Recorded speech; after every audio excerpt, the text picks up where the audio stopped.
and a jump for the shit. All top when I speak, all cap with the speech till they caught up in the rapture. So out of line with the phrase game. Let's take a break, been a long day. Hit your line, what you fall through with the nightsticks. Maybe help me spark the ideas. We got nowhere else to go, it's only up from there. I've been on my own, just running through the fields. They did it for the ears, I know that's how they like it. Yeah, I fantasize, tell me that it's real when it's all said and done. I said it how I feel it, I let them hear the fear of a passive aggressive. Angry black man with a passion, steady grip when I shoot to the stars with a full clip. Trying line with a loose sleeve, then I proofread till I lose sleep. Couldn't handle the truth, in your bed with the writing. Love at first sight shit, art over hype shit. Need a sound bite for the time capsule. Press play, they pause time for a bit. Smitten, I admit it, could they kick it? I'm in love with the fine print. Scribble type of shit they wouldn't find behind it. White suspicious behind the eyelid. Tell a reckless with the clauses. Careful with the cost me. Need this shit forever, but I never ever stop until they put me in the coffin or they off me. Fuck niggas quick to auction, they false print. Always treat this shit with a caution. Hold it 10 toes down for the dogs, you can see the paw print. Searching for the answers in the bottom of the last strip of the handle. The beginning of the candle. Doing shit to myself, give me fears when I'm looking in the mirror. I'm seeing somebody else, yeah. Mi corazón es on my sleeve shoulder. Everything in a rose gold and right glow from me. Couldn't pinpoint on the globe, that's why I wanted to go from it. Just know that I don't fit in, but I wanna feel everything, yeah, everything, yeah. Everything, yeah, everything, yeah. Everything, yeah, everything, yeah. Everything, yeah, everything, yeah. I got my eyes low with the sky foes where the rhyme floats, I don't really know just what we might go with the mind scope. So many things I'll never learn with my eyes closed. Too busy with the schemes on the telling of my dreams. On the rail, bitch, I grind like my life's on the line, hella wired. So fall through with the light sticks. We open up when the light flicks. On sight, yellow cash rolls, everything around me. Hunting for the bounty. Wait, that nigga.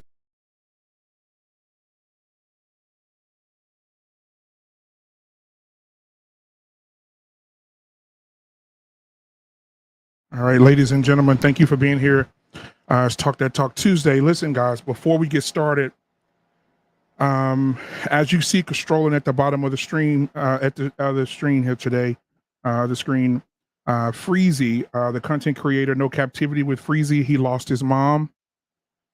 She passed away, and I definitely want to show him some love tonight, guys. So listen, send everything to him tonight.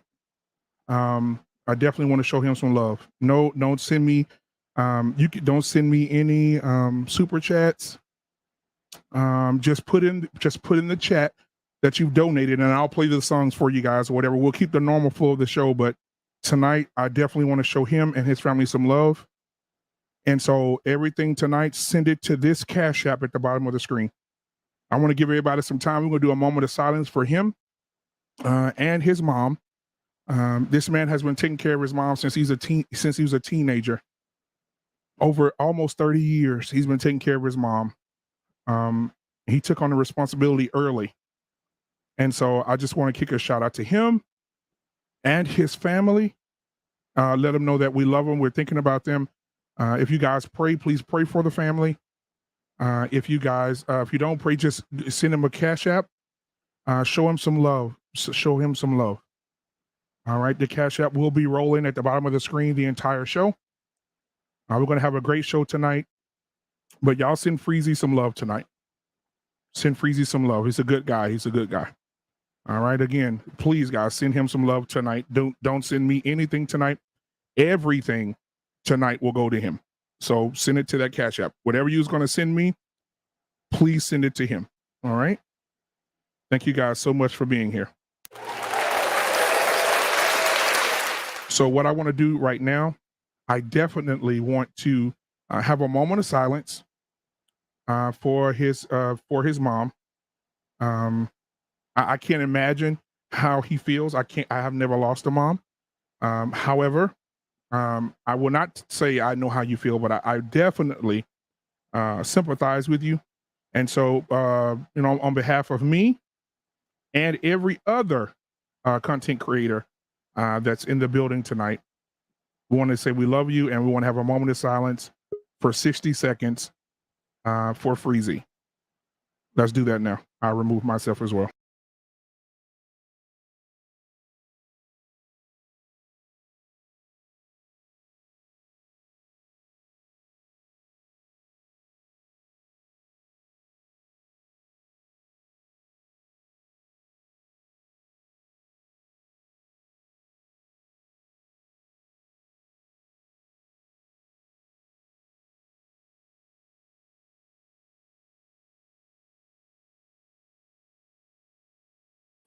All right, Freezie, man, I know you may be watching, man, so I just want you to know we love you, brother. And we're here for you, man, whatever you need. All right. So, ladies and gentlemen, thank you guys for being here tonight. I definitely want to get over to the sanctuary. You know how we do it in the sanctuary. I want to get over here and see who's over here so we can call some people's names and get this thing rolling, all right? So let's see who we got in the sanctuary tonight. All right, we got Sherelle. She said she's the first comment in the building tonight. All right. Thank you, Sherelle, for being here. Family Values is in the building. Hey, y'all, what's going on? Canadian born, guys. If you don't know who Canadian born is, he's a tech genius. He's been in IT for 20 years. He's also an ex-stripper. They call him the Nigerian Sledgehammer, ladies and gentlemen. So if you need anything for bar mitzvahs, if you need anything, just let him know. All right, we got Tommy B in the building tonight. What's up, everybody? Tommy B, I saw that pink, boy. We got to talk about it. All right, let's see here. Earl Owens is in the building tonight. Stephen Day is here. Jay Speed is in the building tonight. Von Bryant is in the building tonight. Andre Terry is in the building tonight. All right, let's see here. We got Tommy B. He's still coming. What's going on, man? What's going on? All right, let's see who else we got in here that I haven't called. Mr. Paul Bennett is in the building. Paul Bennett, hey, check your email, man. I put it in there for you. All right, check the email, brother. Yeah, there he is. All right, then we got Shoo in the building tonight. Come on, what do you do without Shoo?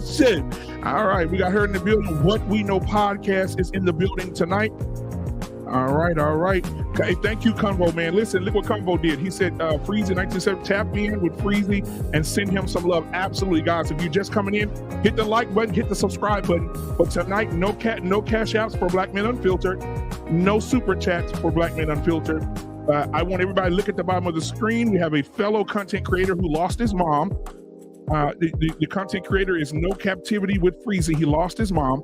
And so don't send me any money tonight. Send all of your cash to the cash app at the bottom of the screen tonight. All right. You'll see, please send your cash apps to $Freezie 1976 to show his family some love. All right. Help him out as much as we possibly can. So thank you, Tommy. Keep that going throughout the show if you don't mind, my brother. But it'll be scrolling at the bottom of the screen all night tonight. All right. Hey, y'all know who in the building. Coach K is in the building tonight as well. What's going on, Coach K? I didn't give all y'all a hand clap. I'm gonna give y'all this hand clap as I'm calling y'all out. All right, Lou is in the building tonight. What's going on, my guy, Lou? Man, I can't wait till Friday. Lou gonna be in the building Friday, killing it. All right, Stephen Day, man, is in the building. He said prayers to Freezie and his family. Thank you so much, brother, for that. What We Know podcast, he said, I lost my mom 10 years ago. I pray for strength and love to him and his family. Absolutely, man. Thank you. All right, we got the Dusto, the man that's running for president in the Dusto sphere. The Scam Likely is in the building tonight. We got Jay Takashi in the building tonight. We got KP from KC5. We got DJ Jig Tight. We got Dorian in the building. We got Let's Talk the Better Black Life. He said prayers to Freezie and family. Peace to BMU and the crew. Thank you so much for being here. Brother, I appreciate you. Y'all go ahead and show. Thank you, Vaughn, for posting that. Y'all go ahead and show Freezie some love tonight. No cash apps. Remember, don't send me any cash apps tonight. Do not send me any cash apps or super chats tonight. Everything will go to the cash app at the bottom of the screen for Freezie and his family. His cash app is scrolling at the bottom, all right? I'm giving all the proceeds for tonight's show will go to him and his family. We on Lock Nation is in the building tonight. All right. So thank you guys for being here. Now, listen, I got to go ahead. Everybody in the back, they cammed up. They ready to go. I'm going to go ahead and bring you guys who's going to be in the house tonight. All right. We on lock. I'm waiting on you to come on up here, Doc. All right. So the first person I want to bring up tonight, let's see who we got. I'm going to do ladies first because we can't do it without the ladies. The first person I want to bring up tonight is my girl. What you going to do when the shoe comes for you? All the way from New York City, Harlem, baby. Harlem, USA. Let's give it up for yours, ours. Come on, yo, TT. Y'all crush. Y'all know y'all like Shoo Shoo. Let's bring up to the screen. Shoo Shoo in the building tonight. What's going on? All right. Next, I want to bring up none other than, listen, you got value, I got value, but this woman has family values. Let's bring family values to the table. Absolutely, it's good to see you. All right, let's see here. Listen, we got the fabulous co-host of the night with your boy, your girl. Hey, may I introduce to you, Coach K is in the building tonight. Hello. All right, those are the ladies. Those are the ladies. Now the gentlemen, they're coming up the rear. All right, the first person I want to bring up is the brother, then none other than Shoo. It's our brother in the building tonight. He'll raise hell, but he's my little brother, big brother. Mandrell is in the building tonight. What's going on, man? What's going on? All right, his name is Mr. Bennett. Hey, everyone. And he's definitely not in it. Mr. Bennett is in the building tonight. Let's give it up for Mr. Bennett. All right. Yeah. All right, listen here. What we know, what you know, what we know is what we know. It's the podcast is in the building tonight. What we know podcast is in the building. So, all right, listen here. Don't y'all blink. Because I got your boy Hinkerlink. Uncle Hink is in the building tonight. Let's give it up for Uncle Hink. What's going on, my guy? What's going on? All right. Last but not least, there's a hurricane that just made landfall. A Category 5 is in the building tonight. He reached out to me and said, I need to be on this panel tonight. And I said, well, guy, I'll bring you up. Ladies and gentlemen, yours truly. He don't do a kissing booth, but he's chaotic and he tells the truth. Chaotic Truth is in the building tonight. All right. Now listen, guys, I need y'all to jam it out a little bit, loosen them shoulders up. Let's shout out to Kevin Samuels. All right, let's get a little Kevin's intro in here tonight. Here we go. In the spotlight. Yeah, that's it right there. I love Kevin. What? Shout out to Kevin, man. All right. Welcome everybody to the show tonight. We got a hot topic tonight, ladies and gentlemen. We got a hot topic tonight. We're gonna start. Let me see here. Hold on. There we go. All right. Let's get started. Here we go. Now, ladies and gentlemen, thank you guys for being here. Now, listen, I want to bring up two more people tonight. I'm not going to stop the music. I'm going to bring the good lives back in here. I got two more guys going to be in here tonight. I Seen Your Live podcast is in the building tonight. Yeah. All right, ladies and gentlemen, I won't stop the show for this one. My boy showed up. He showed up tonight, and I love him for it. I love him for him. A man that's going to say what's on his mind. Listen. He's a man of his word. So I want to bring him in tonight. This your boy. We on Lock is in the building tonight. He didn't shy away. Wait a minute. Oh, we on Lock. Hold on just a second. Live podcast. Hold on just a second. I'll bring you right back. I had too many people up. All right. Hey, listen. We on Lock. How you doing tonight, brother? I'm good. How about yourself? You looking a little too serious tonight. I need you to smile, brother. I can make you smile. You want me to make you smile? I got something for you. Want me to show you? Oh my God. Yeah, I got something for you. Here we go. Ladies and gentlemen, the intro to yours truly, We on Lock Nation. Let's get it.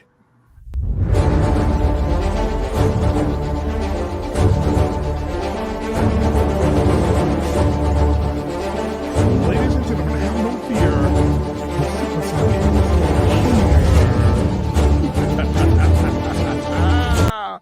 My boy's in the building tonight. Yeah, my boy's in the building. Hey, before we get started, ladies and gentlemen. Well deserved. We on Lock. Well deserved. Podcast, you stay right there. I was kind of on your side. I kind of had your back, but before your last viewing here. But after that last show, and dude, I was like, nah, it's over. It's over. Now, before we get started, man, a lot of people have been dealing with haters. A lot of people have been turning the other cheek. And I heard something from Uncle today. I heard something from the Unc. He said it a while back, but I heard it and I want to play it for everybody before we got started. I want to play Uncle Shannon Sharpe had something to say today. And I want to play it so everybody can get a gist of it. Uncle Shannon, what you got to say today? And my grandfather said, boy, if you got to keep always being the bigger man, you're hanging around with too many small damn people. I'm not finna be the bigger man. I'm not going to let you keep taking your shots at me and I turn the other cheek. That's in the Bible. I ain't in there. Uncle Shannon preaching today. Man, Uncle Shannon. All right, man. They try Jesus, don't try me. Yep. But guys, so listen, I want to have this conversation with you guys today. This is a heavy one. I should have called in the special victims unit for this one because this is a sensitive conversation, but we're going to get through it tonight. So first of all, I want to start out with what's going on around the world today first. We'll loosen up like that. We'll do an icebreaker. I saw on the news today that a senator is pushing to have child support earlier during conception. Anybody else seen that? Yes. I think I'm planning on doing a show about it. Several of them have done it, including Marco Rubio. Yeah. So how you guys feel about that? Anybody can jump in at any time. I mean, conception, life starts at conception, right? Yep. No. Start paying No, it doesn't. No, it doesn't. Here's the thing. It's ain't no but a 9 month earlier payment plan. That's all. No. Here's the thing. Here's the thing. No, this is all about money. Gonna prove it. No, exactly. Here's the thing. This is all about the state. This is all about the state getting money. That's all it is. You can't prove that that's that guy's kid. Yeah, you can. You can't. You can't. No. Because no, you can't. Here's the thing. Because in this bill, it says that you cannot demand a paternity test unless without the woman's consent. She has to agree to it. She has to agree to it. She must agree to a paternity test. You just ask for it. No, the bill is stating that is no longer. Mandrell, listen to me. You can ask the woman for a maternity test. What if she says no, Hank? If she you fuck like Chuck, then. Well, then you can wait till the baby's here. Then hold on, you still need her. You still need her consent. No, you gotta. Yeah, you do. In this bill, baby. In this bill, it says so. Hey, in the bill, it does say so. But we got to understand. In the bill, it says so. Can anybody hear me? Yeah. Oh, okay. What you guys got to understand is that we already came up, and if you look up at the stats, we were talking about this. 45% of men that take care of children find out that child is not his. So when you're talking about something like this bill that they're trying to have, you have to first be able to establish paternity, right? You can't establish paternity unless she has the baby. You won't be able to. In the bill, they're saying that you have to have her consent, and she's not going to consent to it. And she may not know who the father actually is. 45% chance that she, if she's out there in them streets. This is where they're leaving her with an avenue. And they're leaving her with an avenue. Finding out. You get a woman like that pregnant, that's on you. Right. It is. No, Hank, you don't know if she's that type of chick until the time comes. Here's the thing about that. Come on, bro. Within a conversation. It's unfortunate, but you just have to wait until the baby comes and get a DNA test. What if they married? What if they're married? And she cheats on? What if they're married? She cheats on the husband. Yeah. What if she cheats? What if she you're married? You're a fool even more. You mess with a married woman like that. But here's the thing, though, Hank. There are a lot of guys who don't know how to vet women. Far too many of them. So they don't know what questions to ask. They don't know what to look for. Man, can I say this, please? Yeah, go ahead. Hold on, Samaria. I mean, y'all sit up here acting like y'all can sit up here acting like a man can't, like when you got the baby yourself, which is why it's important for men to spend time with the baby too. Take that baby, swab that mouth, and send it. That's all you gotta do. I would. That's it. No, that wasn't. But that wasn't the question. I'm not going to swab the baby's mouth behind the mother's back. We don't like. See, this is why you got the title that you got. We don't like. We know you. This is why you got that title. Take that evidence to court. That's the wickedest shit I've ever heard in my life.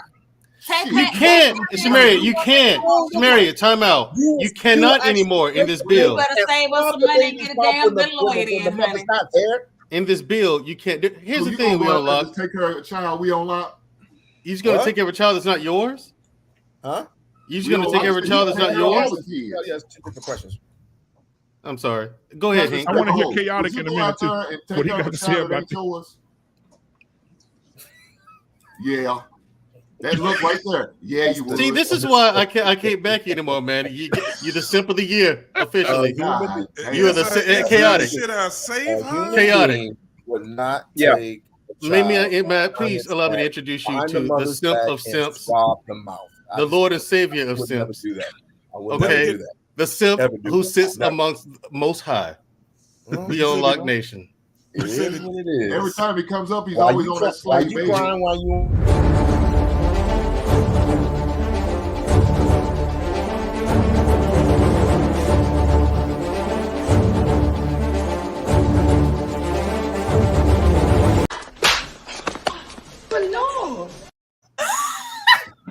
Brace yourself, chaotic. Hey, man, Dre, you know you got to question a man who's always on a slave bed every time he comes up on cam. Every goddamn time. He got another podcast coming out. I told you last week. Remember, on the slave bed? We on lock. It's called we on lock. Honestly, slave bed chronicles, man. We on lock. Honestly, dude, you're just way too nice. That's what it is. Yeah. You're way too nice. There's one thing of being nice. Is it about reality? No, it's not reality. That's ridiculous. We all like if you're looking at it like from both sides, like just like from a practical spectrum, you say it's trifling for a man to swab his baby's mouth, but it's trifling for a woman to sleep with somebody else behind her man's back, get pregnant, and not tell him, and have another man raising, her man raising a whole nother man's baby. That's trifling. That is trifling. What I would never do it behind my baby mother's back. I would never do that. Me and her will be together, and if we want, you think she's gonna let you do that? That's what we're gonna do. If she ain't gonna let you do a paternity test, do you think she's gonna actually let you? Now, truly, I've never heard this. Is this by law? Because I never heard it hasn't been signed in yet, but it's been presented. The bill has been drafted. It's being presented, so it hasn't been signed into law yet. So chaotic. But this is what's on the table right now. So this is the world that you want. But you can even add to that. If they're trying to pass in Florida, they're trying to pass a law where if the man wants to get a vasectomy, he has to go through. He has to have 2 doctors to sign off on it. He has to go through psychological evaluation, and they have to be able to. This is what they're proposing. That he can't get a vasectomy without telling the woman. They're trying to propose this. I'm gonna do like these hoes do, and I'm gonna go to another state then. My body, my choice. I already know what this is about. So my money, my choice. My body, my choice. If I want a vasectomy, then I'm gonna. You know what, Mandrell? What's up? And guess what they're gonna tell you? What they're gonna tell you? We're gonna tell me. You see the court? I'm in the courtroom now, right here behind me. Guilty. That nigga is guilty. I don't need to deliberate. Hang that nigga now. I can't believe you clipped that up. Brilliant, though. Brilliant job. Brilliant. Mandrell, I thought you was just gonna warm it up. Damn, you done set this bitch on fire. Now listen, hey, you know what? I have to do it, bro. I have to do it. So listen, bro. Chaotic Truth. What are your thoughts on the matter of them saying that hey, we're gonna stick you for child support, even if even when we don't even know if it's yours or not? Well, again, that's why it's important to marry the woman that you're sleeping with, because we live in very messed up times. So you're gonna have to do the cotton swab. You're gonna have to start doing these things because the laws obviously are in the favor of women and not in a good way. It's a way to destroy men. So I mean, I'm not an angel, but I would just say to men, especially young men, quit sleeping around, man, because you don't want any girl to accuse you of being a child's father and then you get slapped with child support, because that's ridiculous, actually, man. That's actually terrifying. Wow. Well, thank you, man, for that. I believe I agree with you. Yeah. Remember they had a commercial? Remember they had a commercial called Wrap It Up? Yep. You'll never see that anymore. I remember that commercial, yeah. Really, all this boils down to is the government is tired of taking care of children who, no, who it's not. Father, or who are attacked with the father. So they're attacking anybody with the bill so that they don't have to take care of. I think it's the opposite. That's not what it is. The opposite. No, it is. That's I think it's the total opposite. It is the total opposite. Here's the thing: the government, if I have to pay child support upon conception of the child, right? That means I have to start making child support payments early, and which also means they make it a pain in the ass for me to prove paternity, right? Which means that's the longer I'm going to be stuck with paying the child support, even if the child isn't mine. It's about money. The more people they stick with this, the more money the state gets. That's all. It's not about the state doesn't give a shit about taking care of kids. They already don't. Right. They're not taking care of these kids. Look at the foster care system. They don't educate these kids in the foster care system. They don't take care of them. Okay, they let them age out at 18, and then they just kick them out. Okay, you're 18, gotta go. What am I gonna do from there? Where do they go from there, Mandrell? They go from the foster care to prison. Yep. Or when they run away, they go from there to juvenile, which is a privatized entity. Right. Yeah. That's why you have to have. That's why you have to have community programs. Community programs for these young kids. That don't work. It works. That don't work.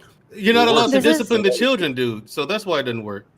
This is another example of them not going to the root of the problem. But not that they would, because it's not in their best interest, right? But I don't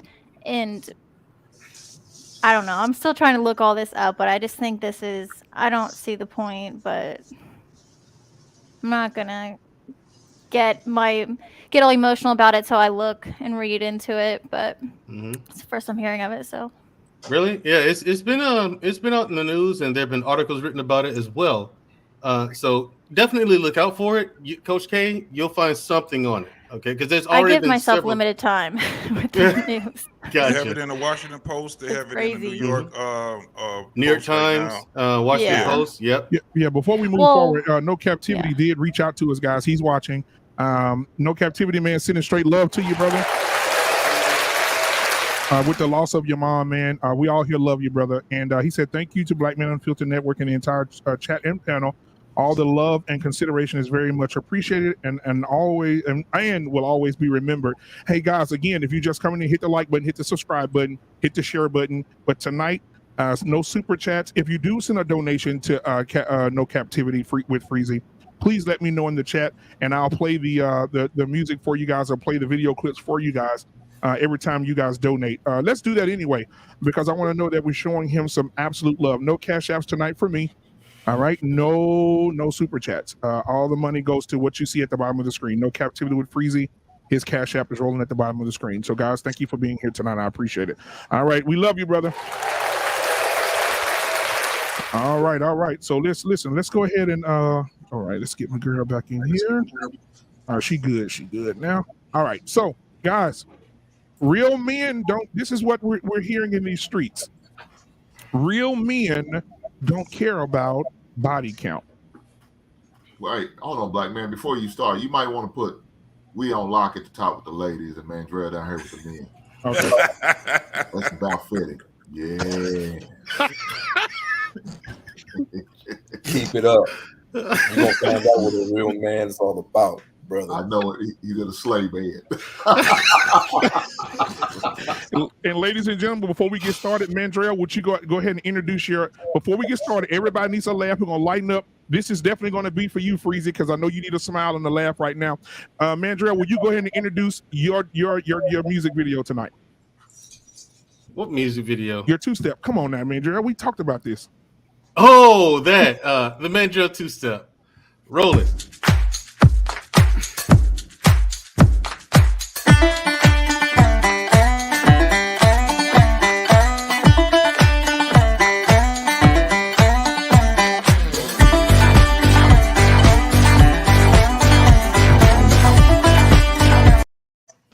All right, thank you. All right. Now we look at Chaotic. He's trying to hold it in. He trying to laugh. Laugh, bro. Come on. All right, man. So, ladies and gentlemen, now I want to get to real men. Real men don't care about body count. We're gonna start with the ladies. A lot of ladies have said this. I've heard, by show of hand with the fellas first. I'm gonna ask you guys first. Have you ever, by show of hand, have you ever heard a woman say this? A woman said? Yeah, hear a woman say it. I've never heard a woman say that. Mm-hmm. I've never heard anybody say that. Mm-hmm. Well, except Kevin Gates. But I've never heard anybody. Yeah, like real men don't care about. I haven't heard the real men part, but I've heard people say the body counts don't matter. Okay, cool. All right, ladies. How do you feel about the body count? Does it matter? Does body count matter? We'll start with family values and move to the left. I've heard that before. I've heard women say that real men don't care about body count. I've definitely heard that, and it's a lie. Men, it does matter to men very much so. Okay. Shoo. Tell the truth, Shoo. I watched your show the other day with Sir Hale now. Listen, yes, it matters to men. Like it shouldn't, but like it does.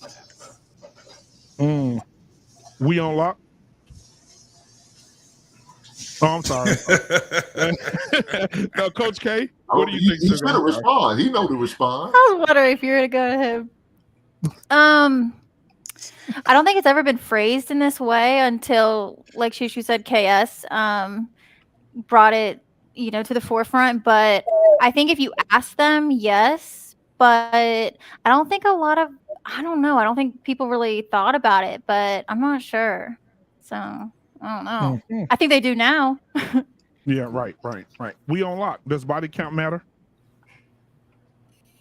To be perfectly honest, I never had that problem. But does it matter to a man? No. Doesn't matter to a pimp. Doesn't matter to a pimp. What matter to a hustler? So what would it matter? What the hell? I want to get this facial expression real quick. I hope you're recording him, man. Listen, we need to chop him up too. His facial expressions are priceless. Mr. Bennett, does body count matter? Well, the second part of your question is the more interesting one, because every time I hear these real men things, I mean, that's a conversation in and of itself. What do you mean by what a real man? I think it depends on the guys. I mean, there's the guys who I lined up, whoever Kim Kardashian's with, there's a next guy in line to get with her, no matter how many guys she's high profile persons that she's been with. For a lot of guys, it matters, but the count is different. So and nobody can know what that count is. I've had conversations in the barbershop, my real barbershop, with my guys about it. Everybody says it matters. We just can't decide on the count. So 10, 20, 30, 40, whatever that is, we can't say, but there's just a number in it. In each one of us, there's a number that just says that's just a little bit too much. So I think for a lot of guys, it certainly does matter. For some, depending on who the woman is, and also we also have to look at the context of what do you want out of it? Are you just looking for the body? Or are you looking for a deeper relationship? Are you looking at marriage down the line? Are you talking about someone who you're going to wife someday? Or are you just talking about just somebody just so you can put a notch on your belt? So really, it depends on what your intentions are when it comes to that question. So it's going to be different for every guy. But I say most of the guys I know, they have a number in their head, but they're not quite sure what it is. But when they hear it, they know. Say, yeah, that's a little bit too much. Mandrell? It definitely does. But the thing is, I think most guys are afraid to even ask a woman what her body count is. I'll admit, I won't ask. I'm just not going to ask. I made the mistake of doing that one time, and I wish I hadn't have. But at the same time, I'm glad I did. What was the number? I never did it again. And I was like, she was like, infinity. No, I was like, my reaction was, I'm so glad I wore a condom. What was the number? I was number 30 something. And I was like, no woman. Yeah, you were just. Who says I can't get a woman? You just extracurricular activities, brother. Right. And I was like, no. Mm-mm. So she ain't hit you with this? No, she ain't hit me with that. It's just, but I hit it with the Kevin Samuels. Fuck this shit, I'm out. Yeah. So, yeah, it definitely does matter because, and here's why, ladies. No guy that wants to be with a woman and half the town's been with her, but then you're parading around on your arm and they're looking like, yo, she obviously found a guy who's dumb enough to wife her up. Nobody wants that. Because if we saw a guy out there like that, we'd be saying the same thing. And we don't want to be that guy. That's why your body count does matter. And also, who you sleep with matters. You know what I'm saying? So, ladies, you do. Unfortunately, that's the way of the world. That's the way men look at it. So, Yes. So there's no second, no third, no fourth chances with a woman. Of what? If I'm number 30 something, no, there's no second. No, there will be no second chances. It wouldn't have been the first had I known beforehand. Okay, I'd have just stayed away. It wouldn't have been the first. You know what I'm saying? I mean, listen, I don't care who she is. Your stuff ain't that good, ladies. No. Which is all. You ever heard of another man's trash is another man's treasure? That's bullshit, but I have heard. But it's bullshit, but I've heard it. Wait. No, I've heard that. True, but that's a fallacy. In my humble opinion. Hold on, man, guys. Hey, guys, listen. We have 63 people watching, and we have 39 likes. Please hit that like button. Get that. I can't wait to hear my boy's reaction. Likes up. All right, so we got to get chaotic in here. Yes, chaotic, my you've boy. Been listening to this. This buffoonery. What are your thoughts on what you've heard so far? Yes, Black Man Unfiltered. I think your mic is a little bit low. I don't know if anybody can.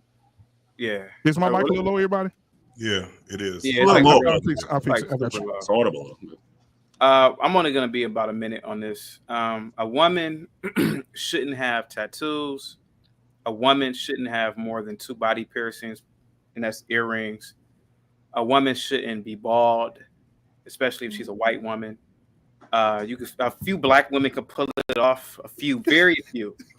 And a woman certainly shouldn't have a high body count. And in my opinion, shout out to Sinead O'Connor, baby. And in my opinion, a high body count is anything over 5. High school, I could give that a little pass, but anything after 18, if it's 5 and over, that lets me know that you are a whore. And I mean that respectfully. Respectfully. A woman's body is like a Ferrari.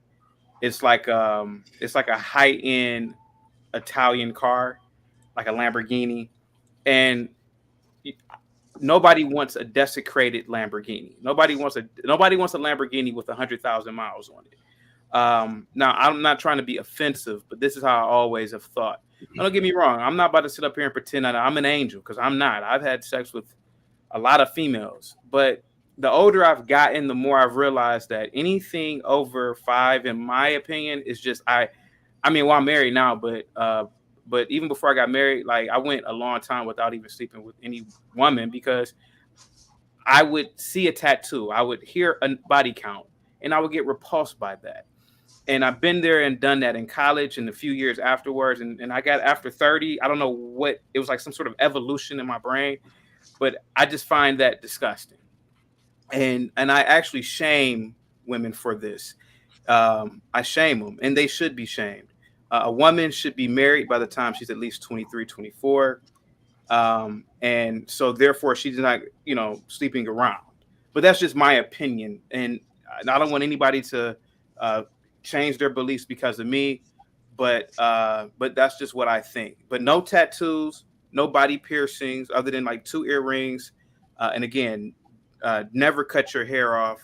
And if you do, go get a wig. But I'm going to digress. Thank you. Hank, go ahead, sir. What if she has cancer? I got you, big dog. Come on. What? Oh, we all like. Am I still low, guys? Am I still low? No, you're not. We need a. Yes, cancer. We don't low. I think that's a different situation. No. I'm answering truthfully because I've known people who have shaved bald heads and. But that's a medical condition. That's a medical condition, sir. You know that's an outlier, right, bro? That's an outlier. What you? Yeah, not every woman. No, sir. There's a lot of women who go through phases and they cut their hair off. And like a pixie cut. And I've actually dated women who've gone through phases, and I tell them, you better take your nappy-headed, bald-head ass to the Asian woman and get a wig or something, because I can't. Damn. Well, a woman's beauty is her hair. Out to the bald head hole. A woman's beauty is her hair. I mean, what other? I mean, come on. What are we talking about here? Yeah. Go ahead, guys. You got the floor. And I would like to add that there's a psychological and emotional situation that happens with women who ends up sleeping with a lot of men, and that trauma sometimes reflects in their future relationships. So I think it's natural for a man to biologically not want to mate or commit to a woman who has so many bodies. Oh, hey, brother Hink, what you got for us? Hey man, bodies count do matter, man. They do. I don't know whoever told you they don't is a lie. I mean, Mandrell sit there and told you he slept with a woman had 30 bodies on her. He made number 31, huh? Ain't no goddamn way I would do that heifer. No, like I said, had I known that ahead of time, wouldn't have been the first time. No. She been ran through. And Yeah. I don't need that in my life. I'm good. So do you have a number? Huh? Do I have a number? Oh no, that's the next question. That's the next question. That's Okay. That's the next question. Okay, but yes, my answer is body counts does matter to me. Okay. What we know podcast. What you know? Does the body count matter, brother? Hell no. I want all the hosts. No, I'm just playing. It does. It does matter. Shout out to the hoes. It does matter. But this is the thing. If we pay attention, you will figure out that woman has a lot of experience sexually. Because what happens is that it fucks with her ability to pair bond with a man. It fucks with her ability to even have what are you doing? Fucks with her ability. She with her eyes. She just went like 360 degrees with her eyes. Like, wow. It fucks with her ability to even have a great relationship with that man, because what I see in a lot. If you ever seen like how these strippers come out, how these women that are actual hoes or whatever, you don't have to ask them what their body count is. It's all in their being. It's all in their being. And if you don't believe that we share energy with each other, then you need to do some more research, because you can tell that a woman has a whole bunch of damn bodies based off of how she's dealing with you, if you're paying attention. So yes, it's the answer. Now I will say this. I did hear an old school guy. You know, I'm around a whole lot of uncles. I'm a lot of old 60, 70-year-old men.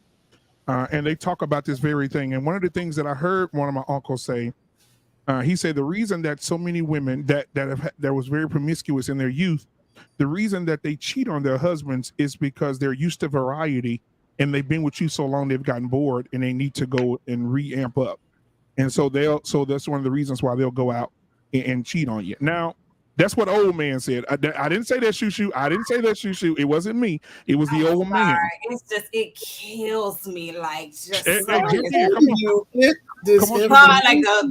I'm talking about like some of this reasoning y'all actually think. Oh my God. It's right, shoo. It's right. It's right in front of us. I'm not saying you see what the end results of this. I'm not saying pair bonding isn't a real thing. I'm not saying that. But y'all act like a woman is the only one that pair bonds when they have sex. Well, the thing is that she's the one that has to. She's the one that has. Of course, she's the one that has to do this. I get it. She does but listen, certain hormones. She it's up to her. Listen, if she gets pregnant, I don't care what anybody say.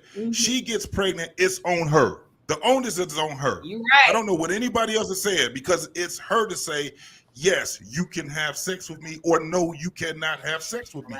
But I don't know how we can even get past that to say no. Right. You said what? Like, okay, but so just because a woman offers y'all go past the answer. Y'all go past the answer. I thought it was too, sir. Does it matter? Why would it? What else would it matter? If it never has to do with anybody else, then we wouldn't matter. We wouldn't even know that you saw it. The whole answer to this is don't ask, don't take. I didn't know that there are plenty of women out here who are married by itself, who are married and have had body counts over 10. So don't we can't sit up here and be like, oh, because a woman has and then they're divorced. And then they get divorced at an 86%. That's lies. Then they get divorced at an 86%. That's lies. You know why? Because they're bored. They're bored with that man. That's lies. What would you teach her? Get a rose. Would you want her to have multiple men or bodies, or would you teach her? Listen, here's the honest truth about things. Monogamy in itself is not natural. It's a lifestyle choice. When you're with someone, you're in a relationship, it does not automatically turn you off from being attracted to other people. It's natural for human beings to be attracted to multiple people. That listen, no, listen to me now. That applies to men, not women. See, just that's that right there. That right, it only applies to men. Oh my God. Anyway, like, so the choices that you make, whether or not you actually give into those urges or that you sleep with other people, that's on you. But it is natural to, first of all, getting horny is natural for both men and women. And the whole cycle about a menstrual cycle, that newsflash, men, in case y'all missed this in school, that whole process about a menstrual cycle is all about a woman's body preparing itself to house a fetus. And what has to happen in order to house a fetus? You have to have sex. You have to get pregnant. So guess what happens? You get horny. With one man. With a bunch of men? With a bunch of men? That's what I'm asking. Listen. Or your husband. Listen, women get horny just like men do.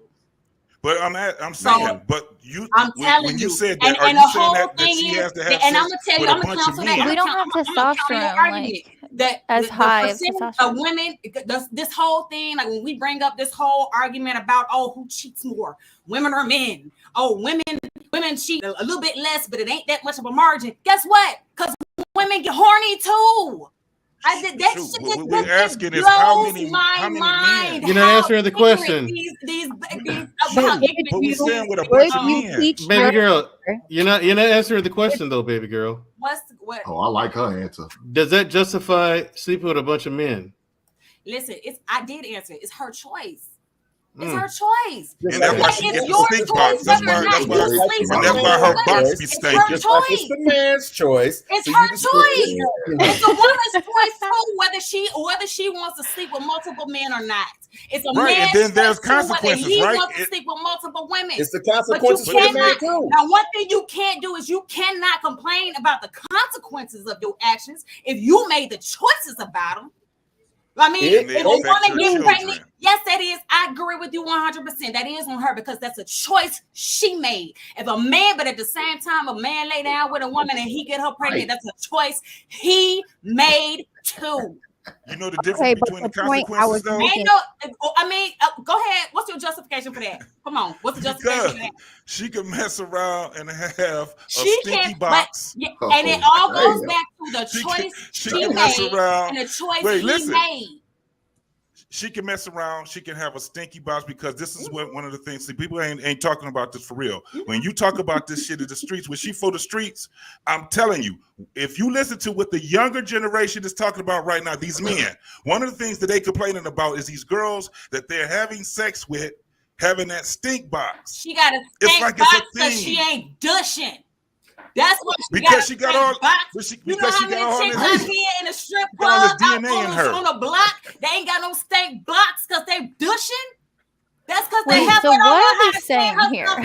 Nasty bitches. That's because she don't know how to clean herself right. Hey, Sutra, we let's get everybody in here. So Coach K was going to go. You good, Sutra? I just want to know what we're saying here. Really? So go ahead, Coach K. So I just want to hear what Shushu. So what are you saying in a nutshell? What talk about body count? Yeah, just now going back and forth with what we know. Okay, so body count. I mean, it only matters if it matters to you righteously. And my whole thing was I got off on this tangent because I said women don't. I mean, the whole thing is don't ask, don't tell. You ain't even got to worry about going through that. Don't ask, don't tell. My answer is this, and I said this on Sir Hell platform. You ain't my first, but if you play your cards right, you'll be my last. End of discussion. So we're not considering anything else. That's it. That's it. For what? Okay. Because just like this, that's something I think what I'm hearing from the guys, a lot of things of what they're worried about is number one, they're worried about walking into a room and or going out into the city somewhere and running into a dude that then slept with their woman. I mean, that's a concern. And then, you know, another thing they worried about is, you know, if this is her habit, you know what I mean? Okay, we get together. Will she continue those habits? That's a valid point. I get that. And then another concern is if she gonna get pregnant and she slept with another man and get pregnant by another man and have me raising another man baby. That's what I'm hearing too. That's really what it boils down to. But bottom line is don't ask, don't tell. Shit. Because real quick, Coach, let me put a little commercial in there. It happened to me in my early 20s. I was at the barbershop getting a haircut, getting a taper fade, and some dudes just started talking randomly. Right? And old boy was like, damn, man, when I tell you, bro, she don't even care where she at, bro. Like, she just, man, that girl, boy, she the best head I've ever had in my life, blah, blah. And I'm just sitting up and checking my haircut, listening to the guys at the barbershop. Then I was like, and then the dude, my barber was doing something behind my head. I said, what the hell is you doing? And I did not know my barber was telling them to shut up because that's the girl that I was dating. You see what I'm talking about? So I say Tim, because Tim was my barber. Shout out. You were that guy, huh? Yeah, he watching. Yeah, Tim watching right now. Tim, my barber, told me that. Tim said, "Hey, bro, this I don't know me no harm, bro. Can I holler at you for a minute?" I said, "What's up?" He said, "Man, you know, girl you talk to, boy." He said, "Boy, she been ran through and hung up wet and dry, bro. They took off the clothesline and put her right back to work." I said, "No, God damn." No, you know, and I learned from that, bro. Bro, I was sick. An experience like that would change your life. But let me tell you something. I was getting a haircut to go to dinner with her. So I go. Look, listen, man. I pull up, bro. I pull up in my. I had some AN1 shorts on and a t-shirt. I pull up. She said, "Why you not dressed to go?" I said, "We ain't going nowhere. Listen, we ain't got nothing to talk about." Hey, she said, "What's wrong with you?" I said, "Listen, man." I say, "Man, you done garage sale yourself all these years, and you ain't told me that you put yourself out here for a yard sale. Oh, I can't do it. I can't do it." She talking about, "Well, can I be honest? Can I be honest? What's the honesty? Tell me." Oh, why would you? I was out there. Even give a damn though? Why would you even care? That's yours, ain't it? Not you, dog. Who raised you? Oh no! Did he just ask me that? Raised you, partner? So, we on lock. Let me ask you a question. You in the barbershop getting your dreads retwisted, right? And let's say your wife's name is Laura. And me and Mandrell talking, man, Laura can suck Kansas through California, boy. Oh, boy, she throw that thing back and look back at it. You see them brown eyes? And the whole time we talking about, and I show him a picture or a video of her giving some voluptuous PhD service. And you look at the camera and it's your wife. You gonna say, "Oh yeah, I get that same thing too." Yeah, that's what he gonna say. He gonna be like, "Don't worry about it, man." Are we talking about current or are we talking about past? Are we talking about current or are we talking about past? It can be everything is the past, homie. Let Kiana get the mic. Go ahead, Kiana. Go ahead. Let Kiana get the mic. You muted. You muted, brother. You muted, good brother. Coach K, Shoo, and Family Values. Please do what they call them when you're a kid, like mitten. What do they call them when you don't want to hear a kid? Earmuffs. Yeah. I think the three of you guys should do earmuffs. I want to ask We on Loc a question. I don't want you guys to get offended by this question, but yeah, I mean, if you're adults, We on Loc Nation, cut the cap. I'm about to ask you a question. Don't pretend like you never watched it. If you were dating a female and somebody showed you a video of ghetto gaggers and she was on there from 10 years ago, would you continue to date her, sir? Keep it real. Don't pretend like you never watched ghetto gaggers. Is that a rhetorical question or can I speak? Yes. You continue to date a woman. You disgust me, man. On the boy's side. Oh, ghetto gaggers, man. You gotta be trolling, Loc. Y'all make Mr. Bennett calm down. This is not like Mr. Bennett. Y'all made Mr. Bennett calm down. Mr. Bennett, jump in, Mr. Bennett, and have a word. Mr. Bennett, come in. Come on. Wait a minute. We don't like Nation. You mean to tell me that you would continue to date her after you saw that she was on ghetto gaggers? Man, he gonna chaotic. He gonna tell her meet her at the altar. That matter how he gonna say meet me at the altar. That is crazy. You said 10 years ago. From 10 years ago, correct. It doesn't matter what she did 10 years ago, 11 years ago, 12 years ago. Have you ever watched? You've watched. So you gonna leave her out there to be single forever? Yes. No wonder y'all niggas is single. God damn. Okay, hold on.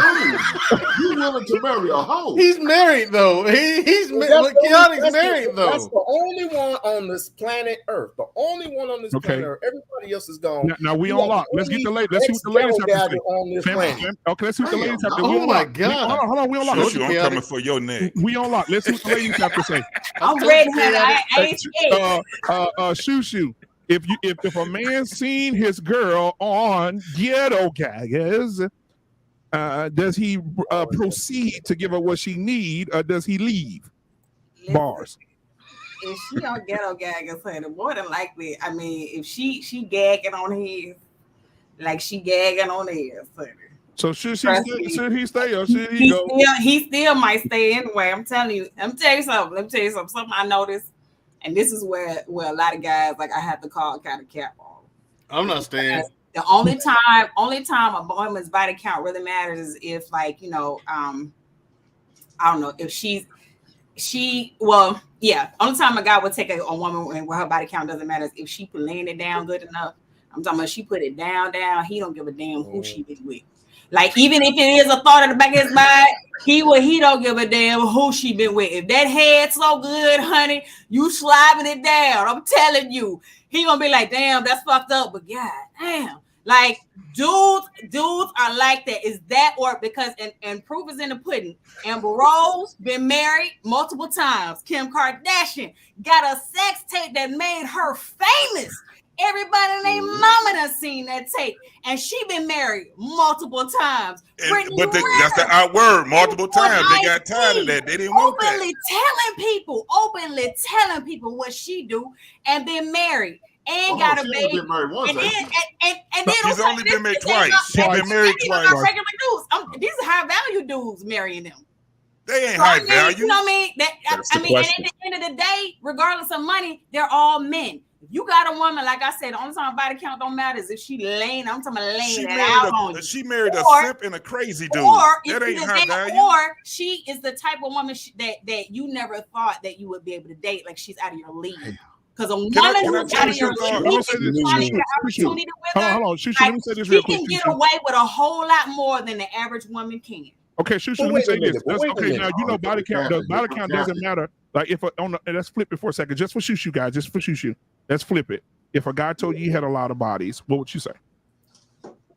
I mean, I like, for instance, like for me, most guys.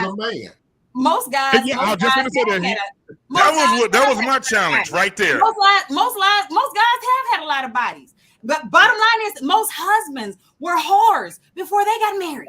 Men can't be whores. Most of them were whores before they got married. Men can't be whores. You know what I mean? So let's just be honest about that. Stop it. Men can't be whores. Just like you don't want to walk into a room and every guy in the room's been with your woman. I don't want to walk into a room and every chick in there, my dude done took down. So the energy towards me is gonna be like, it's a whole energy towards me. That's cap, man. Actually, to be fair, hold on. To be fair, wait, stop. To be fair, she was raised in the same household as me, therefore she takes on the same ideology as I do. Right. I don't want a chick with a high body count, and she has said her whole life she doesn't want to do with a high body. She don't want to do with a high body count. Right now, she's being realistic when she says, "Hey, realistically, most dudes got a high body count. So what's the likelihood of me finding a guy with a low one?" She's being realistic, but Mandrell, let me ask the question: if a dude got a high body count, okay, a lot of women say that is what it is. Hey, a lot of men gonna have a body count, right? It's just that men are gonna have. Her whole thing is she doesn't want a guy. Right? No, I know that. I know Shushu. Everybody knows Shushu got is classy. Shushu ain't finna be out here for the rest of it, though, baby girl. But what I'm saying the rest of it, though, I gotta. But Shushu, if your man sat you down and said, "Shushu, I got a lot of bodies." However, I do want you to know when I was in college, I experimented with Steve and Eric them. Ooh. That's the equivalent. Ooh. How you feel about me? How you feel about me with Steve and Eric? Them? We were at a frat party, and I decided to try something different. Steven Here Eric. it is. Those are, but so I can understand the question quite probably. But wait, those are guy names. Yes. Yes. Right. She can't bring that. She can't bring that home, and she knows that. That's part of the body count. Now, man, no, it's not. I mean, I don't care what it's part of. She can't bring that shit home. My bad. No offense to anyone of the Rainbow Coalition and the LGBTQ, but real talk. Listen, if it's a confession like after marriage, I mean, it is what it is. I would just tell them. I mean, you better not tell me. What's in my grave, not knowing. You know what I'm saying? Yeah, you better take it to your grave. You know, if it's beforehand, like my question is, like, you know, if you saw him on Ghetto Gaggers, did you still? She can't bring that shit home. Hold up. We all what you do? Family values. Let's get family values in here. Family values. What you do, buddy? What I mean, what? Like I said, just to be fair, shoot. You know what? If the roles were reversed, you know damn well. I mean, if you know what we know, what we know podcast has a point. He said that that's the equivalent of a woman having a high body count, because a woman with a woman, right? But if a man tells you my body count, I've slept with 30 people and 11 of them were men. And he said, I changed my life. I've been delivered. I don't want women no more. I'm sure you have. Women's. That's your faith. Right. So family values. Would you want to be with a man that has slept with 12 women and 11 men? I wouldn't want a man that has slept with one man. Exactly, family values. And no woman, well, can't say no woman. Can't say. Is there some people out there? What was your first question that you asked, Shushu, that you were supposed to ask all of us? What was that question just now? Oh shit! What was it, y'all? Because y'all done got me so, man. Listen. What if a man had a high body count? Basically, that's what I said, right? That was the question. No, it wasn't. But she did bring up Kim Kardashian and that she has, many marriages, but clearly she hasn't been able to keep them, considering that the pair bonding isn't quite there. And then on top of that, she has her reality show, and there was just a clip that went viral where she was crying because her children was running into her videotape. So we're acting like it's no big deal for a woman to get famous off of sex, or for a woman to be known because of that. It is a big deal, especially as you get older and you mature and you realize that's not what you want to be known for. And she also admitted that she was a failure. She's not keeping her men. Well, here's the thing. Here's why I got pushed back on that. There's nothing new under the sun. So things like this have been going on forever. It's just that now things are like just put out everywhere. It's like publicized, you know what I'm saying? But back in the day, you had women out there getting their groove on, doing their thing. I got a great aunt. We got a great aunt. Had a husband and a boyfriend. You hear me? Had a husband and a boyfriend. And she said her motto was this: every woman needs two kind of men. One to pay her bills and one to satisfy her needs. Ain't nothing new under the sun. You don't think there's societal norms? Right. And not only her, it's plenty women like that back in the day. It's just that it wasn't publicized. So it's like, like, so my point is that has nothing to do with pair bonding, because, you know what I mean? A woman sleeping outside or other men, she can still stay married. That has nothing to do with that. So can I that one doesn't count. Listen, I know the person that she's talking about. Hold on. And no, stop. Wait, stop. You know full well. She don't count. She doesn't. That chick was doing voodoo. And look, that's the shit that makes you believe in magic. It really did. Like, if you don't believe in magic and you saw that, if you ever saw that relationship, you'd be like, nah, that dude either he's doing magic or this dude ain't human. No man does that except maybe we unlock. But sorry, brother, it's just easy target. My bad, we unlock. Listen, you cannot use her as an example. By having babies that look absolutely. But you're missing the point. You miss family values' whole point. Family, like you miss family values' entire point, though. The point is she can't keep them. Neither can Amber Rose. These whores cannot keep men. And the men who sleep with them and wait. No one gets mad at a guy for marrying them. We kind of look at you kind of like, you slept with that chick? Really?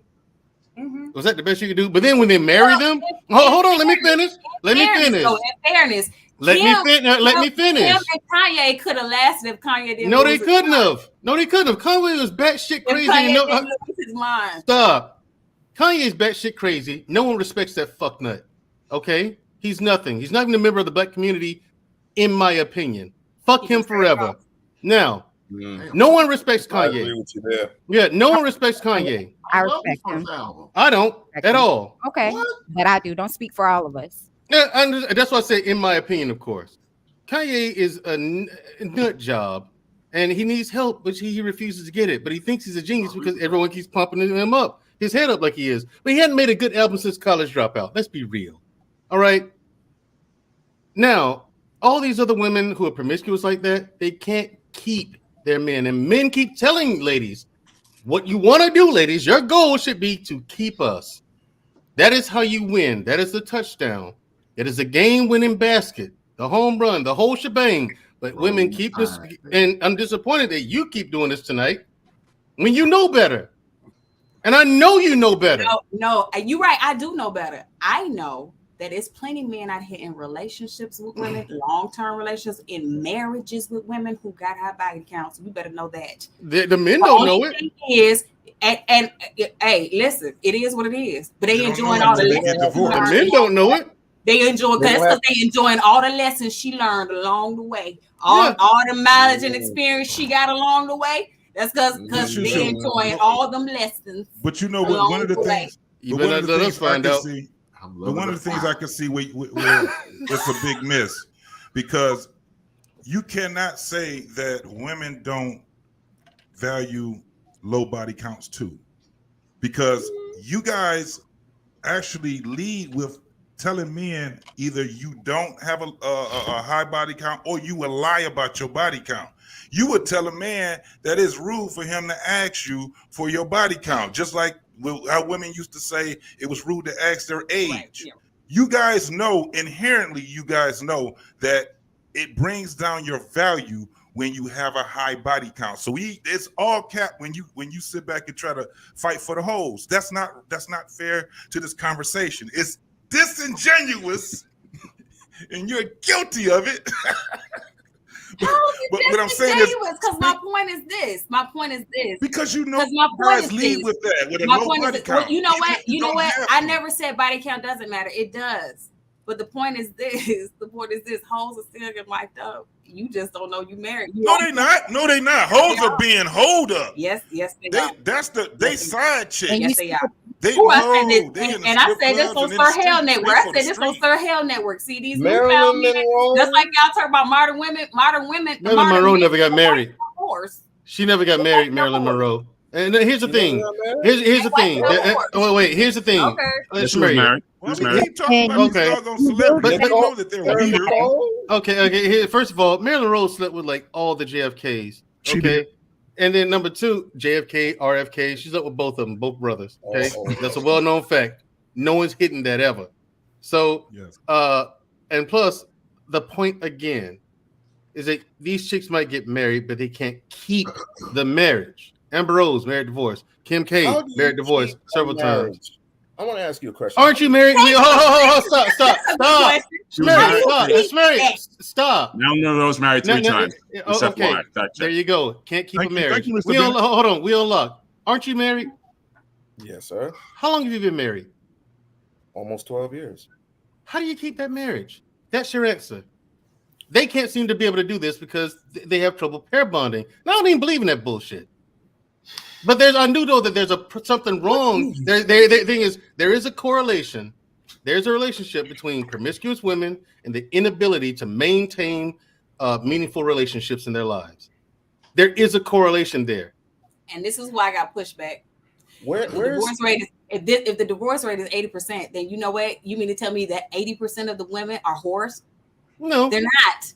They're not. No, but the number of no one said that. That's a big leap. So guess what? Women with low body count and women who do everything right, They divorced too. You're reaching. Stop. That's not the point. That's not the point of the Ain't nobody conversation. reaching. Honey, contact has been I made. would say something. Don't do it. That's not the point of the conversation.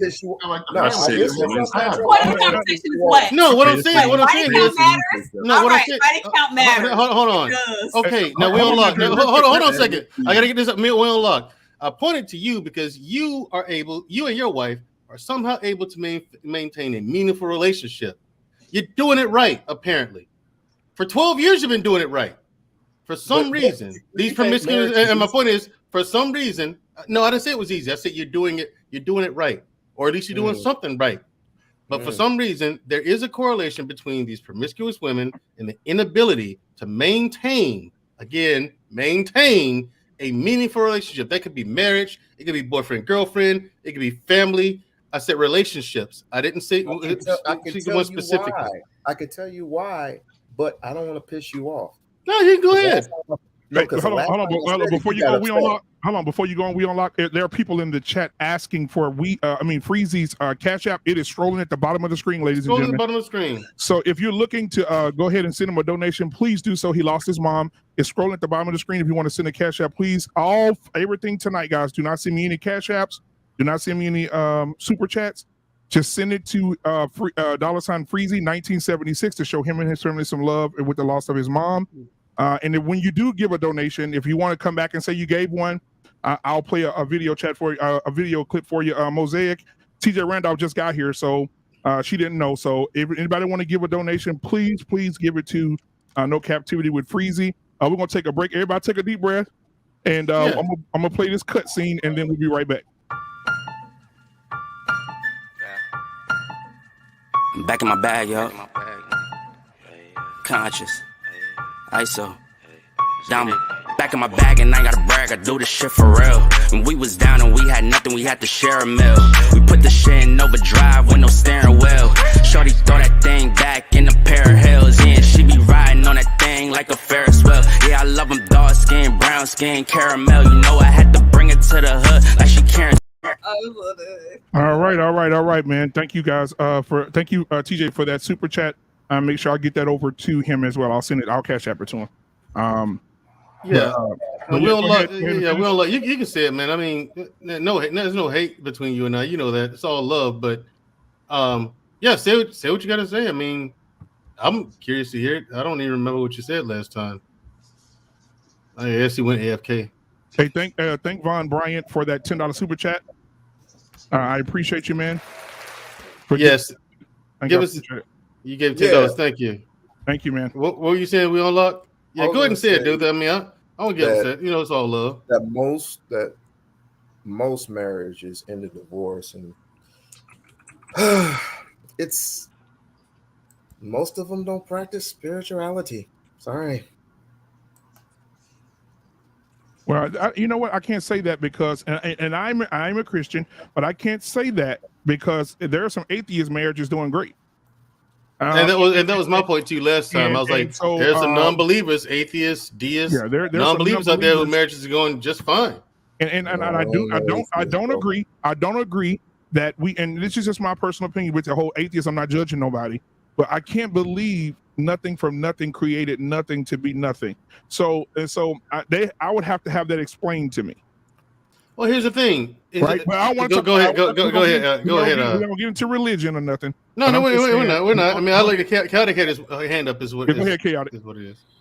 Black Man Unfiltered. That is the biggest misconception about atheism and agnosticism. Help me out, brother. It's not that the individuals who are atheists believe that nothing came from nothing that created nothing or something.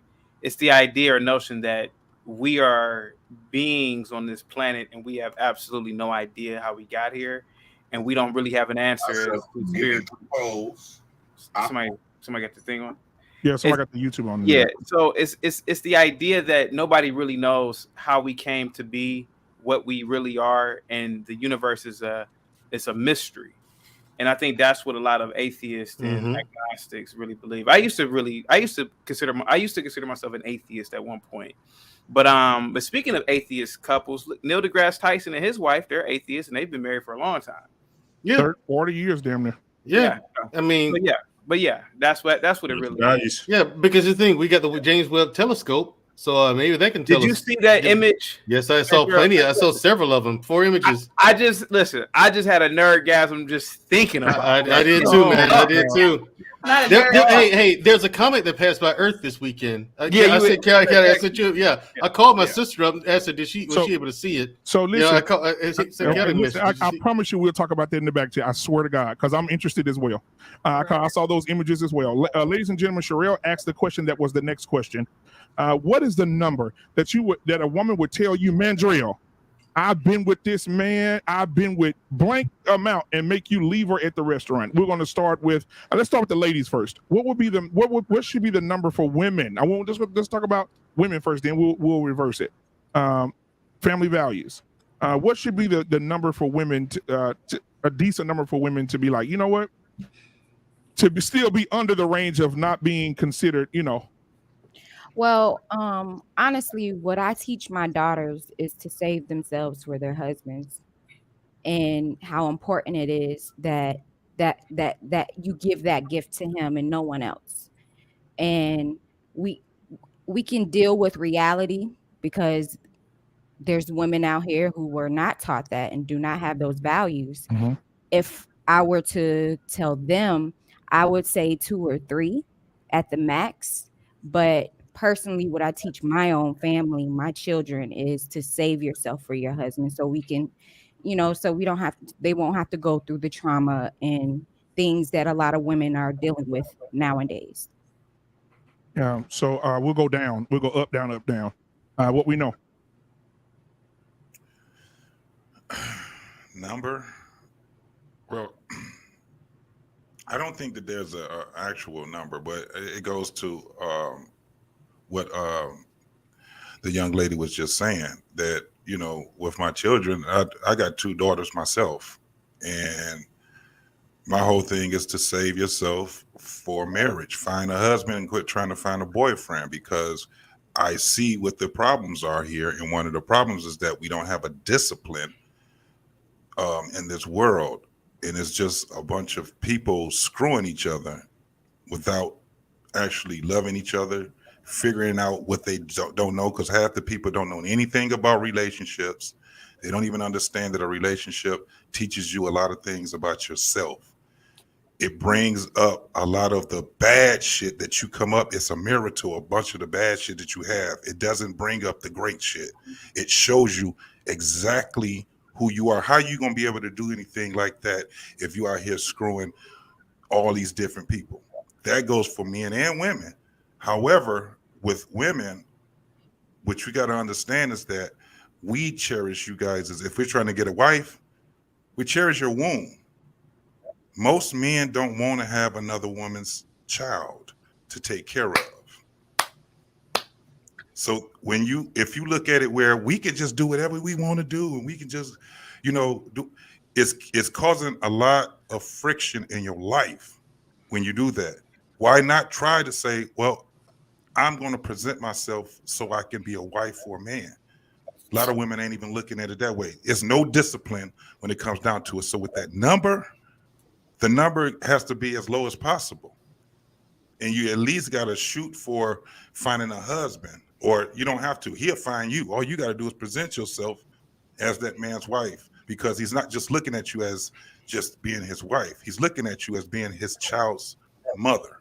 Now let me add something to that before we get Shushu in here. I know she finna flip the whole boat over. And so, yeah, I know you on. I see it. But listen, one of the things, guys, that I teach my daughters, I have 3. And one of the things that I teach my daughters is this particular thing. I've shared it before on when I co-host with Security Boss. So shout out to Security Boss. But this is what I shared with my daughters. If you guys can see that. That is, I draw it like a pie. It's like a circle cut in shapes. And I tell my daughter, let me hold it up so I can explain. I tell my daughter, this represents your body. And if you go and you sleep with Mandrell, Bennett, Dewayne, Mike, Donovan, Billy, and Paul, how many spots are left on the pie when you get married? Does your husband deserve to have one slice of the pie when you were born to give him the whole thing? You should get Father of the Year, sir. So you know, and I try to instill that in them and have them think. You have to think, because when you get with your husband, the one that deserves all of you, you can only give him 10% of you, because you gave all the other 90% to men that didn't even deserve to be in your presence. Black Man Unfiltered. I'm almost in tears, man. Thank you so much, sir. You are a exceptional father. Thank you so much, sir. I appreciate you, brother. Yeah, I'm not a father, sir, but thank you for being a great father. I appreciate it, man. I appreciate it. But yeah, I think, and I want to tag on because you guys were talking about your daughters, and I think I would tag in that to make sure that I put that in there as well. You can't give the whole pie away, and then when you meet the guy of your dreams, you're giving him one slice when you had a whole pie to give him. Right? Because he eat that one slice of pie. What else does he have? Yeah. Right? He's only getting a little small percentage of you. But shoo. You can't do without shoo. Shoo. What you got, Sugarfoot? Okay, I'm gonna be serious about this. I have a smart ass comment I wanted to say, but I'm gonna keep it. This be serious. All right. Go ahead, say your smart ass comment. No. Practice makes perfect, bitch. So you better know it. Your husband, away tonight, bitch, you gonna throw it down on him. You could trust and believe, honey. He ain't gonna want no other woman after that girl. Let me stop. Okay. No, stop. I'm just playing. So basically, she owe everything to Mandrell for helping her get to that point. No, because I get it. No parent who really cares about their child want their daughters, especially, like, the last thing you want your daughter to aspire to is to be like swinging from a strip pole. You know what I'm saying? Like, so I get it. Like, that's the last thing you want. So I get it. I completely understand. But as far as like to the question, so what's high? What's too high of a body count? What's the number? I think, and just being honest and transparent, I think that depends on the age. Because if you think about it, like, the older a woman is, if you're dating a woman, like, you know, Scam Likely said it too on the other panel. He was like, you know, if a woman is like 35 and, you know,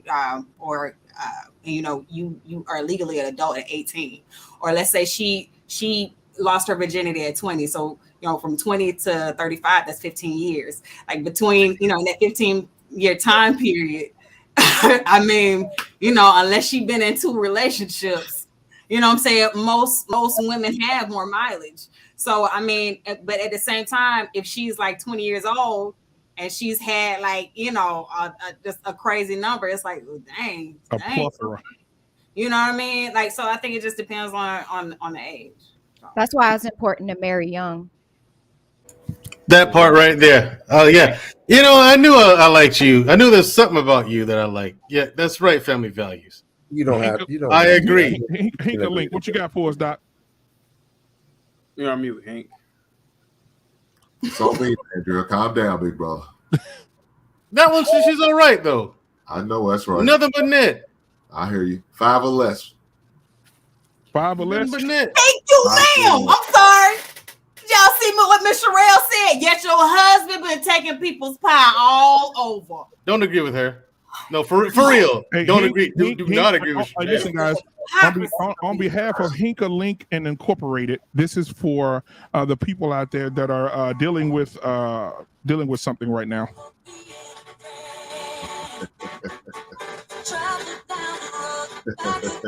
So we start. My song. All right, no, we'll play yours in a minute. But yeah, Hinka Link, thank you for that, man.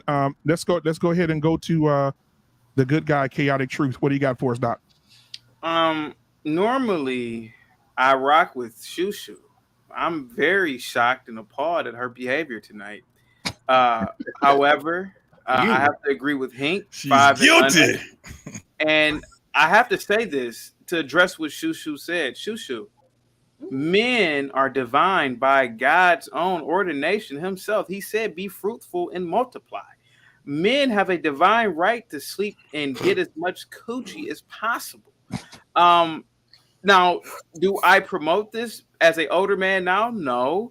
But Shushu, I mean, do you honestly believe that we have all this sperm just to have it? No, we have to spread our seed. Now, I don't say spread your seed because you can't be Genghis Khan out here. But the idea is that women only we guys have like 2 ovaries and 1 egg. And like I don't know how your biology works, but you're not designed to sleep around 1, 2 dudes at maximum. But yes, a man could sleep. Listen, I don't even want to say that part, but listen, a man has every right to sleep with as many women as possible, and we're not shunned for our behavior. And I'll be honest with you. I know you're saying, okay, capping, but here goes the thing, though.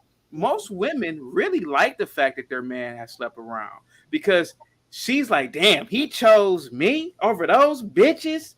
I gotta be the man. See, that's how y'all think, and that's the truth. That's the truth. That's the truth. And, the brother's got a point there. That's the truth. That's the truth. The brother's got a point. Yeah, ladies and gentlemen, we're gonna go ahead and get we on lock. What do you have for us? Sex.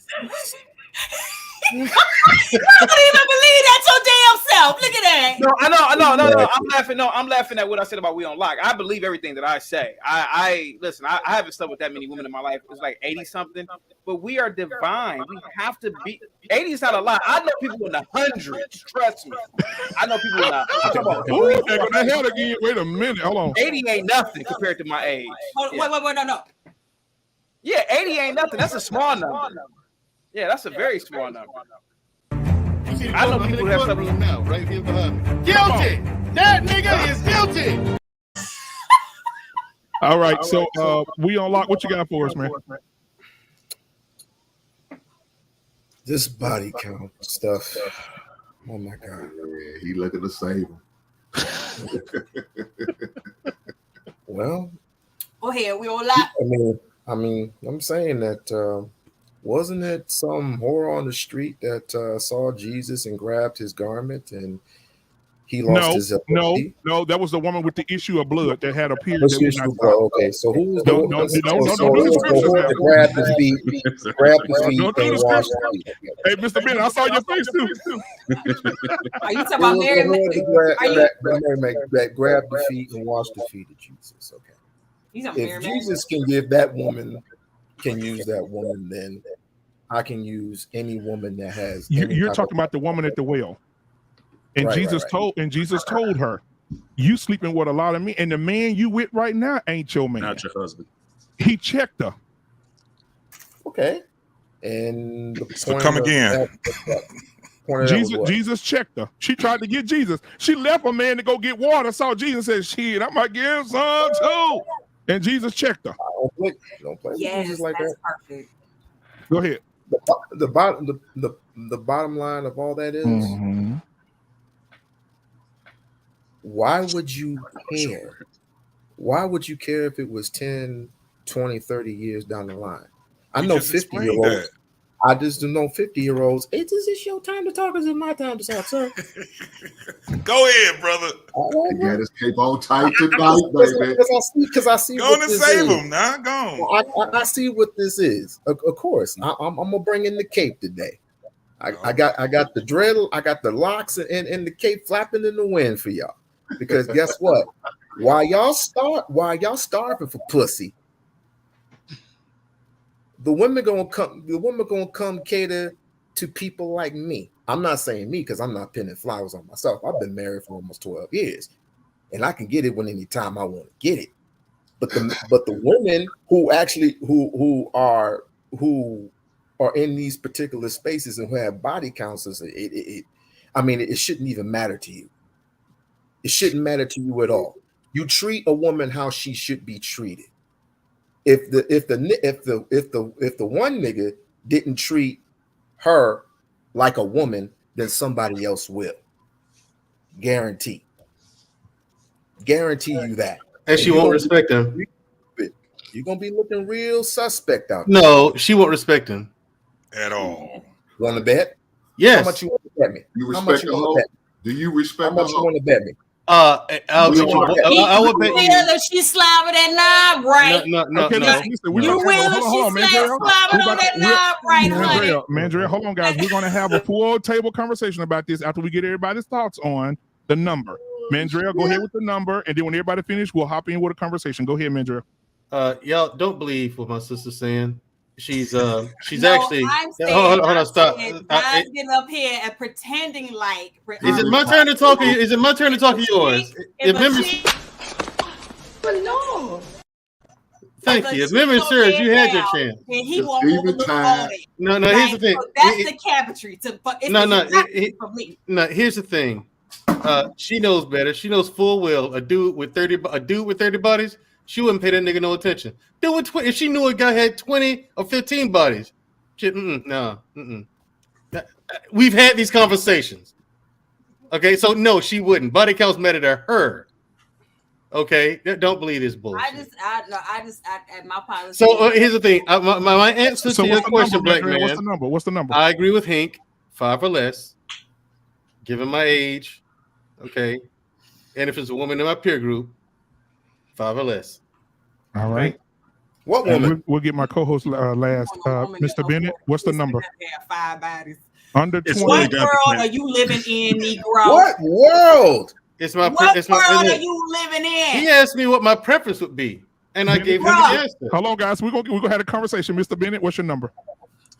Again, a lot of it's going to depend on the age of the individuals. Right. I'm different from most of the guys on the panel in that I don't buy this this thing where men can do whatever and women can't. I think men should be celibate as well as women and get married early.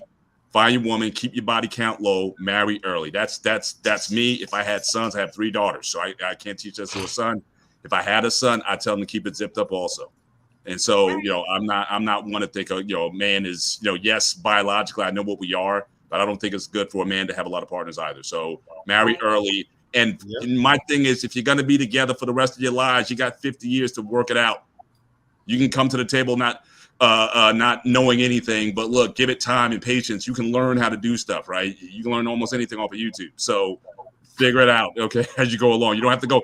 But that was a thing. I will say this, especially about a lot of these quote unquote values religious women. One thing I always call them out on is because they'd be the first ones to talk about values, but they always expected their man to always know what to do on the honeymoon night. That they always up to him. So they would never concern themselves with it, but they expected that their man would know what to do. So there was a little bit of hypocrisy with that. But I say, as far as the number, I would say definitely under 5. I'd prefer under 2. I prefer 1. Right. So, but that's me. But I understand the world that I'm in. If my daughters ever came to me and that was the reality, we would deal with it as is. But I teach my daughters as much as they can that, again, save themselves for marriage, but don't be waiting until you're 30, 35 to get married. Make yourselves what you need to be a wife to a husband now.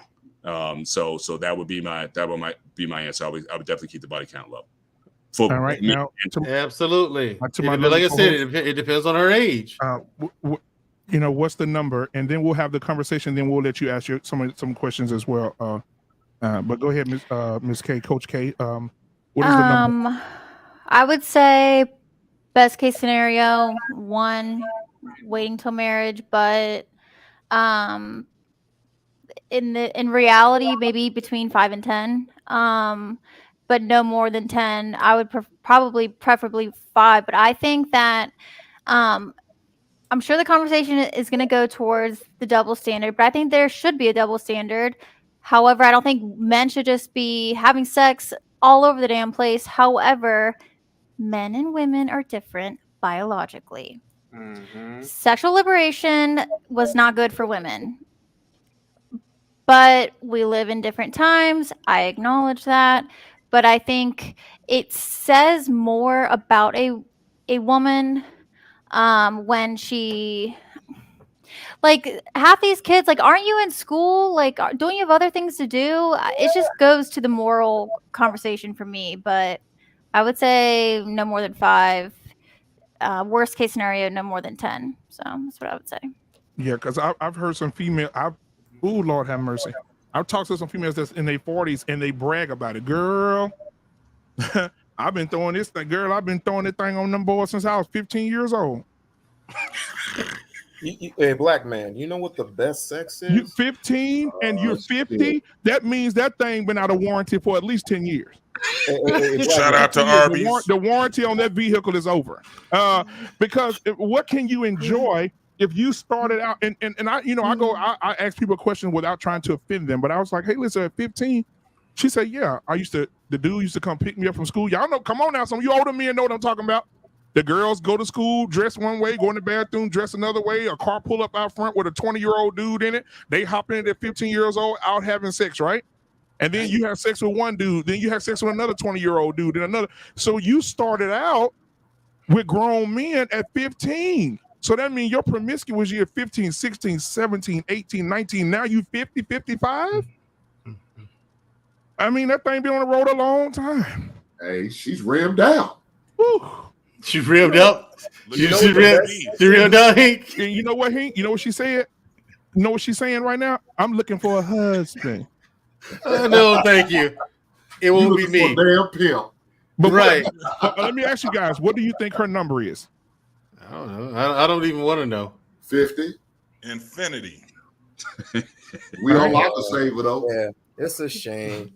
We don't like a boo up. Well, here's my thing. We don't lock. So we don't lock. We don't lock. We gonna put on the best cologne, the best jerseys, the best hat, the best shoes, the Jordans. Nobody wears jerseys anymore, man. Boys, and We don't like they can see a girl from a mile away, dog, and they be like, "Yo, this is one fat ass chick right here." Hey, can you highlight what Sir Hill spelled? Sir Hill speak wrong. Number, dog. Let me get your number, and then all of a sudden you go into the room, go into the back. That don't matter where you go into, and then you go. Hold on, real quick. Woman, and then you impregnate her, and he's like, I don't know that chick. Now let me address this real quick. Let's talk the better black life. He says, Black Man Unfiltered, who are you hanging around with? Now come on, you've been in the world longer than me, brother. You know that there are some women that started having sex very, very early in life. 14, 15, even today. I think it's worse today than it's ever been. It's way worse today. Where you know, they starting early, 13, city? 14, 15 years old. Excuse me? It's on Earth. What city? In what state? Or in Europe? Wait, hold on a second. So we unlock. You're saying You're saying that there's no girls out here that are teenagers, 13 and up. You're not going to put words on my mouth. I said, what city and state is it? Sensitive. All of them. America. How about that? What? Earth in your vernacular. Earth with an F on it. So you can understand in your vernacular. Earth. I definitely know it's I don't know what movies y'all be watching. Hold on, Family Guy. It's definitely happening in Philadelphia. I remember my daughter, when she was in first grade, came home and told me that the girls in her class told her exactly what sex was, like very explicit details. Exactly. They not only know it, they're doing it. But kids are not in class trading Pokemon cards no more. They showing pictures of titties. As a substitute teacher here in Kentucky, who they think that Snapchat was made for? We found rubbers in the elementary bathroom. That's what we found in the elementary bathroom. Condoms. And you letting these kids go to these public schools? Not anymore. What does that say? What does that say about? Well, you're a man of the community, so go into your community and make the public school better. My children go to private school. They do it in private school. You can do it even at private school. So you don't think they doing that doing it there too? Fuck no. Wait, what? You said what now? I say no. Fucking in private schools. The private schools, what? Oh, they're worse. Oh, y'all some new. Oh my God! Some new news. What are we talking about? So you have. But so it happens in private schools. So why don't you just go ahead and homeschool your kids then? Since you can't trust your kids so you can't putting your kids in private school, so you can't trust your kids putting them in public school or in charter school. Why don't you private homeschool them? But wait a minute. I encourage that. You got to go to work, right? You got to. I encourage that. My partner, his wife. So you send your uncle over. What happens to your kids then? Have to save a hoe. The kids only go to school for 4 hours. My nigga. I got your cap and save a hoe, my nigga. Only go to school for 4 hours. They only should go to school for 4 hours. They ought to go to learn math, science, and English. I don't want to hear your jive. You just I'm just saying, man. Fake as anything else. Stop. Black man. Just fake. This is the Let thing. me say this real quick. Let me put a reality real quick. I'm looking here. I did some research here while you were speaking, brother Locke. So if we homeschool, in public schools, we have over, just in my state, 5,371,586 children. There's no damn way you can even put a dent in that number for homeschool, right? You can't stop kids for what they want to do. If you stop your daughter or your son from going to school and they're sexually promiscuous, right? They'll stick their ass out the window to get some. What needs to happen is it needs to be more of a structure in the home. It needs to be more of a structure in the home. You're placing that spirit on them. You are. You're placing that spirit on them. Okay, listen, what I'm going to do is, hold on. What I'm going to do is, because I know, hold on, just a second. We unlock, hold on, because I've had these conversations with professionals. Just like I am. But watch this. You know what to teach them right from wrong, right? I'm trying to help you, brother. I had a conversation. I had a conversation with a nurse. Anybody knows Candid Ann? Candid Ann says you would be amazed how many she works in the emergency room now. She's a nurse. You would be amazed how many 12 and 13-year-old girls coming in labor in her emergency room, having babies, 12, 13, 14 years old. This is reality. I don't know what planet, I don't know what cloud you floating on. This is reality. About it? Nothing. Say what now? Say it again. What was the question? What you say? What are you doing about these women or getting pregnant at age 12? I'm glad you asked, because right now I have receipts, right? So hold on. I am a part of I am myself a part of an organization that has purity for little girls, that teaches abstinence if they're already sexually active, teach them safety with sex. Hold on, watch this. Hold on. Hold on. My daughter. Hold on, bro. You asked me a question. My daughter right now is 14. I have an 11-year-old and I have an 18-year-old. They're all volunteers in this organization as well. So not only did they go through the process of the organization, they're also a part of it. So when I'm there and I'm barbecuing and the little girls coming up getting their plates and they dress in their finest thing and they dancing with their daddies, or if they don't have daddies, we have fathers just sitting over to the side dancing with the little girls, you know what I'm saying, that take on a fatherly role. This is what we're doing over here. Now, the question is, sir, what are you doing? Like chaotic, don't do that. My kids go to a private school. And sometimes I volunteer whenever I can. Most times I can't because of my schedule. I volunteer to help out the other kids, including my own. How are you helping them? How am I helping them? Yes. Well, we build things. We talk. Well, first of all, we always go to the chapel and we always pray together. Okay. We eat together. We pray together. We laugh, we cry, we joke together, and we build together as a community. What do you build? Now, hold on. With the spiritual, this thing will not be televised. No. What I'm saying is, when people right now with spirituality, a lot of people are not connecting to it, right? So, what about the young girls that say, "I don't want to pray. I'm gonna go over here with Derek behind the school"? What are you doing for those little girls that don't believe what you believe? Because when you're helping little girls, you got to help the ones that don't believe. The ones that do believe, you got to be able to meet everybody where they are. In the atmosphere, it doesn't happen over this side here, bro. You're putting that image out in the atmosphere, not me. I don't like putting that image out. What I'm saying is always if. We I don't do ifs. This is a reality. I don't do ifs. It ain't no. This is reality. Yeah, it's about living in reality and seeing what's happening. You live in your reality, man. You live in your reality. Is this nigga Neo? Are you in the Matrix? I'm telling you every day this is happening. Jesus Christ and have mercy. This is what you do. And you're talking about abstinence. Let's talk about abstinence. We were talking about sex all along. This girl was in ghetto gaggers. This guy was in ghetto gaggers. We don't never talk about abstinence. The best, because abstinence doesn't work. We don't lock abstinence, right? It doesn't work. It's a waste of time. Abstinence does not work. It's proven. Bullshit. It's proven it doesn't work, dude. You're wasting your time, piece of that's the reality. Abstinence does not work. Put it in the action, abstinence only. Abstinence does not work, dude. You have to preach safe sex. You tell them to be abstinent. I'm saying abstinence only. We talked about the girls coming into but the. That's what he's saying. That's what he's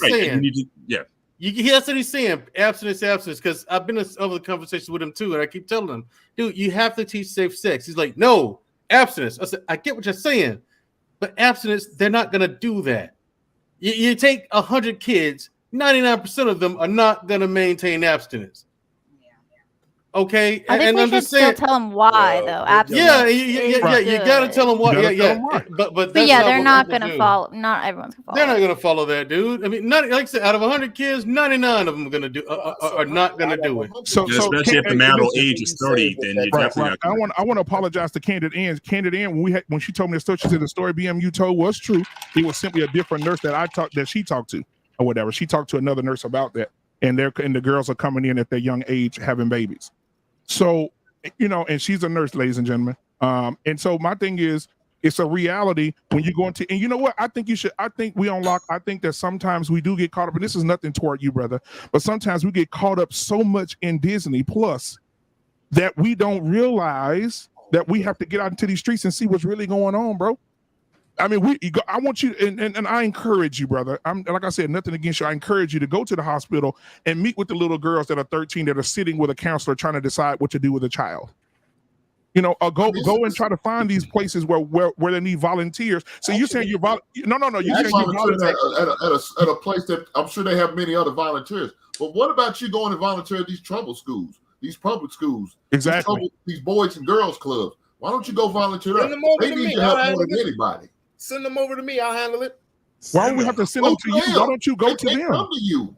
Exactly. No problem. What if they can't afford to come to you? As a matter of fact, we got trouble schools here in Vegas. But what if they can't afford to come to you? How about you go to them? Oh, it's always an excuse. It's always a That's that bullshit. Get the hell on with your bullshit. I see you go to private. What if we can't do this? What if we can't so do we that? unlock. Hold on. We unlock. Where's the funding coming from to get the boys to come to you?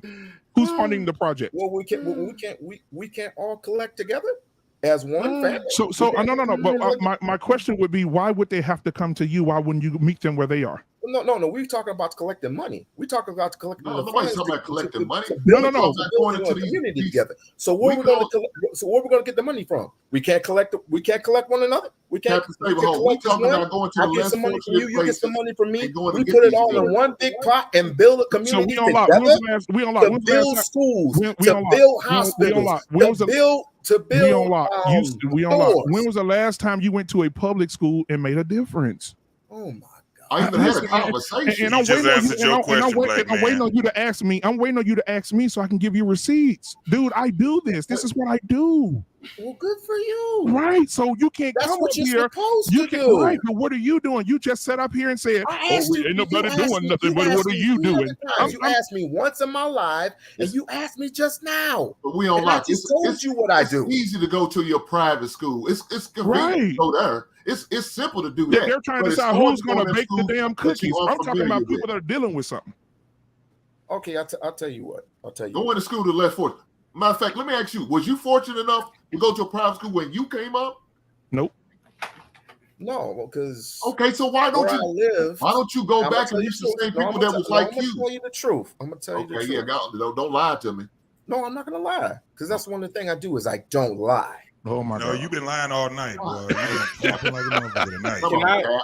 Can I come to the aid of We Unlock? Yeah, go ahead. Can I come to the aid of We Unlock? Oh, good luck, brother. Good luck, chaotic. No. You chaotic. You ain't got nothing to say because I've been saving your ass once before. No, I saved your ass once before. Let's let everybody speak. Chaotic. Go ahead, chaotic. Go ahead. No, hear me out. I too agree with you. We Unlock. I went to public school and private school, but I mostly went to public school. I taught in public school. I taught as recently as like 5 or 6 years ago. Run as fast as you can away from the inner city public school. You see what I mean? Nobody is obligated to go back and help those black boys. the parents should be responsible for raising their own children. And they should be shamed when they breed these bastards into society who cause havoc. The public's That's disgusting. That's just disgusting. You wanted his help. He gave it to you. He gave it to you. Hear what you got. Disgusting. You wanted his help. You should be ashamed. You should be ashamed of yourself, because I know you don't believe in that shit. Yeah, I do believe in it. I made video. Sir, I used to teach and I quit. Bro, you don't. So what? You don't. But you just. I do believe in that, sir. I made videos about it. You're running the game. You don't believe in that. I'm not running the game, sir. What are you talking about, sir? I don't believe in none of that shit that you spew on the internet. None of it, sir. I wholeheartedly. Sir, I get money out of it. He could get money out of it. Get your money, bro. Sir, you don't know, sir. You're pocket watching. I don't know what you're pocket watching because I'm not getting money. As smart as and intelligent as you are, you don't believe in none of that shit. Yes, I do believe that, sir. The onus is on responsible breeding. If black women, in particularly, and black men, I gotta say this, and poor people, if they bred correctly, you wouldn't have to have the Boys and the Girls Club and all these after-school programs. The father should be the mentor. Period. If I had kids, I wouldn't want some men with some after-school program with my kids. Are you crazy? So other mentors can't be uncles. No. In my opinion, no. The only mentor that I ever had in my life was my dad up until 18, 19. After that, I don't need nobody to mentor me. Life is my mentor. So what if your dad was gone then? Who Sir. We're gonna get the ladies in here. What if an asteroid fell onto the planet, sir? The fact of the matter is that would be your ass, but that's not my point, sir. So you mean it? So you believe that? So you're telling me that if the father was not in the home, that there are no other influences? Your grandfather, your great grandfather, your uncle. I would like to answer you. Rhino across the street. We on lock. Let me answer you. Can I answer you, sir? Again, sir. Again, it is up. It is up to the nuclear family to raise their own damn kids. A responsible nuclear family. And one of the problems with go ahead, we on lock. I have no problem with that. There, I'm with you. I need to go to the newest panel where I can be heard. Let me say this. No, because I agree with you. I do agree with you about the nuclear family. I say, have the same mindset with that private school and all that. I thought this was all community based, sir. They too good. The only time you should pass out turkey in the hood and go back is when you are rich. Other than that, save yourself, black man. Don't worry about these other people's kids. I wholeheartedly believe that. That's just my opinion. Yeah, go ahead, ladies. I'm gonna get the ladies in here. Go ahead, family values, shoo, and then we'll get. Go ahead, we on lock. He said, get the ladies in. I like to respond to the periodic thing.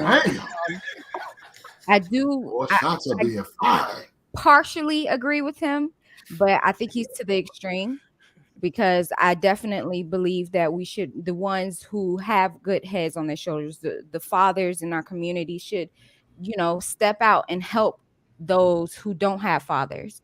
But I think the biggest issue right now are nuclear families and letting the men lead the homes. And I think we should be teaching, starting from home. This all starts at home. We should be teaching our daughters and our sons that sex is for marriage, and that and how the importance of marriage and legacy, so they can have something to strive for. Like, for example, my 4-year-old daughter, she tells me, I want to be a wife. She doesn't say I want to go live my best life. I think we are the first influence in their lives, so we should be teaching them the importance of saving yourself for your husband or saving yourself for your wife.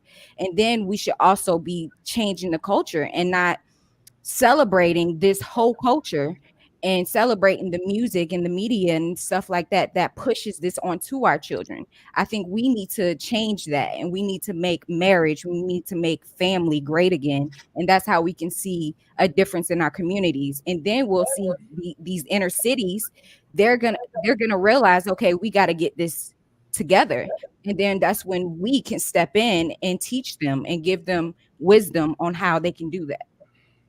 Shushu? Okay, I'm sorry, I forgot the original question. What was the original question? Well, we was having the conversation about the number, but then it transferred over into what we're doing into the community to stop this type of behavior. The body counts in all this sexual activity. So, well, part of it is parenting. Exactly. Because we can sit up here and we can blame social media, we can blame the movies and all that stuff, but all of this stuff was around when I was a child. And I'm talking about you had horrible music. Trina had a line in her song Baddest Chick. If I had the chance to do it all again, I'd be fucking by the time I'm 10. But at the end of the day, like stuff like that, I knew I couldn't listen in front of my mom or my dad because they'd be, you know what I'm saying? They have something to say about it. But like kids now, the problem is, and I hate to say it, it's our generation. Like they partying with their kids.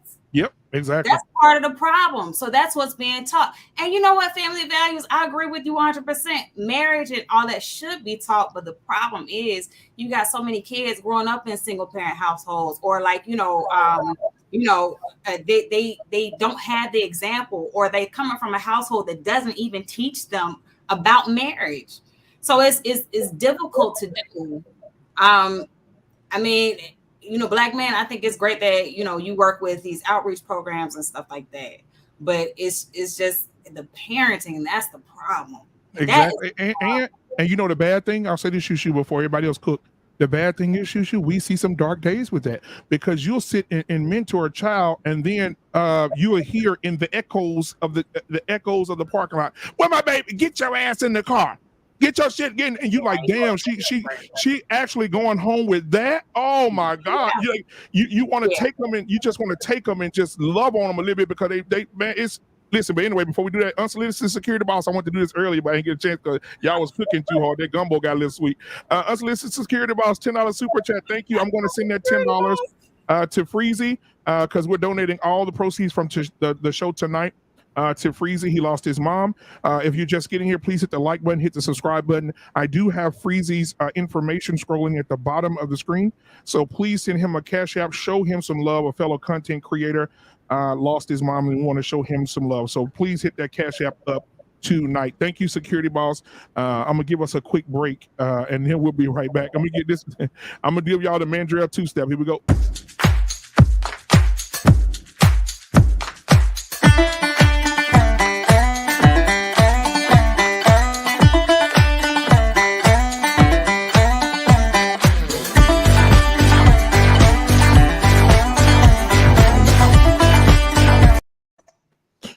All right. Thank you so much, Unsolicited Security Boss, for that $10 super chat. All right, but now before we let Coach K cook, let's go ahead and get Chaotic say he wants to respond to what he heard. Go ahead. Well, actually, I wanted to respond to somebody in the chat. Somebody in the chat said, I was fortunate. Like, that's a unique thing to be raised by both of your parents. That should just be common. But what about other children? Should they be left behind? I'm going to bring race into this, and I'm going to be real quick. What I've observed in the white race, and by the way, happy White History Month to you all. It is July. What I've observed in the white race is that I don't see well-to-do white men going back to the trailer park to uplift Billy Joe Bob. I just don't see no shit like that in their race. Sorry for cussing.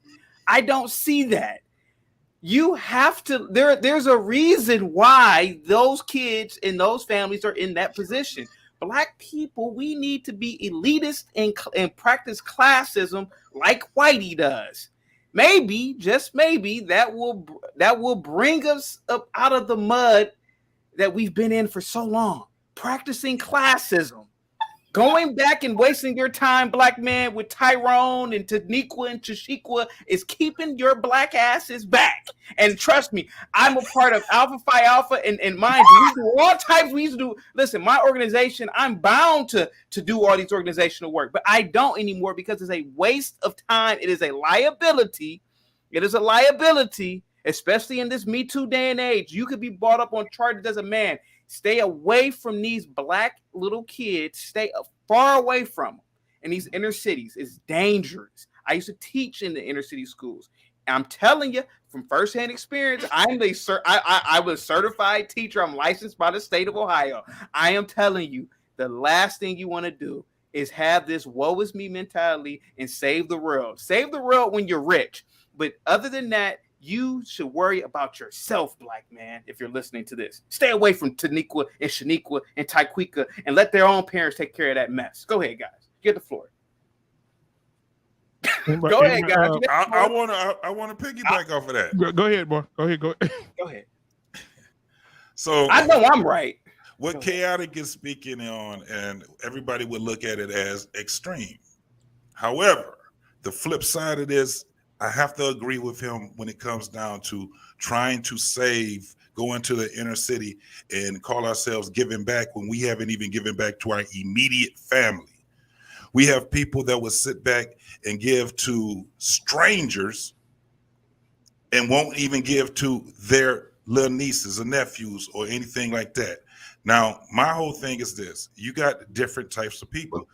We have to be facet. You should have the man and a woman that will be in these communities to make them better, though, not to go there and to make these and give them turkeys and $2, and you got rappers going back to their neighborhood giving $100 to the little kids and shit. That don't do shit for them, but make them want to stay there and wait for the next time you bring your ass there. And I'm sorry about cussing, but bring yourself in that community and keep feeding them. We have to, and one of the things that I see what he's saying, because if you're triggered, it's going to fuck you up what he just said. But if you're not triggered, you have to understand, you got to be indifferent. When you're in a position of making yourself better, you have to be indifferent to that. You know why? Because it's been proven through history that the people that black people that try to save black people are the ones that black people end up killing. We end up killing our own people. The same people that sit back that we trying to save, those are the same people that come to us and say, he ain't shit. He sold out. If you speak regular fucking English, what they say you sound like? Sound like you sound a white person. I've been dealing with that my whole life. Since I was fucking 4 years old. Right. So we have to make sure that these folks want to get to where we at. We don't want to go back. You see how it be people that's rich, black folks, rich. They go to the hood trying to give back to the hood. And guess what ended up happening to them? They get murdered. I see, and I don't know if you guys, and I follow this, and I'm going to have a show on this. That drill music, that's what they call, and I'm not a religious person, nothing like that, but I can tell you, that's devil music. You want to know some hell music? That's hell music. It speaks nothing. Yeah. See, what he got right there, that's why he's where he's at on that sleigh bed. That type of person is what's bad for the black community. That dude. The one that got that right there, he need to turn it around. He's the one. You guys just ask that man, what do you do in the community? Like, you seen Chaotic already said, I was a teacher, licensed, certified. Black man said, I goes out here to these communities. Both can still tell you that, man, it's tough out here. You got to be serious about what you're doing. Chaotic said, nah, I done dealt with this before, and I'm not dealing with it anymore because of his experiences. Now, you still have other people that can go and you try your luck. Go out there and try to say to people. He's not telling you, he's just telling the people, if you're smart enough, you will get your own family together. Because it goes back to what you said earlier. We got to start picking each other, the right people. When women, you have to pick a man that want to marry you. Men, you got to quit picking the hoes. You leave the hoes for people like we locked on whatever the fucking name is. I'm sorry, because he done got me triggered. You leave those people to the people like him, the ones that want to go. You leave those, what they call them, bad bitches, thugs, all them. You let them stay with us so they can kill themselves out. And you save the people that want to be saved. Thank you. And that's your family first. Read the comment. This is from Dr. Eugene Steele. Doctor. He said, Chaotic, I am a teacher. You are right. It is hard. I have dealt with black boys for years. Myself, I wonder, are there situations at home for what I've learned from single parents and these YouTube? Guys, give me 1 second real quick. You know what white men do who are educated like myself? They'll open up a factory. They'll open up some sort of business. They'll have some sort of trade for Billy Bob in the trailer park. They exploit them. They have them as their employees. That's what intelligent blacks should do. Intelligent blacks should exploit the Taekwons and the Daquans and all of these people and get them to work for us instead of going back and saying, you're just like me, Taekwon and Taquan, whatever your name is. You're just like me. No, they're not. They're not like you. The intelligent black is different from those types of blacks. You need to exploit those types of blacks. And that's when, and I'm telling you, it was a crystal clear moment when I realized I can't help these niggas in the classroom. They're like animals. But what I can do is manage them, open up a business for them, put them to work, make money off of them. That's what intelligent blacks should start doing. I digress. Just be quick. When I get my company big enough so I can build my own factory, that's exactly what I'm gonna do. Is what Chaotic said. I'll employ the people. I can't come to your neighborhood like the neighborhood Shamaria and I grew up in. Putting food on their table, man. Right. You're helping them out. Right. You're providing for them. Exactly. Like, because Shamaria would tell you the neighborhood that we grew up in. Exactly. There's no way we can go back there and help them people now, man. It's too far. Am I right, Shamaria? Like, nah, we can't go back there, man. I got a question, Chaotic.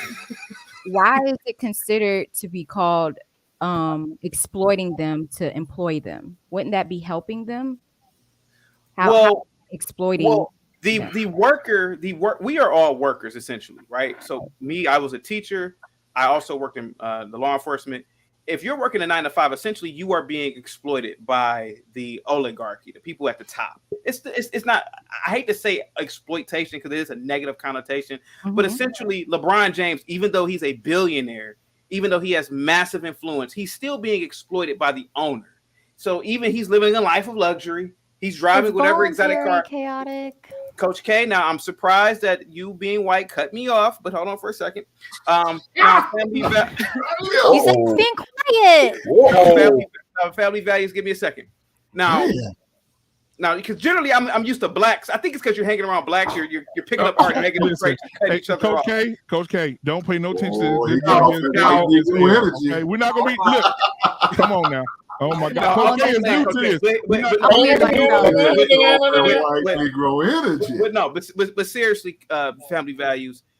That's essentially what black men such as myself should do. I used to be just like Black Man Unfiltered and Hink, and I realized you can't reason with these niggas. You have to manage. No. Say it how you're supposed to say it. Say it like you said it last time. What do you mean? Say how you said it last time. What are you talking about? You said you didn't say nigga. You said the other word. Say it how you said it. Oh, with the ER at the end? Yeah. Well, they haven't. You calling black people coons? What you talking about? Right. No, this is what he said. Pay attention. We don't like. Pay attention. No, this is what he said. Go ahead and say it. I'm listening. Give me a second. I'm listening. I commend Hink for what he's doing, but remember, Hink is about what? Hink, you're 6'3", something like that. So you have an intimidating physical feature about yourself. I do not, sir. So when I worked in these schools, I literally had to put my I should have said that. But I had to put my hands on some 17-year-old teenage boys because they tried to try me. I'm too small to do this every damn week. The idea is to exploit their ignorance, is to dominate them intellectually. And that's when I realized, I'm like, oh, wow, this is really easy. They're stupid. And I can control them that way. Well, this is what is the issue with our public schools. I did vote for Trump. In the inner cities, it's usually teachers like you who don't love the children. And no, I do not. I love myself. Don't love the black children, of course. Right. And it's a good thing that you're not doing it anymore because it's just not for you. You don't have the heart for it. And leave it to the people who have the heart for it, like DMU. And to be fair, family values. I think Poppy says I got beat up by a 5th grader. That is not true. I think it's fair to say that Chaotic start because I know some teachers as well. They start out in really good faith. You know what I'm saying? They start out really wanting to educate these children to be educated. So they go out and they become teachers and they try to educate the kids. But those children's environment after they leave school is so toxic that they bring that and they're children, so they don't know how to manage it or compartmentalize it. They bring it to school with them because it's a part of them. And then the other kids in the class, they got similar backgrounds. They're toxic too. So you have one teacher in a room with 22 to 32 kids from toxic backgrounds trying to teach and manage these kids and get them to be orderly and pay attention. That is a lot for one person, and a lot of teachers quit because of that. So I don't think it's because he is a toxic person or is that he means ill. It's just like everyone has a threshold, and everyone gets to a point where they say enough is enough, regardless of the situation they're in. It could be at a job as a teacher or a factory worker or a doctor. Everyone has that threshold. So I'm just saying, just a little bit of grace for the dude. And people, you know, you can get hardened after a while. Yeah, that's what I think it is. A lot of teachers do get after that because, you know, and I get it. I think I'm with you. Family values. I think we lack good teachers, but at the same time, structure and discipline in the children that's lacking, and that makes it much more difficult for a teacher's job. Teacher to do that job when the job itself is hard enough to do. They got to manage children and educate them at the same time. How the hell do you do that with a good kid, let alone kids from toxic who go home and their situation's toxic? Let me say this. Let me say this, Mandrell. I can't completely disagree with what Chaotic saying. I can't either. That's what I'm saying. That's why I said what I said. That's what I said. I was like, I can't. Let me finish. Let me finish, bro. It's a little harsh, but I kind of understand because when I was in the classroom, and then like I said, I was on the elementary level, so I couldn't imagine how much more crazy and chaotic and toxic it's on a middle school and high school level. I was on the elementary level, and you know, I'm pouring into these kids, but the unfortunate thing is when they go home, they don't have nobody to reinforce what I'm trying to educate them, right? What I'm teaching them, what I'm showing them. And then it's like I'm starting all over again. And this is the next day. It's not like it's 2 weeks later, we're about to take a test. You know, let's, do a refresh on what we learned. It's the next day. And they act like they had no idea I just taught them that the day before. And it's sad. And it's just unfortunate. The situation? You said what, buddy? So you're saying that you can't Joe Clark the situation? No, the school won't allow it. The school won't allow it. You could. The state won't allow it. The city won't allow it. Hold on. Can't do that today. Let me answer the question. He directed to me. We couldn't do you couldn't. They took panelists out of school, the state of Kentucky, back in '86. So anything like what you're talking about, Joe Clark, the situation, you can't do that. You know, even in the private schools, the Catholic schools. You can't do it. You just can't. We pay tax dollars, and you mean to telling me we can't do it? Yes, that's what we're telling you. Joe Clark couldn't do Joe Clark. I'm gonna give you one instance. Yeah. You could not put chains on entrances of doors of a school. Your ass would go to jail. Joe Clark went to jail. We don't lock. Right. Remember that's what I was saying. Joe Clark went to jail. Well, not only that, and he was right. Proven right. Let me say this, Mandrell. They won't even let you suspend the kids. What? You can't even suspend them anymore. You can't. Why? Because it's a loss of money. If you suspend them, they lose money. In the state of Kentucky, every kid, every head in school. That sounds like a that sounds like a government state problem. Hold on a second. Every kid in the classroom is $1,500 a child. They have to stay there at least until 11:30, half a day, and they get full credit for that attendance. They don't want to lose that money. They don't. And that's money lost. They don't want to lose the money, and you pay tax dollars. That's true. No, he is absolutely right. We don't look. These guys are telling the truth now. No, the schools don't like suspended because every time that kid is out of that seat, every time he's absent, the school loses money. And eventually, like, imagine if all the kids weren't there, that building will be shut down. Yes, they lose money. Yeah, I think it's like. So let's get Mr. I want to get Mr. Bennett in here, guys. Mr. Bennett has said anything in a long time. Everybody has spoken. Mr. Bennett, then Coach K, and then I'll start bringing in. I'm gonna bring in a guest to have us say about this as well. So go ahead, Mr. Bennett. Well, I think we've certainly taken a turn off the topic. Now we're talking about education and everything else. I would say I would. Again, I'm never going to deny someone's experience. So chaotic, your experience with the schools. First of all, I salute you for one, being a Black teacher. I really do. And, I may not agree with everything that you say on the topic, whatever, but again, I respect your effort. And again, I'll never disrespect you by denying the experience that you had. I think there are multiple ways we can look at this. I'm a big advocate for private and charter schools. Also, I'm also a big advocate for male or single sex schools. I think really, we need to start thinking about ways how we can have boys isolated. I talked about, one of my dreams is to start opening up camps where, again, you can have boys away for the summer, get them out of the environments that they're in, and really help them to, be around and encourage them to be better. So any kind of camps or any kind of environments where they can learn, I think that's still a worthwhile goal. And I would always still encourage Black men to be, if not teachers, volunteers, or whatever. I think your presence is necessary. I know what that did for me. So I would encourage, even though it could be a thankless job, but I can't tell you how much a Black man in the classroom, what that means to Black boys in that situation. So again, private schools, single sex schools for boys, male academies, female academies for that matter.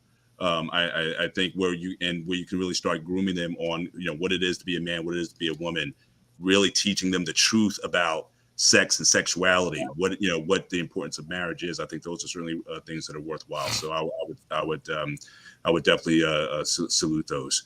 But as far as just kind of getting back to this this topic a bit about where we are with what are we teaching our children? I got to give Kat again. It is ultimately, it's got to be up to the parents. I mean, society, we can try to social engineer these things, but parents have to be responsible, especially given some of the mistakes that if they've made them, to say, look, I don't want you to make these same mistakes that I did. So so encouraging younger people to think about the choices that they're making and make better ones. I think that's something that it has to start with us picking better, choosing better, marrying younger. I mean, again, this is where I may disagree with a lot of guys in the space here. I know everyone says, "Oh, don't marry until you're 30, 35 and whatnot," but I really believe there's something to be gained when you have people who build together.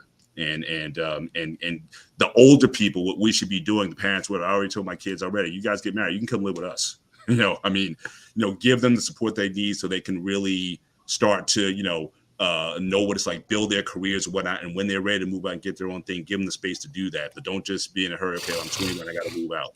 No, if we want our young people to marry, if we think marriage is the way forward for them, we need to be supporting them on all levels for them. And so I think and I'm talking specifically to the younger baby boomers and the Gen Xers who are having these children now. I think we need to, when that time comes, we need to be able to step in the gap for our children and support them any way we can in married life, as well as in their single life or pursuing their careers, what have you. So I think that's all I want to say on that. But chaotic, I really, and I hope I'm definitely not one of those people who like to cut you off.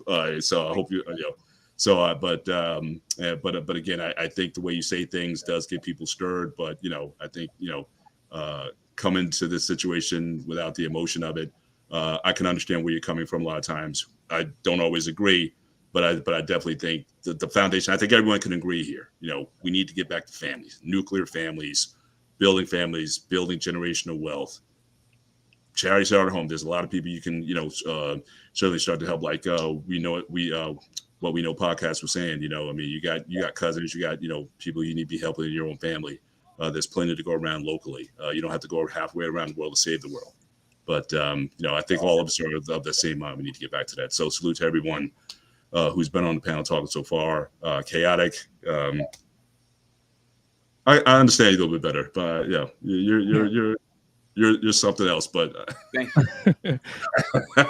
But I ain't hating on you. Really. And I will say this. Moving forward, so I'm going to bring the first guest up. Coach K is going to host during the guests coming in. I'll filter them back in and out. So let's please respect that she'll have the floor while I'm off. We'll go ahead. We on lock. But I gotta head on out because I gotta get. Okay, go ahead, brother. I understand. Thank you for being here, bro. I appreciate you, man. Thank you for your perspective, man. Thank you for the conversation. We on lock, man. Now, Still love you, brother. Before you go, can we get one more?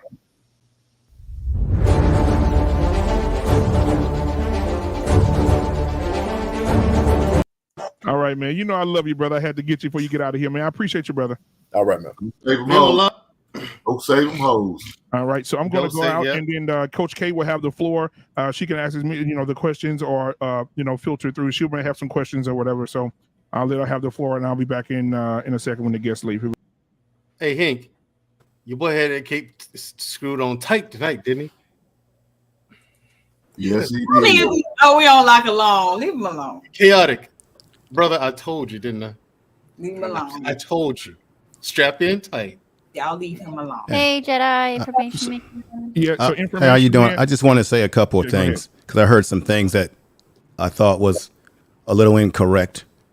Brother Chaotic, you're looking at a man that's 33 years, damn near 34 years, member of Alpha Phi Alpha Fraternity Incorporated.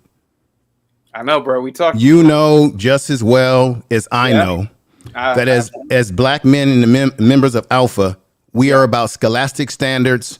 We're about uplifting. We're about building. Go to high school, go to college. You know that's been around since the early 1900s. Yes, sir. So you know, with all due respect, that we do try to go for the best.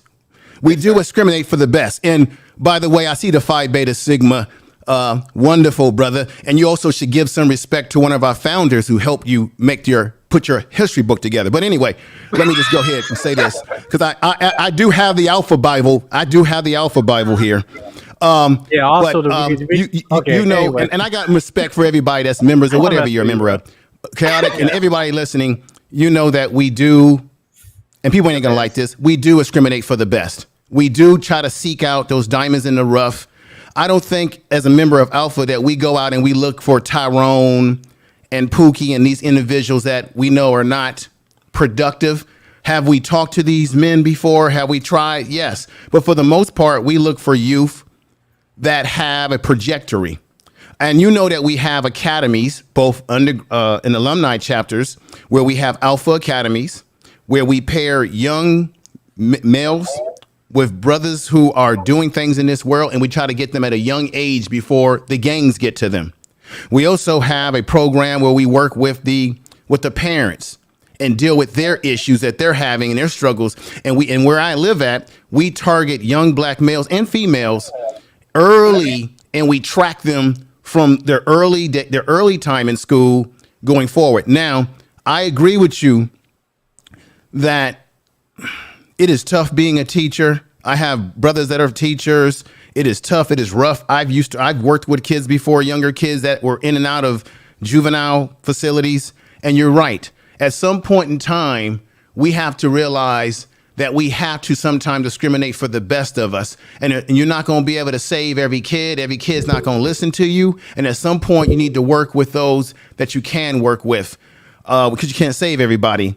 But at the same time, let's not forget that some of us on this panel could have been one of those kids in these communities, and somebody gave us a hand up. You know that famous picture, that mural, where the one brother is pulling another brother up as he's my brother.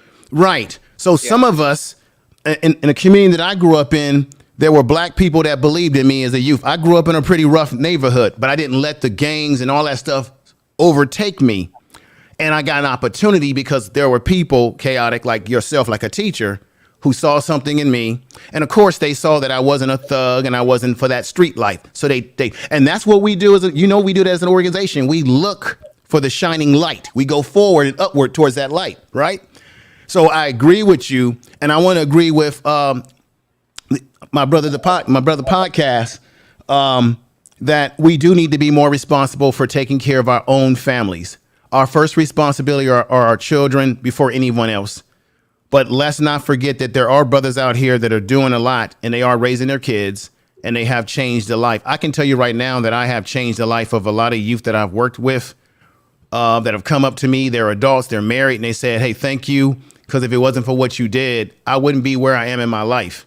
That makes me feel good, because no matter how small or big of accomplishment, we're doing something. And this is not going to change at all. Are we responsible for every young youth out here? We're certainly not, because there are some grown ass men out here who are not taking care of their business, and we can't save everybody. So chaotic, this is not to come at you in any disrespectful manner, but I get very sensitive when I hear that term, that word alpha phi alpha, and we put that word out there. But when we put those words out there, we got to be responsible to break down what it is that we really do, because we're not just representing ourselves as an individual, we're representing the organization. So that's why I might have got triggered, because I just don't like our name. Hold high the name, brother. You know this. I don't want our name being tossed out there in these conversations about, well, you know, we working with thugs. No, you know that we look for the best kids. When we give them scholarships, we're looking for kids who have the grade point averages, who are college bound, kids that have the potential. That's what we look for. And you know it. And that's why people try to call us elitists, right? Don't we often get labeled as elitists, brother Chaotic Truth? Don't they normally call alphas and other members of the Greek organization we elitists? Because we look for the best in all of us. Yeah. And that's what it's about, you know?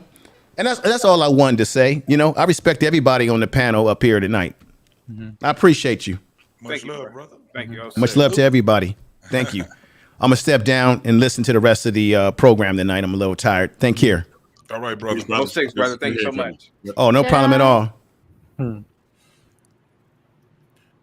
Hey, but I can also speak on this whole thing on community too. So one of my 7th grade, 8th grade teachers used to be, I don't know if you guys know who Bishop Sheard is. His wife used to be in a group called the Clark Sisters, and he's a bishop. He used to be my teacher in the 7th grade. One of the things that I respected for him, and I didn't know at the time that he was a bishop or anything, because he just never led with that. However, because I did have my father in my life and I'm in the inner city. So when we used to go in his classroom, he didn't really have to raise his voice or anything. Only thing he had to do, because we come in there, you know, we probably come from gym or whatever, and you know, we hyper and everything. And only thing he used to have to say is, be quiet. And we had some guys that was rough in the 7th grade, but they never tried him. Now we would go to another class, and it would be like a woman teacher or something like that. They could not control. They hollering, sending them down to the principal's office, kicking them out, and all these different things. With him, he's never, not one time, and I think he worked at that school for at least 10 years. He not one time had to kick a kid out, ever. And he was good for counseling, and he saved a lot of kids' life. And they, to this day, these guys are 40 and 50 years old, and they go to that man and they tell him thank you. So I can understand that sometimes it does take, but that's the part. He was a part of that community. You dig what I'm saying? And still, it does not debunk what Chaotic is saying at all, because at some point in your life, you have to be indifferent for people that are not conducive to a community. You can't keep them a part of that community. If you want to stay in the so-called hood, you got to clean that hood up. One of the things that we have a problem with is we have a problem with being one with police officers. We have a problem with authority. And we also have this concept of not snitching in the hood. We have in the inner city, the majority of murders are unsolved, and everybody know who got murdered. Is that conducive to a community? It is not. So what do? Do we fight, or do we stand there and then we die? You would have women in Chicago that would have 4 and 5 children that have been murdered in that city, in that community, and they never move. After the first child, after the second child, the third child, and every one of them died the same way, murdered. So when Chaotic is saying no, I can understand him saying, get the hell out of there. Why would you want to subjugate your children to a community like that? This is that, and that I'm gonna leave it at that.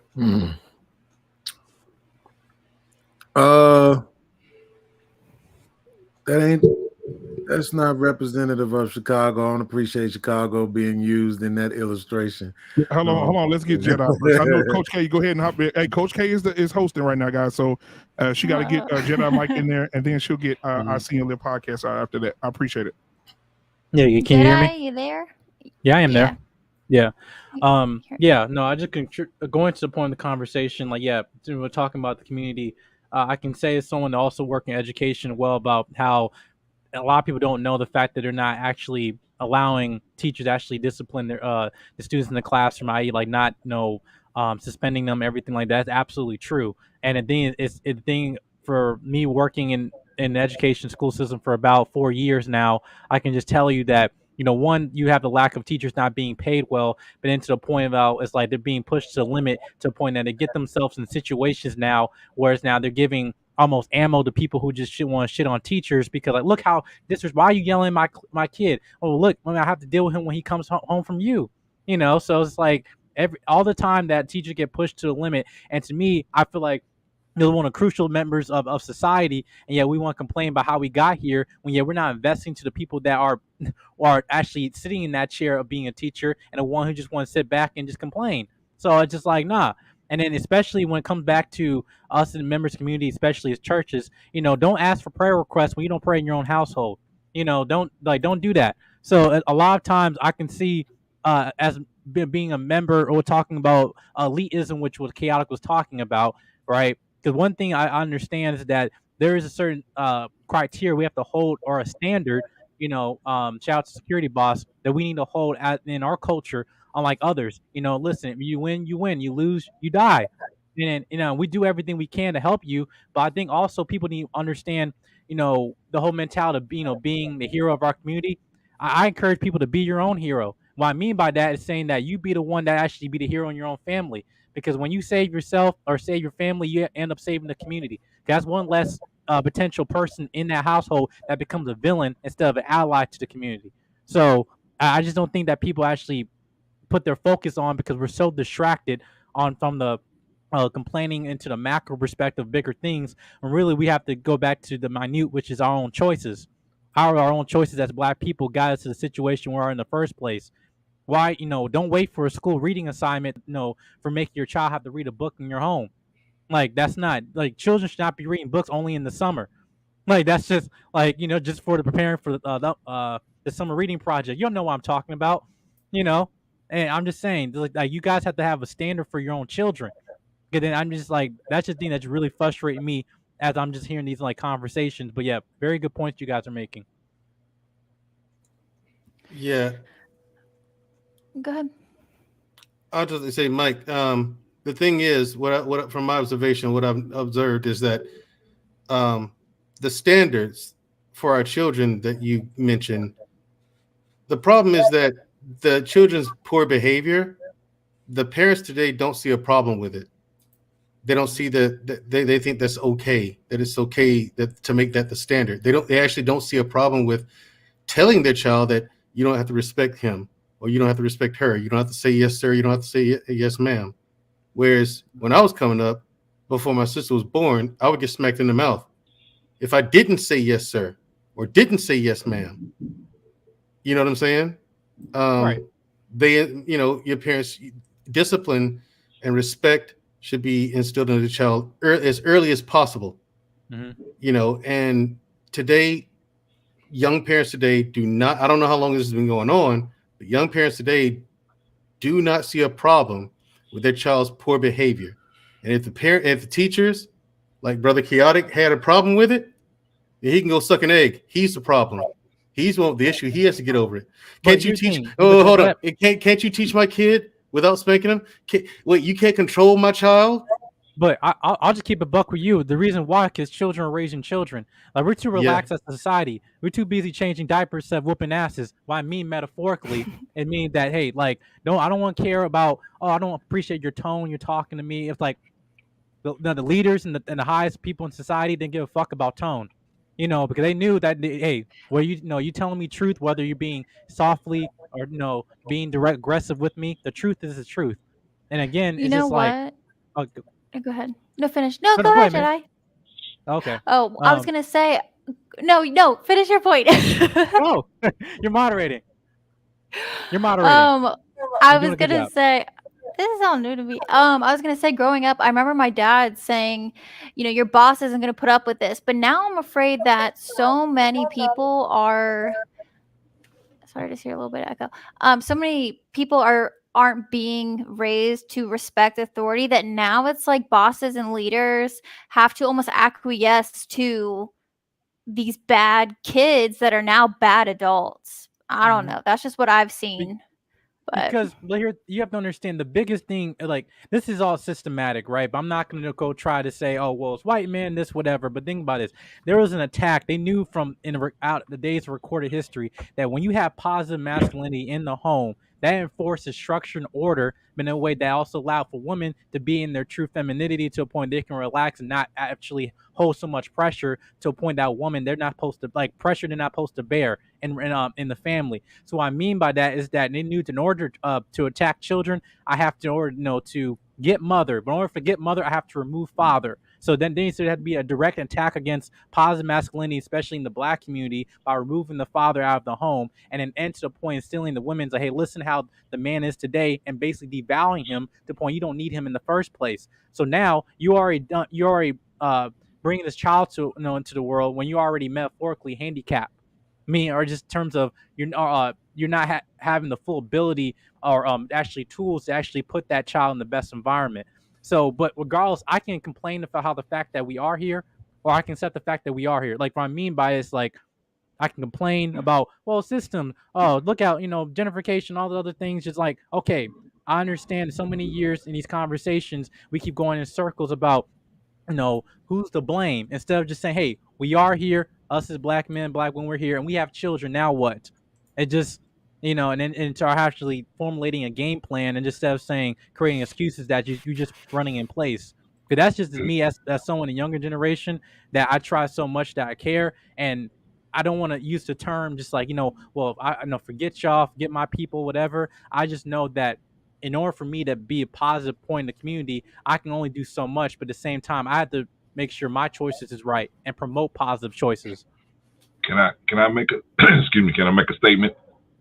Because yeah, go ahead. Well, okay.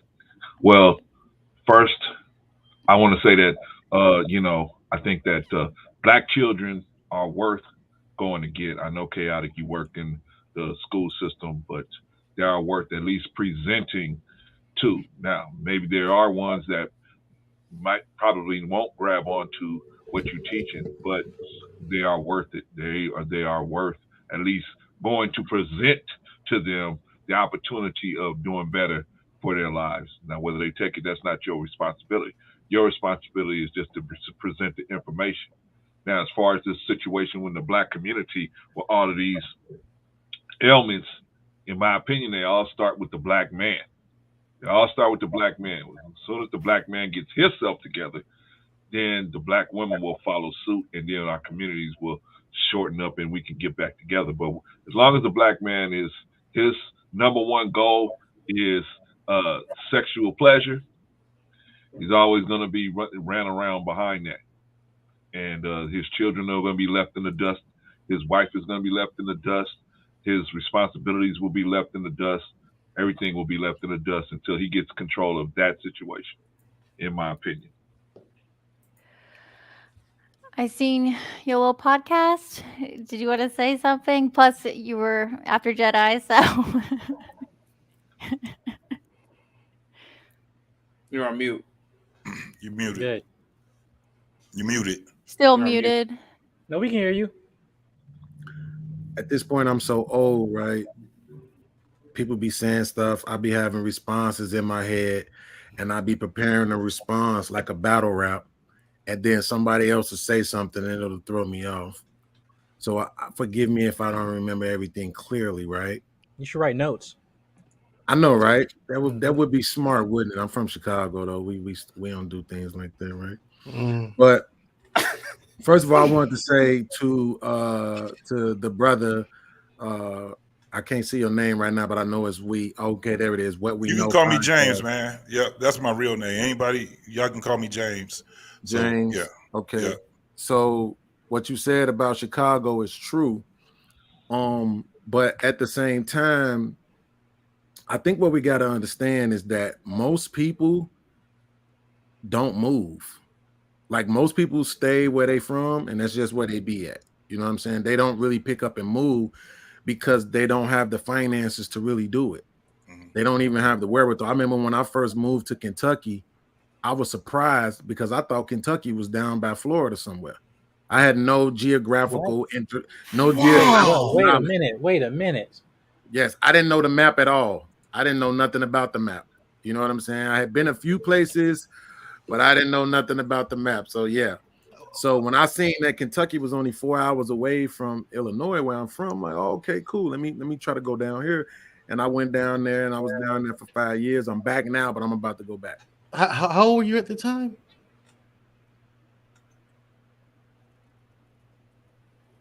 You can't even remember that. 39. You were 39. Yeah. In school, you went to public school, right? That's a fact. Chaotic, thank you for Chaotic Truth. Thank you for recommending that if the day comes I do have a child, send them to private school. Thank you so much, brother.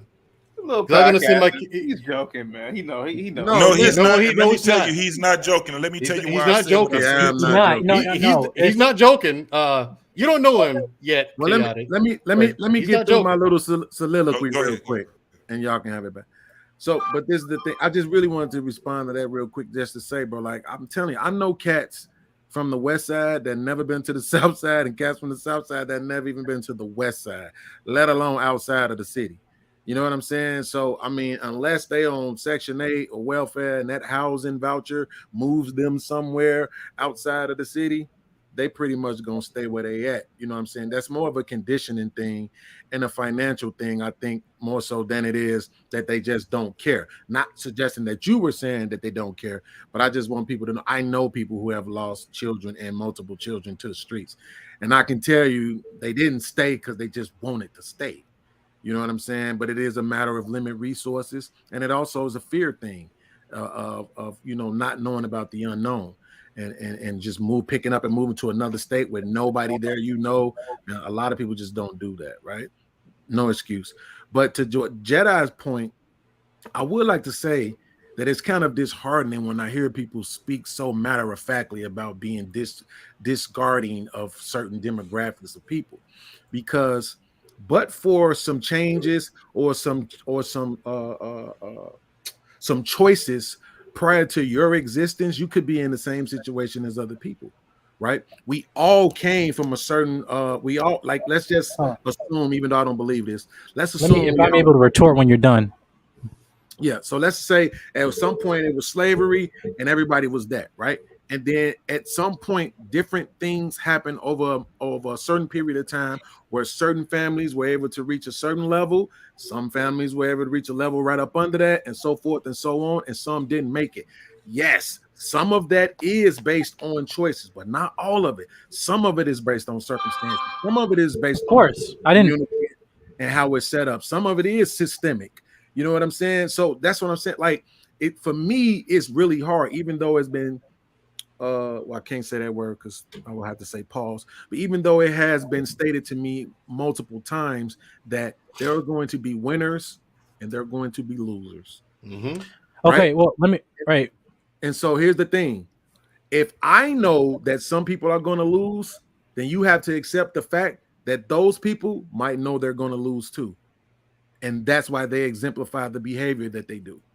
But you don't know if you're going to lose unless you try.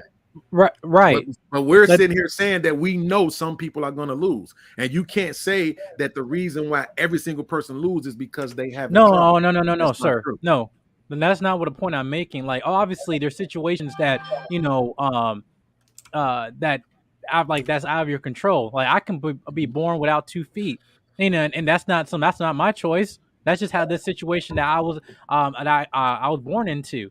But the problem that you're not seeing here is not what not a lot of situations that people things are happening outside their control. It's just some things that when we have on a consistent basis throughout our culture that our poor choices have dramatic consequences. I don't care. Don't talk to me about reparations, Black people. But yeah, we had a preview of that with stimulus checks, and yet here I am looking in the mall, and I'm seeing long lines at Foot Locker, and I'm seeing long lines at other places that's not investing anything to our community, and yet we complain that we're broke.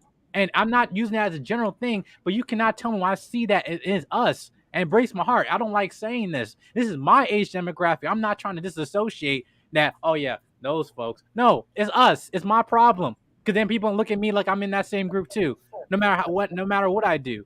So my thing is that there's things that is out of your control, but it also things that I feel like when you understand that we can be forged of our own bad experiences, right? I mean, look at the process of how you make silver, right? Silver might come out looking all rugged and everything, but when it goes through that process of being refined, being reforged, then it becomes something new and something strong, and in some cases might be indestructible. But that took time from them to actually forge people, and that went through a process. The thing I'm talking about, us as Black people, which I always say before, a lot of us, we reject process, us becoming whole as individuals and also fixing our own problems. That's what I'm saying. So when the things that are out of your control, I mean, yeah, I pray for anything. Hopefully you can get out of that situation. But even then, I see some folks who are even less fortunate than me or in hard situations than me now. And again, that's just because now it's just nothing but will. And I'm just saying, asking Black people, where's your will at?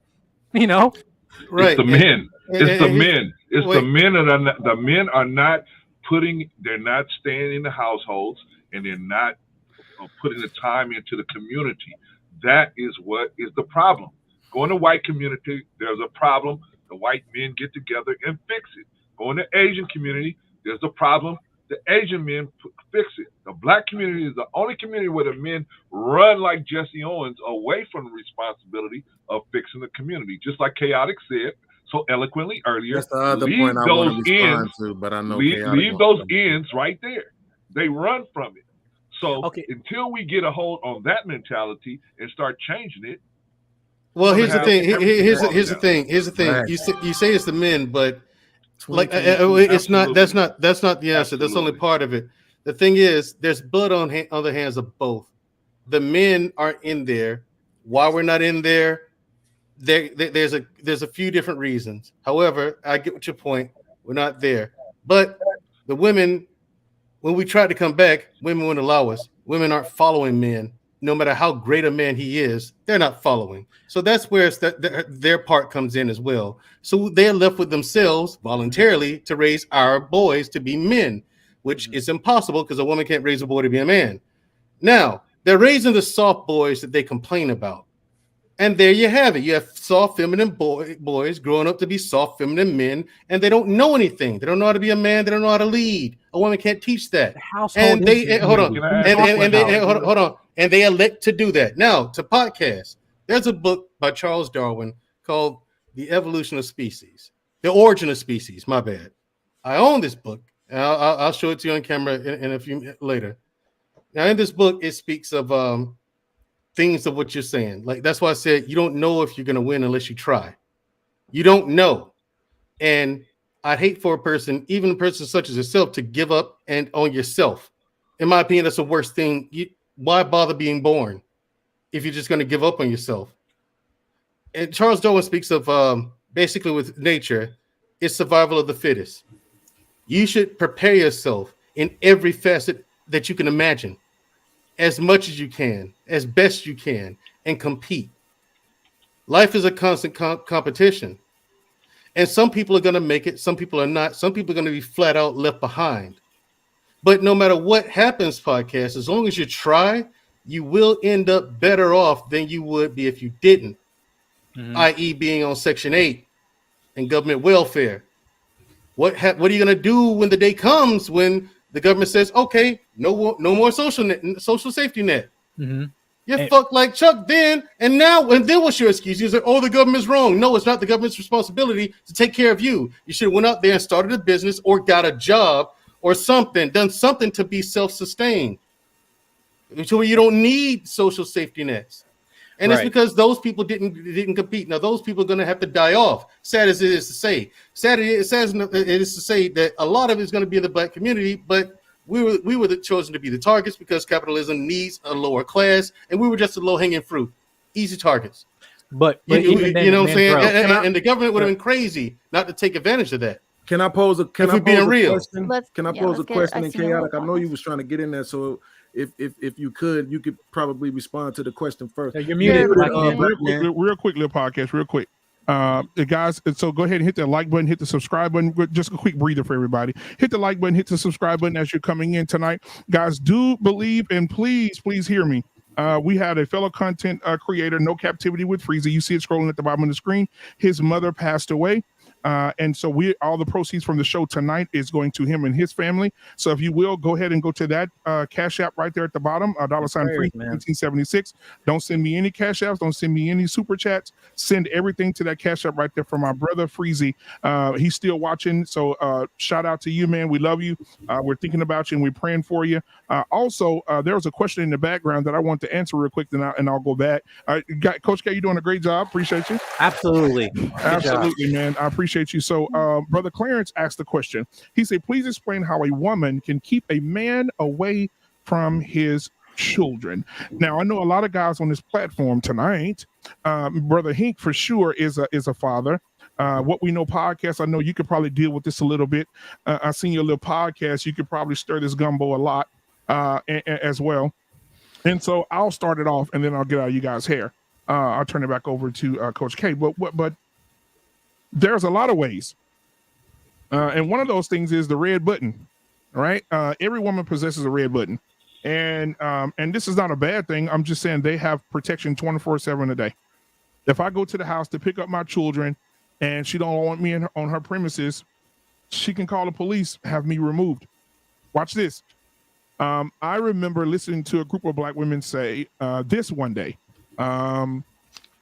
There's a loophole in keeping your children away from their baby daddy. All you got to do, girl, this is what I'm hearing now. I'm just like, what? All you got to do, girl, is go get a restraining order. And you get a restraining order. He has to go to the court, girl. He has to go to the court in order to see his kids. And that takes a long process, right? So there's several ways by law that women alone can keep their children away from the daddy. That's just that. I mean, come on. I mean, I know a lot of fathers have probably dealt with that. A lot of fathers probably haven't. Depends on the relationship you have, but it's very possible, Brother Clarence, to keep children away from their fathers. Well, let me say it this way. What is stopping you from continually fighting to get your children? Hold on, I can answer that. Chaotic Truth got to go. Chaotic Truth, thank you so much for being here, man. Thank you know, man. hey, Thank you guys much love, so much. brother. Have a good one. You Hey, too, Chaotic. Oh no, he gone. But I can actually speak to this, and I'm gonna speak from my own lens right quick. Oh, Mr. Bennett, don't leave me. Shoo got to go. Not as well. Shoo. We love you, girl. Shoo. Wow. She got to get up and get to work in the morning. She in New York City. Absolutely. Yeah. So am I. I'm in New York City too, Brooklyn. Brooklyn Slim. I know one thing. You about to turn the TV down in your background. It sound like you right, watching shit. anime. There's no TV in my background. Like David always got some shit going on. Bro. That's Stop that lying. That's Stop because that I'm a lying. dad and All a right, granddad. we love you, girl. We love you. All right, Shoo. I'll see you in a minute. Man, it's midnight. Put them kids to sleep, Black David. They're all asleep. There's somebody Take up care, right now. Mr. Bennett. That's me. All right, so I can speak on this a little bit from my lens. I got married at 22. Oh. I thought there was a picture of you, Mandrell. So when I got married, I was already in the military. She had just graduated from college. We thought that we were doing, and I think we still ended up doing it together because, you know, I got a little age on me. But what happened was that for the first 5 years, we were building. We were growing with each other. Year 7 comes. She started getting antsy. She's bored or she got all kind of things that she's saying. Now, I've been to war 3 times, been in the military. I used to remember when I come back, she still remembered about what we argued about 7-8 months ago. Wow. And I don't remember it. She brings it up. I can't remember anything. We get out, I get out the military after 10 years. We come to Michigan. We never had a problem with trying to get divorced, or we never even was separated for that whole time that we were married until Michigan come, because we both are from Michigan. She changes. She wants a divorce. She files for divorce. I'm like, okay, you can leave, and you can leave the kids with me. Good. So far, She said no. Yeah, she says no. That don't make any sense. I asked her why. You know what she told me? Because she's the mother. I've talked to people in my family, people in my community, and everything. You know what everybody was telling me? Well, it's not going to look good if you got the kids. She's the mother, so they should be with her. So she gets the divorce. It tore me up. I didn't realize it until probably 15 years after. I mean, financially, it tore me up. Mentally, my life was all in shambles because I shouldn't have got out the military, but I had to. I didn't want to go back to war again. So what happened with that whole concept where now we lose, we end up losing the house because I left for the house. I left for everything. I was fighting. I just wanted to take care of my kids. I wanted them. I didn't want to pay no child support. I'm like, I'm not paying no damn child support. But she insisted that I pay child support. Brother, real quick. I want you to finish. Yes, but can I ask you a quick question? Did you leave those children in her in her care? Let me tell you why. No, I'm just asking you, did you or did you not? No, I did, but let me tell you why. Because that's the first thing that's a mistake we all make. But we're going through a divorce. Just so happened that I was in the lobby right on the other side of the wall with her and her lawyer. The lawyer told her, we're going to have to put a case on him in order for you to get him out of that house because the house was in my name, and for you to get him on child support. Because as it stands right now, all he got to do is contest everything that you're asking for, and it's going to keep you in court. So what you have to do is put a case on him. And she did that. She didn't know that I knew that they were saying that. She called the cops on me when I'm just getting in the house. Cops come. The first thing that they tell me is that somebody got to go. And they were looking at me. You guys were arguing? No, we never had an argument or anything. I ain't even talked to her yet. Well, she said that you hollered at her and you put your hands on her and all these different things. The case was put on me. Now she has something in court to go and say, well, this is what I want. Now, mind you, this was before the decree. I fought it. I knew at this time, I knew nothing about court.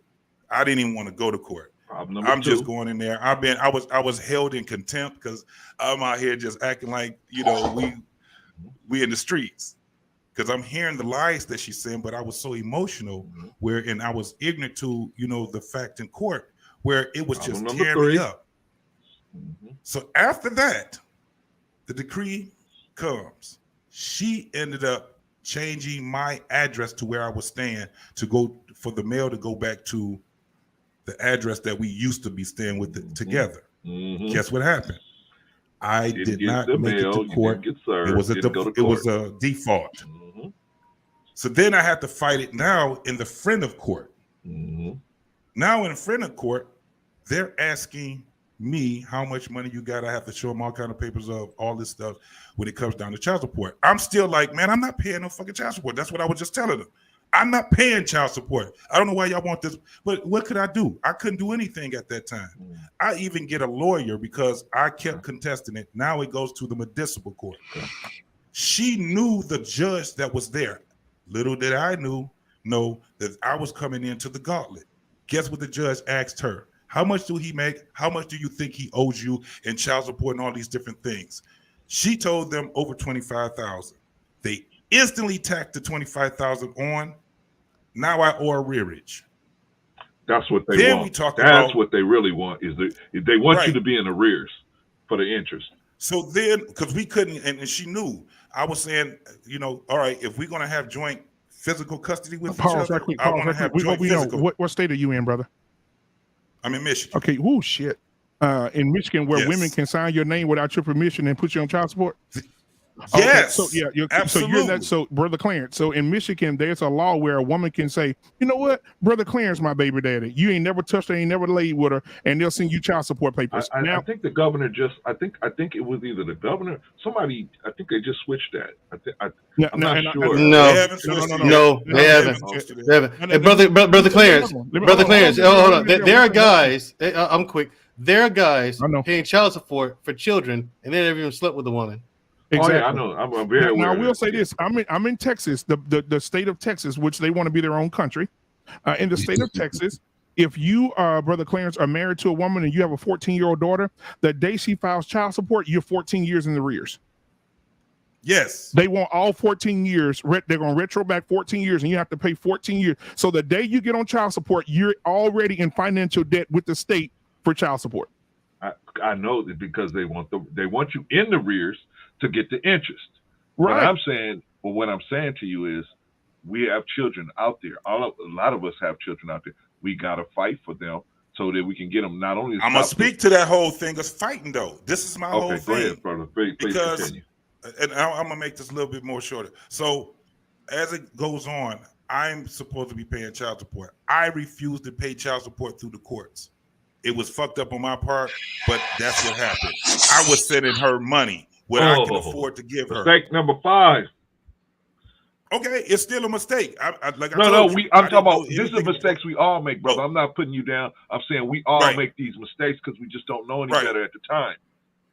Right. So now this arrearage I have, but I'm still trying to have this whole thing with my kids because when I started trying to do this whole, because they didn't give me joint physical custody, they only gave me joint custody. And one of the reasons why, because she moved to a different city. And they were saying, well, it's not conducive for the kids for them to go to you for a year and then go to him for a year. Because I was like, listen, let me get him for 3 years. You get him for another 3 years. I get him for. She was like, nope, that don't work either. She wanted me to do what she wanted me to do. And she was trying to prove a point first and foremost. But let me tell you what judges do, okay?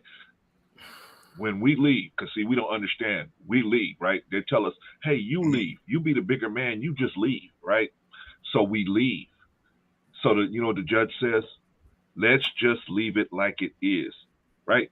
The kids' bikes are there. The kids' friends are there.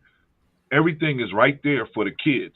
So they say, hey, this thing is going to damage the kids anyway, but let's just leave it like it is. Let me tell you what they did, though, man. Let me tell you what happened, though. Hold on. I'm going to get to it. James, can I please ask him a question real quick? Because the thing that's confusing me is his question was how a woman can keep a man away from his children. And you're naming all of these things, and he keeps saying mistake number 1, mistake number 2, mistake number 3. But even by acknowledging those mistakes, which one of those mistakes was actually taking care of your kid, right? Which is ironic. But if you understand that all of this is possible, then I don't understand the question. The question is it the opportunity to be there is there. We just don't know how to play the game. Would you agree with that? No, I mean, we shouldn't have to play the game. That's my whole point. No, I know what the point is, but sir. Whether we should or should not have to play the game, that's the game. But let me tell you what you ultimately. Let me tell you, because I'm going to ultimately get you to this. I have a arrearage on me.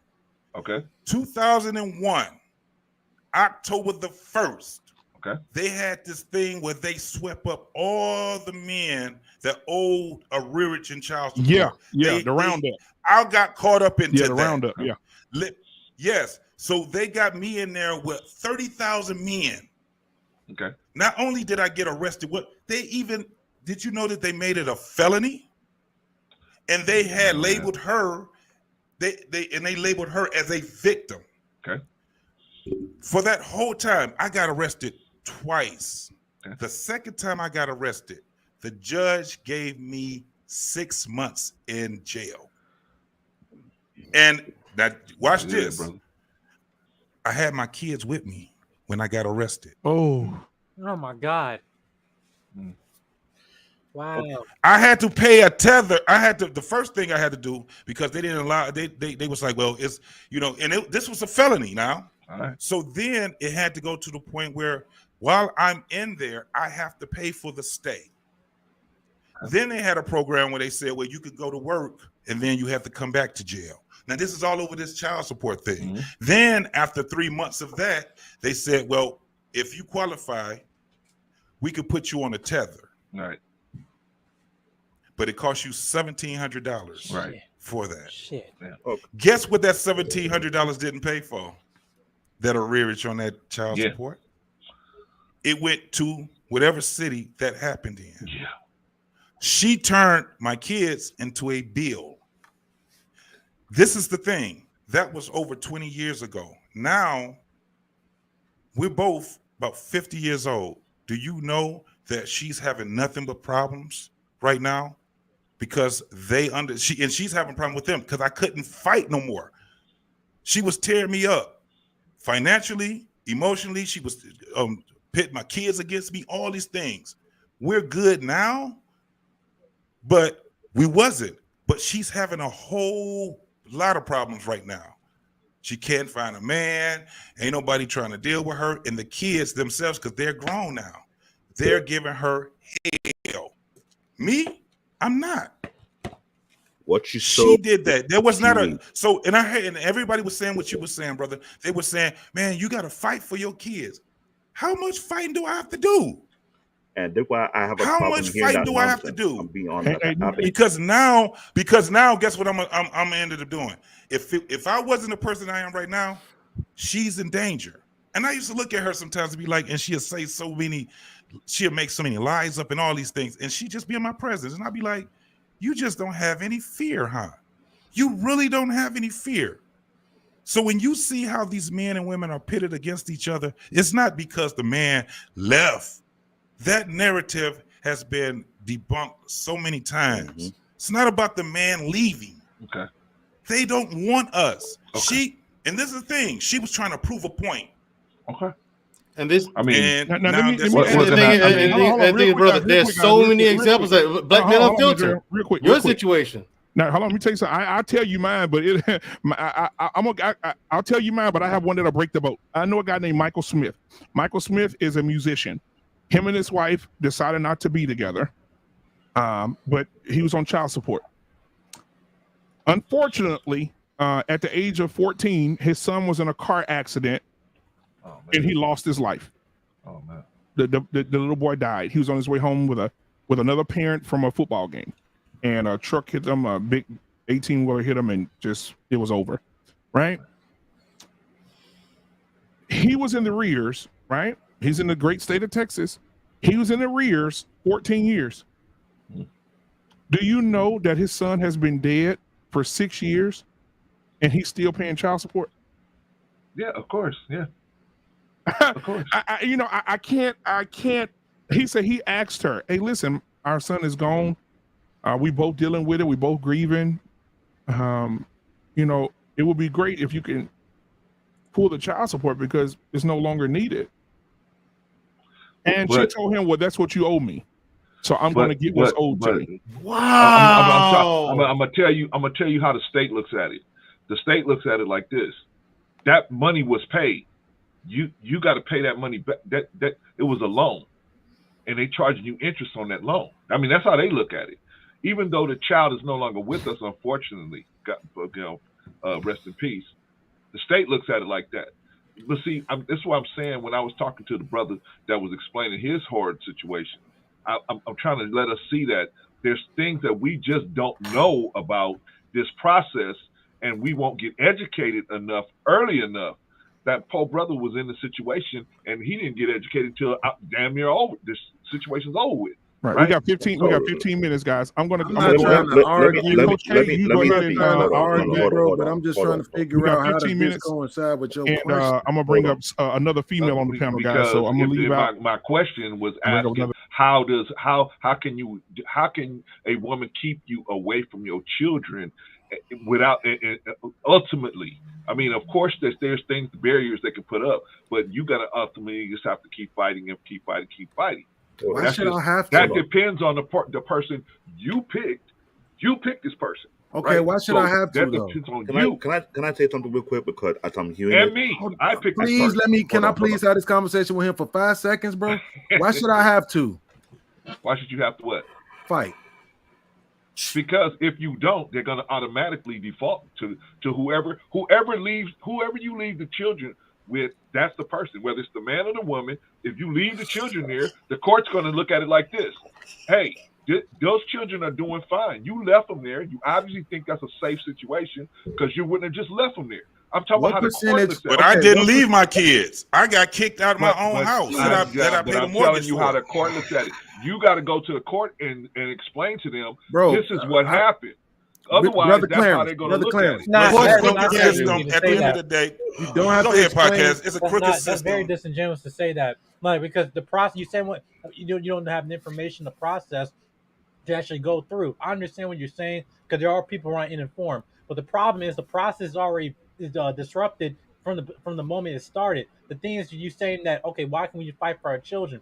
If the society that we're talking about say they've actually valued family, they'll make it easily accessible to say, all right, screw the court system. Let them settle it themselves. I want you to look at a story. But you don't vote. You don't vote. See, you don't vote. Hold on. Wait, all right, one at a time, guys. Let me finish. Because this is what I'm going to tell you. Wait. No. You assume my answer.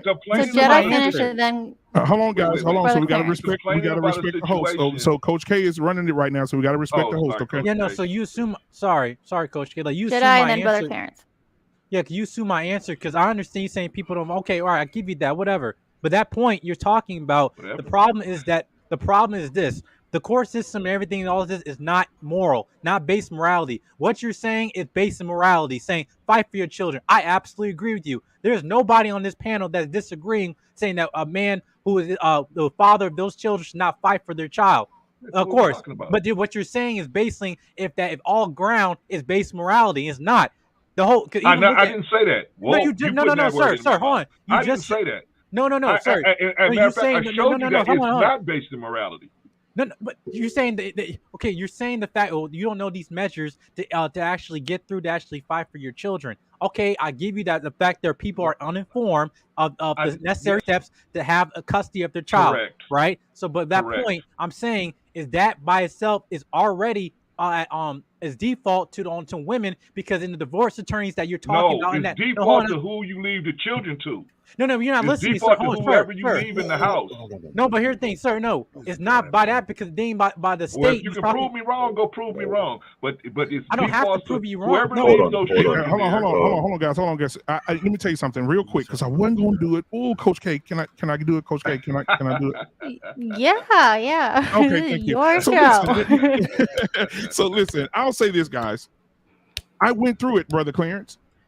And you're talking to a guy that went through it. You have to go through family court. My son went through it. And when you get to family court, you got to go through regular court, right? And then you got to build up a case because when you walking in, you already ain't shit. So when you walk in, they already looking at you like you ain't shit. And then I'm telling the lady in family court, hey, listen, she's not stable. Our home is not stable. She's not this. Sir, are you really coming in here just saying things just so you can get your children? And I'm looking at her like, damn, whose side are you on? So I knew then, okay, well, I guess, hey, this how it's going to be, right? So year 1 pass, year 2 pass, year 3 pass. I'm telling you thousands of dollars spent, bro. I mean, to the point. I'm right with you, bro. I'm not saying you're wrong. I'm not saying you're wrong, Brother Clarence. I'm saying you're just not accurate. Yeah, I get in court. What am I not accurate about? Because what you're saying is not in all states. When I get in court, I had to do all this fighting, money, fighting. I had to go to the schools, even the school that I went to. Shit, the mother of my children had already told the school, don't release any information to him, no report cards, no nothing.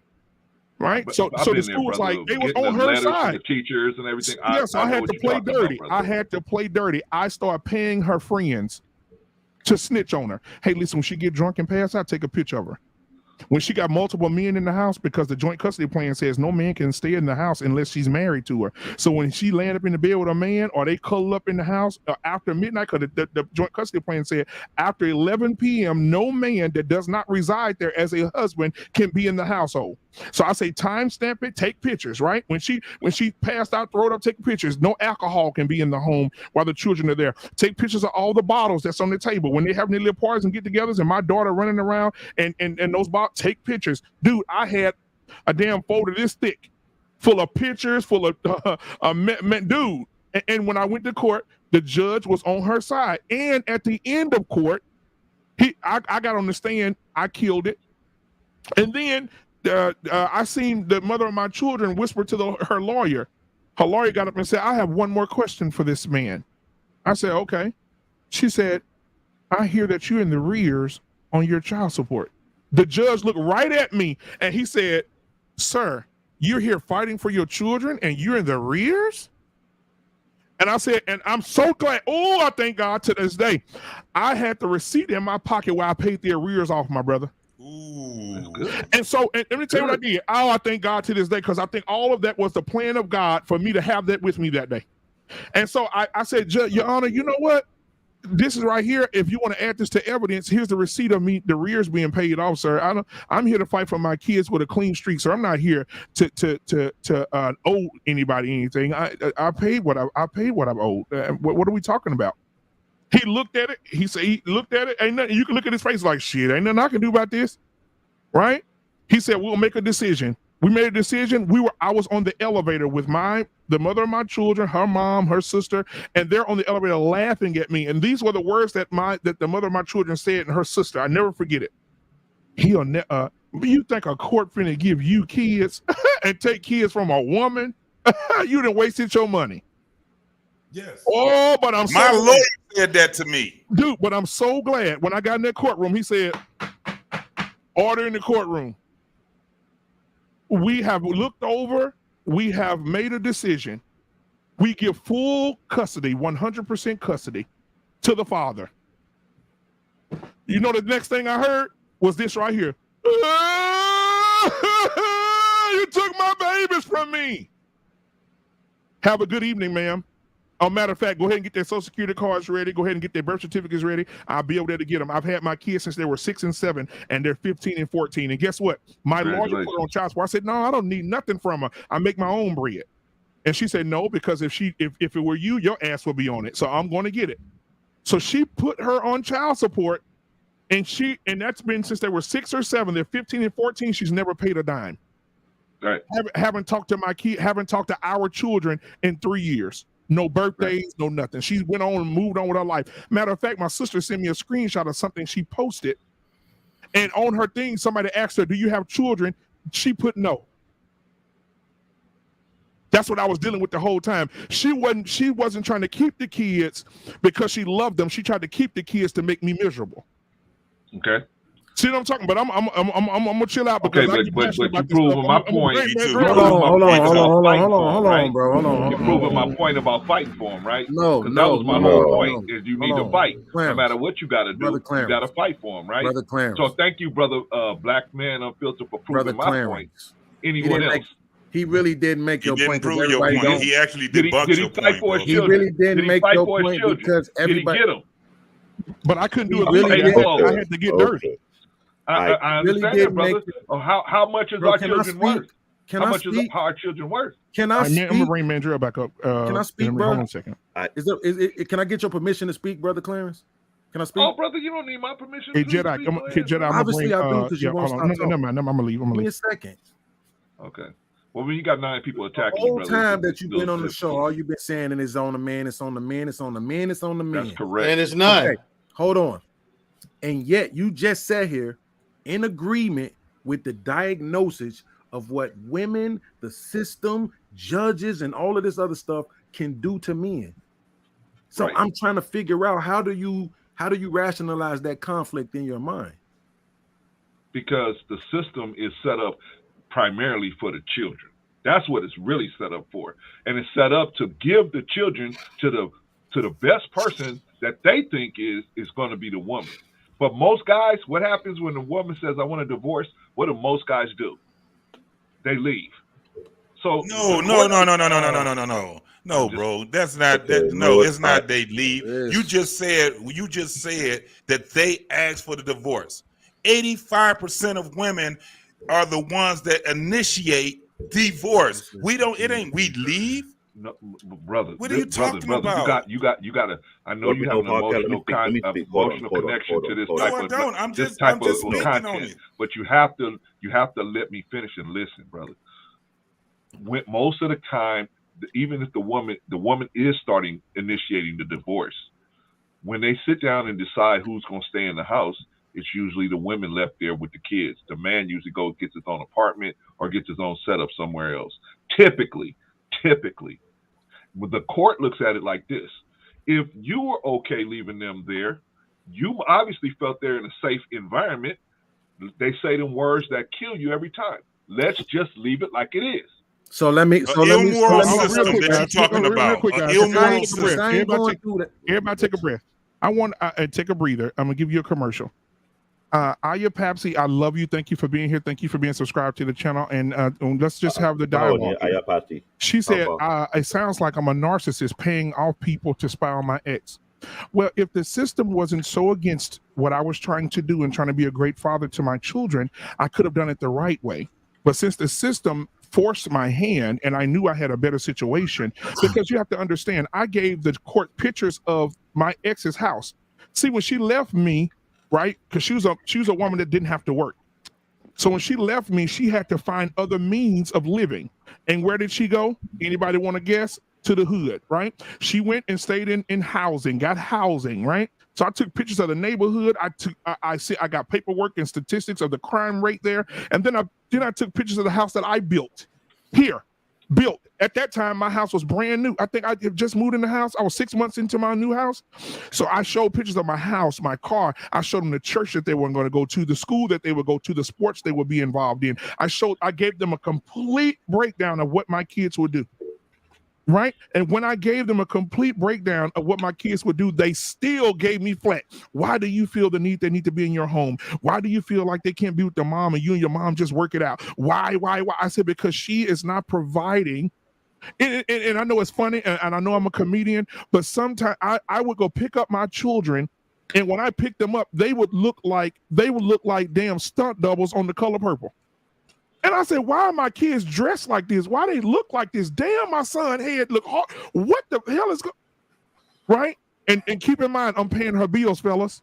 I told her, I sat down with my ex and I paid half of all her bills. Her car payment, her insurance, this simp talk, right? Half her car payment, her rent at her house, everything that my kids took advantage of in the household, I paid half of it. Someone whispered in their ear, you should get more. We went to court. They told me, sir, since you're in the state of Texas and she's in Louisiana, we couldn't track down what you made. So what we'll do is we'll give her $50 for your son and $50 for your daughter. And I turned around and I said, what's she at? They said, oh no, she don't have to come. The state represents her. I sent her a text message. I took a picture of what they made a decision on. I said, now you went through all that to get $100. When I was giving you 10 times more than that. so that's what I'm saying. So women can manipulate. And Brother Clarence, let me tell you this here. Let me tell you this here, and I'm gonna pull out before she get pregnant. Let me tell you this here. I went to her house one time to pick my children up. Me and her had a conversation on Wednesday.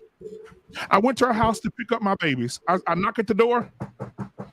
That's Saturday. She opens the door. I said, hey, I said, what the kid said? She said, oh, now I done drove 5 hours, 4.5 hours, almost 4.5, 5 hours. And I said, where the kids? She said, oh, I forgot. They went with my auntie to Jackson. They'll be back Sunday. I've taken a day off work. I've taken time to drive down to get my kids. You knew on Wednesday I was coming on Saturday. And my kids are in Jackson, Mississippi when they should be in Louisiana. This is what I'm talking about, Brother Clarence. I'm very familiar with the situation. Brother Clarence, and this is a 2 second. I just want to make this very clear.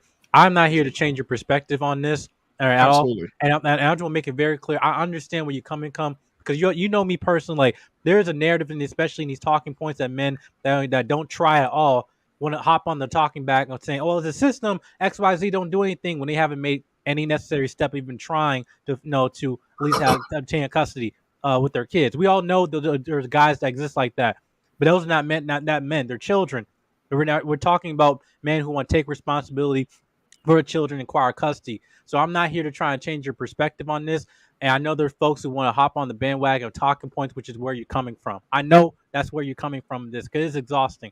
But what I'm just saying this is that for you to just paint that as a broad strokes that it's so easy as just snapping your fingers, that's not necessarily true. When did I say everything was easy, brother? I never said nothing was easy. You did. So let me ask you this question, since that's not what you said. I have kept quiet. No, I have kept quiet. I'm going to bust. I know. Let me respond to Canadian, are you finna respond directly to him? I'm asking you, are you finna respond directly to him? Because I want to get a chance to respond back to it, because here what I find so crazy when people forget history. You had a divorce lawyer on YouTube who broke down the system, and he said it's super clear.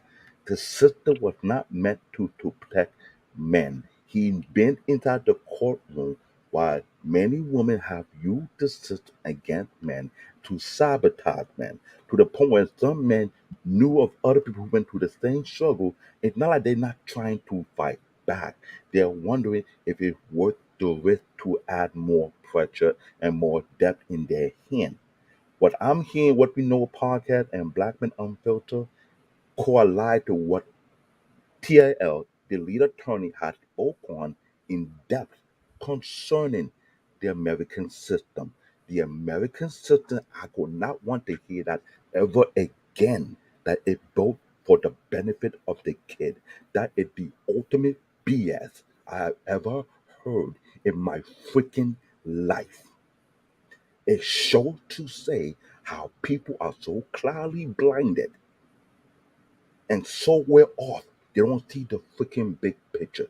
If they so much care about kids, why you have so many kids in shelter, homeless, on the street, when you could have moved them off? No, I don't want to hear the men. I do not want to hear the men, because you want to be a leader, but you don't want to take responsibility for the community. When you have Kevin Sandwood came on, says CDC has said there's more men in the household trying to protect their kids. It's not always the men. If you don't realize, men. If you can say always the men, then you realize why a lot of people are making a move to move their family out of the country. They know it's not always the men. Still gonna be the men wherever you live. No, I'm a Nigerian. I live in Brooklyn, New York. I see a lot of broken homes. I see a lot of shady ass women use the system against the men who had a legitimate job, who killing their ass to raise their kid in the right household, trying to get them out of the hood, and the same ass shitty ass woman empty the bank account behind their back, and they can't get a single dime, and they spend it on rent. But what you don't understand is you can blame the men all you want. This is why we have what they call True Black America. This is why Chaotic Truth is on point what he said. Chaotic Truth is on point. No. You can laugh all you want. You can laugh all you want, but the reality is facts. There's a reason why Information Man is also on point what he's saying. People are becoming elite. I am a Nigerian. If you don't realize it by now, my ethnic group is the most highly educated group in the country for a specific reason. We are told, we are brought, and we are bred to go for the best of the best, meaning you did not get either 1, 2 or 3 degrees, whoever you can to get on top, because you know why? It's not safe to be at the bottom. That's number one. Number two, the way Information thinks, the way Nigerian thinks. If you're not doing what necessary to get done, you're wasting your time. You can blame men all you want, but yet there's other men that are not trying to get pregnant by other women's. No, not question. The men are not trying to get a woman pregnant, and for some reason they're being child at the age of 30, 40, 50, and looking for wife outside the country for what purpose? Because the system is set up to sabotage family. It's not for the kids. But if you go get another woman and bring her here, I mean, it's just going to be the same situation. They have been going on for 30 years. I'm a Nigerian. Many Nigerian men got wife back in the country. They ain't bringing the women over here. If you don't realize by that, it's not only Nigerians that are doing it. Lebanese people are doing it. Other people from other countries are doing it. People from Haiti are doing it. Why is that? Because they understand the legal system is full of crap. If you want to keep on blaming men, guess what? When you find out in another community that elitist men, black men and black women separate from the hood, and they want nobody from the hood in their community, they will tell you, no, you stay where you at. Don't come over here and sabotage what we built with our blood, sweat, and tears with other like-minded people. That's what's going on today. If you don't get that right now, They're not playing that game. Now let me say this. Now for an hour and 10 minutes, guys, we the show took a turn, and let me tell you why. The reason the show took a turn is because the passion behind what people feel. Let me tell you what happened, Mr. Bennett. Because Mr. Bennett, I love Mr. Bennett, guys. That's my guy, right? Because he, we need to stay on the question. Let me tell you what happens. Soon as somebody mentions, like we were talking about the children, and then let me tell you what a shift happened. We were talking about the children, and we were talking about their number and kids having sex in school and private schools. And then it went from private school, kids having school in private schools, to who's going to fund it. And then we went to funding to the parenting. Then we went to the parenting until child support. Then we went from child support, it just went on and on and on, right? Because I can remember. But what I want to do, guys, to end the show, I do want to go back, because we'll go backstage and you guys can have the conversation. I really do. Again, starting next week, guys, I'm going to have two shows. I'm going to have the first show here. We'll do a couple of hours, and then after those couple of hours, I would definitely have, for members only, I'll have backstage passes for you guys, for the members only, to come and enjoy the back chat, to hear what we do back there. It gets a little interesting back there. Remember, it's that members only. Yeah, members only. There's a criteria you have to do. The button's right there. Stop treating this channel like a side hoe. You know what's up. So, guys, if you haven't joined the channel already, the join button is at the bottom. Please hit that join button. Next week, we'll have two shows. We have a couple of hours on live here for the world to see, and then we'll go backstage, and we'll crank that thing up backstage for the people that are members to enjoy the show backstage and see all the other conversations we have as well for about an hour back there as well. So, thank you, guys. And I want to get everybody's final words, but I do want to go back to the initial question for tonight. Real men don't care about body count. Now that we have a panel full of men, let's have that conversation. Whoa. I got a new member. Hold on. Let me see what I got here. All right. Scam Likely just became a member, man. Awesome, bro. I appreciate you, man. I appreciate the love, brother. I appreciate it. So, and before I get into everything else, guys, our heart, our minds, our prayers all go out to the family of our content creator, No Captivity with Freezie. He lost his mom. I don't know how that feels, and I know some people on the panel may know how that feels. So if you guys want to reach out to him, please reach out to him and give him your love. Anything that you want to donate to the channel tonight, please donate it to the Cash App that you see strolling at the bottom. I want everything to go to him tonight. All right, thank you. All right, so final thoughts, but on the subject, real men don't care about body count. So let's talk about the body count. And overall in the show, what were you thinking? And if you haven't hit the like button, guys, there's 56 people watching right now.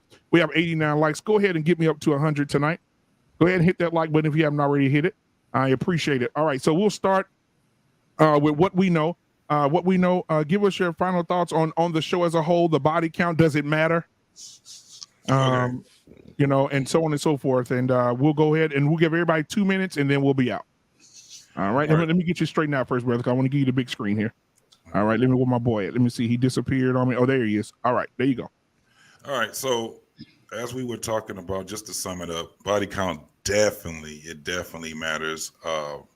It's so many byproducts to a woman with a lot of men that she has sex with, have relationships, and all of these different things. So it definitely is. It definitely matters, and it brings up the problems that we were talking about today, all the way from the time from the community to this whole thing with the child support system. It has to do with everything we talked about. That's the byproduct of men and women not being honest with each other, and men not picking, and women not picking the right mate. So when it comes down to body count, but now, because I don't want to get too far into it, I still believe that it affects women way more than it affects men when it comes down to having a high body count. Reason being is because men are more attractive based off of how many women we can attract. Women are more unattractive when they attract a whole bunch of men. That's just what it is. But again, my whole answer to it, and I'm making sure because it's 1 o'clock. Follow me at What We Know Podcast. On Saturdays at 9:30, we always have a show that's there. So everybody's welcome to come there. We have a panel just like how it is here. We talk about pretty much the same things that we talk about here. And I'm out. All right, man. Appreciate you, man. Everybody give it up for What We Know podcast. Please, guys, we got to support new black media. This is what it's going to look like in the future. All right. It's going to get to a point CBS going to have trouble with us. It's going to get to a point NBC going to be like, damn. So we got to get to a point, man. New black media is taking over. We're talking about the things that nobody else is talking about. We can say things on here that you can't say on NBC Live. So thank you so much. What We Know podcast. Please subscribe to this man. Please follow his content. Please hit that notification button so you know when this man goes live. I want to give him his flowers while he can smell them. Thank you so much. What We Know podcast. Your perspective is always. Hey, can I say something? Well. Can I say something before y'all? Man, Hank, has anybody ever told you, brother, that you sound like Bun B from UGK? He does. He does, bro. He absolutely does, bro. That's for damn sure. All right, What We Know podcast, ladies and gentlemen. All right, man. All right, thank you so much. All right, next up, we got Brother Clarence in the building tonight. Brother Clarence, all right, what are your thoughts on the body count, my guy? The body count. Woman's body count. Well, first, prayers and blessings go out to Freezie's family, Freezie and his family. The body count is definitely important on a woman. A body count is going to let you know the kind of decision-making process that the woman has. The problem that you have with finding out the exact number of the body count is there's no way to verify what the girl is going to tell you. So you're going to have to be able to pick up on things around her physical presence. That's going to give you an indication of the kind of lifestyle she's living, and that should give you an indication of the approximately the body count, right? If you're not able to pick up on that information, you just listen to her. She might tell you one number, and you have no way to verify that information. So, as a spell safe for that, what you should do is ask any woman you're thinking about marrying to get a cleanse, a total body cellular cleanse, to clean out all that residue semen out of her, get it all out, so she's basically a cellular virgin again. That way, you don't have to worry about body count. Body count's irrelevant. All you have to do is now look at her lifestyle. Is she once she gets cleaned out, does she still want to continue that lifestyle that got her that high body count, or is she on your program? All right, thank you so much, ladies and gentlemen. Brother Clarence from Let's Talk the Better Life, Better Black Life. Go ahead and subscribe over to his channel, and hit that subscribe button and that like button, and also hit the notification button so you know when this man goes live. Can I say one thing? Yes. Just want to say one other thing, brothers. I meant no disrespect to no brother on here on the panel, brother. We just was talking. Absolutely. So you know what I'm saying. I meant Love no you, disrespect to nobody. Love you. Okay, same here, brother. Yeah. All right. Peace. Hopefully you can come over here for barbershop on Friday, brother. It's really gonna go down on Friday. All right. I'll try to make it, man. I would definitely try to make it. All right, Brother Clarence. Let's talk the Better Black Life. Appreciate it. All right. Next up, we have the ex-stripper himself in the building tonight. Let's give it up for Black David, the Nigerian sledgehammers in the building tonight. All right, Black David, go ahead and give us your thoughts on the show tonight, man. And thought of the show, I'll put it from my culture. It doesn't matter to body count, because no man want their son to marry a woman who has 20 body count to bring shame and dishonor to their family name. We don't play that in our culture, so that's not necessary. But other than that, to all the trolls out there, keep on trolling. I'm an IT specialist. Don't be talking about who I know. If you want to keep it up, keep making yourself look stupid. I don't mind trolling people too. But I love to make them look real bad, and I'll never let you go. I'll keep rubbing it in and be like, I told you so. So keep playing. Show me all you want. I'm not the one to mess. I'm an IT specialist for a reason. So once again, take it easy, guys. Love you all. Keep it real. Keep it honest. And to other trolls, try me. I want to get you locked up. Yeah, I hope Mandrell is watching right now. All right, man. We appreciate I don't look like brother. that anyway. I'm a big man. I'm a grizzly bear, but not a water bear. All right, ladies and gentlemen, my little brother from another. Thank you so much, Black David, for coming in tonight. All right, make sure you go check him out. Black David has his own channel as well. Black David, did you already shout your channel out? My channel right now is called CBN Tech Talk. I'm open on Instagram, sometimes on Facebook, which I am on Facebook.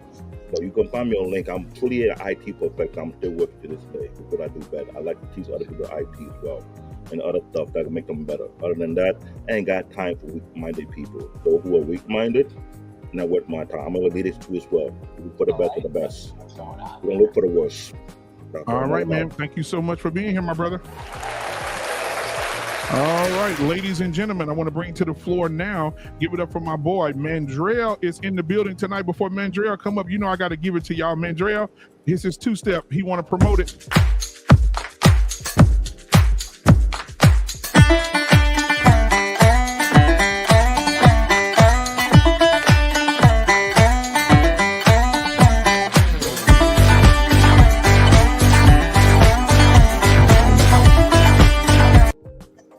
All right, ladies and gentlemen, thank you. And listen, guys, I think we are, let me see here. We are 7 likes away from hitting 100 tonight. So guys, it's 47 people watching right now. Out of that 47 people that are watching right now, go ahead and hit that like button and get me over 100 tonight. We're at 93 at the moment. So go ahead and hit that like button. And thank you guys for supporting the channel tonight. It was a great show and great conversation. My guy Mandrell, what are your final thoughts on the show? Overall, what do you think about body count? Is it important? Is it not important? And go from there, sir. Body count is important to both men and women of class and standards. Okay. It matters to people who want something other than mediocrity in their life and who value themselves. So it does matter to them. When it comes to the child support situation, that's not the man's fault. That's all the government. And men can't fight the government. So how much fighting can you do? You can't fight the government. So you're done. All right. So, and good show tonight. And everybody, if you got a high body count, cut the nonsense. Protect yourself. And men, you heard the conversation tonight about body count and everything else. Men, protect yourself at all times. That's what I got to say. Mandrell, what's your show going to be about tomorrow? I have no idea. Y'all check out Mandrell tomorrow. Mandrell has a show on Black Man Unfiltered Network, so come back. I was going to call you and get some suggestions. Absolutely. Hey, don't worry about it. Hey, but you know what, though? You always come up with something great, Mandrell, so I appreciate your loyalty. I appreciate your loyalty, your brotherhood, man, for real. I'm going to give you your flowers. Your loyalty, your brotherhood, man, the conversations behind the scenes that nobody else can hear about. Thank you so much, man. Also, thank God for your sister. She brings balance to you and the show as well. So tomorrow, guys, if you're not doing anything, please come back to Black Man Unfiltered Network. Mandrell will be on tomorrow at 8:30. The name of his show is Unapologetic with Mandrell and Shushu. That'll be tomorrow at 8:30 p.m. Central Standard Time. Go ahead and set that notification for tomorrow. You should see a thumbnail up sometime tomorrow because we'll have a conversation about what it'll be about tonight. Right. And it'll be Mandrell and Shushu. So and everybody, please forgive my sister's conduct tonight. She knows better. She does. Believe me. She's just trying to point out that, hey, guys do this too. It's like, no, not tonight. That's not the conversation we're having. She's gonna get you. And what's she gonna do? I'm the older brother. I'm the older sibling. Oh my God. Everybody give it up for my guy, my brother Mandrell. All right, thank you, everybody. Before we move on, my brother Sir Hale Speaks Network says a man with 15 plus bodies needs to be baptized. A woman with 3+ needs reformation school. my brother, Sir Hale is in the building. All right, ladies and gentlemen, I want to go ahead and get my guy Jedi Mike in here tonight. Jedi Mike. Yeah, no, thank you for having me. Yeah, it was a good conversation though. But in terms of body count, it goes both ways. That the whole saying, you shouldn't throw your pearls amongst the swine, is that if we claim that we are kings and queens, don't treat yourself like a peasant. So that includes your body, both men and women. Respect your body. If your body is your temple, respect that, and that includes the body count. Again, to the point of this conversation, appreciate everyone's aspects and perspectives. Hope I was able to contribute. Yeah, and also on my YouTube channel, Jedi Mike 7 Reviews, News, and Truth. I just went to a press screening today. I saw Jordan Peele's Nope today. Be doing a review for that. That's coming this week, so be on the lookout for that. But yeah, all right, thank you guys. Absolutely, man.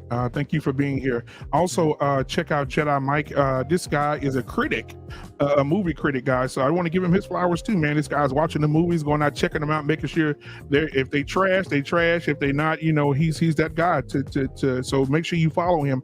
Jedi, go ahead and give him that again, please. Yeah, I'm a movie critic. I'm part of the Afro American Film Critic Association here in the DMV area. So yeah, but yeah, I've been doing that for the past month. But I have also content of targeting younger generation become the best version of themselves. At the work, become the best version of myself. So hopefully able to give you a more positive content and everything in the YouTube streets, and hoping to make people smile. All right. All right, thank you so much, man. Jedi Mike, ladies and gentlemen. Peace out. Thank you so much, my brother. All right, ladies and gentlemen, let's go get Hink in the building. Hink, give us your final thoughts about the show, my guy. And does body count matter? Speak to the women, speak to the men, Doc. Listen up, ladies and gentlemen. Uncle Hink is about to speak. Man, I don't know why people don't think it don't matter, because it should. It matters to me for sure. I don't want no heifer with a bunch of bodies on. I don't want that. Ain't nothing sexy about it. Ain't nothing cool about it. It ain't cute. So hell yeah, body count does matter.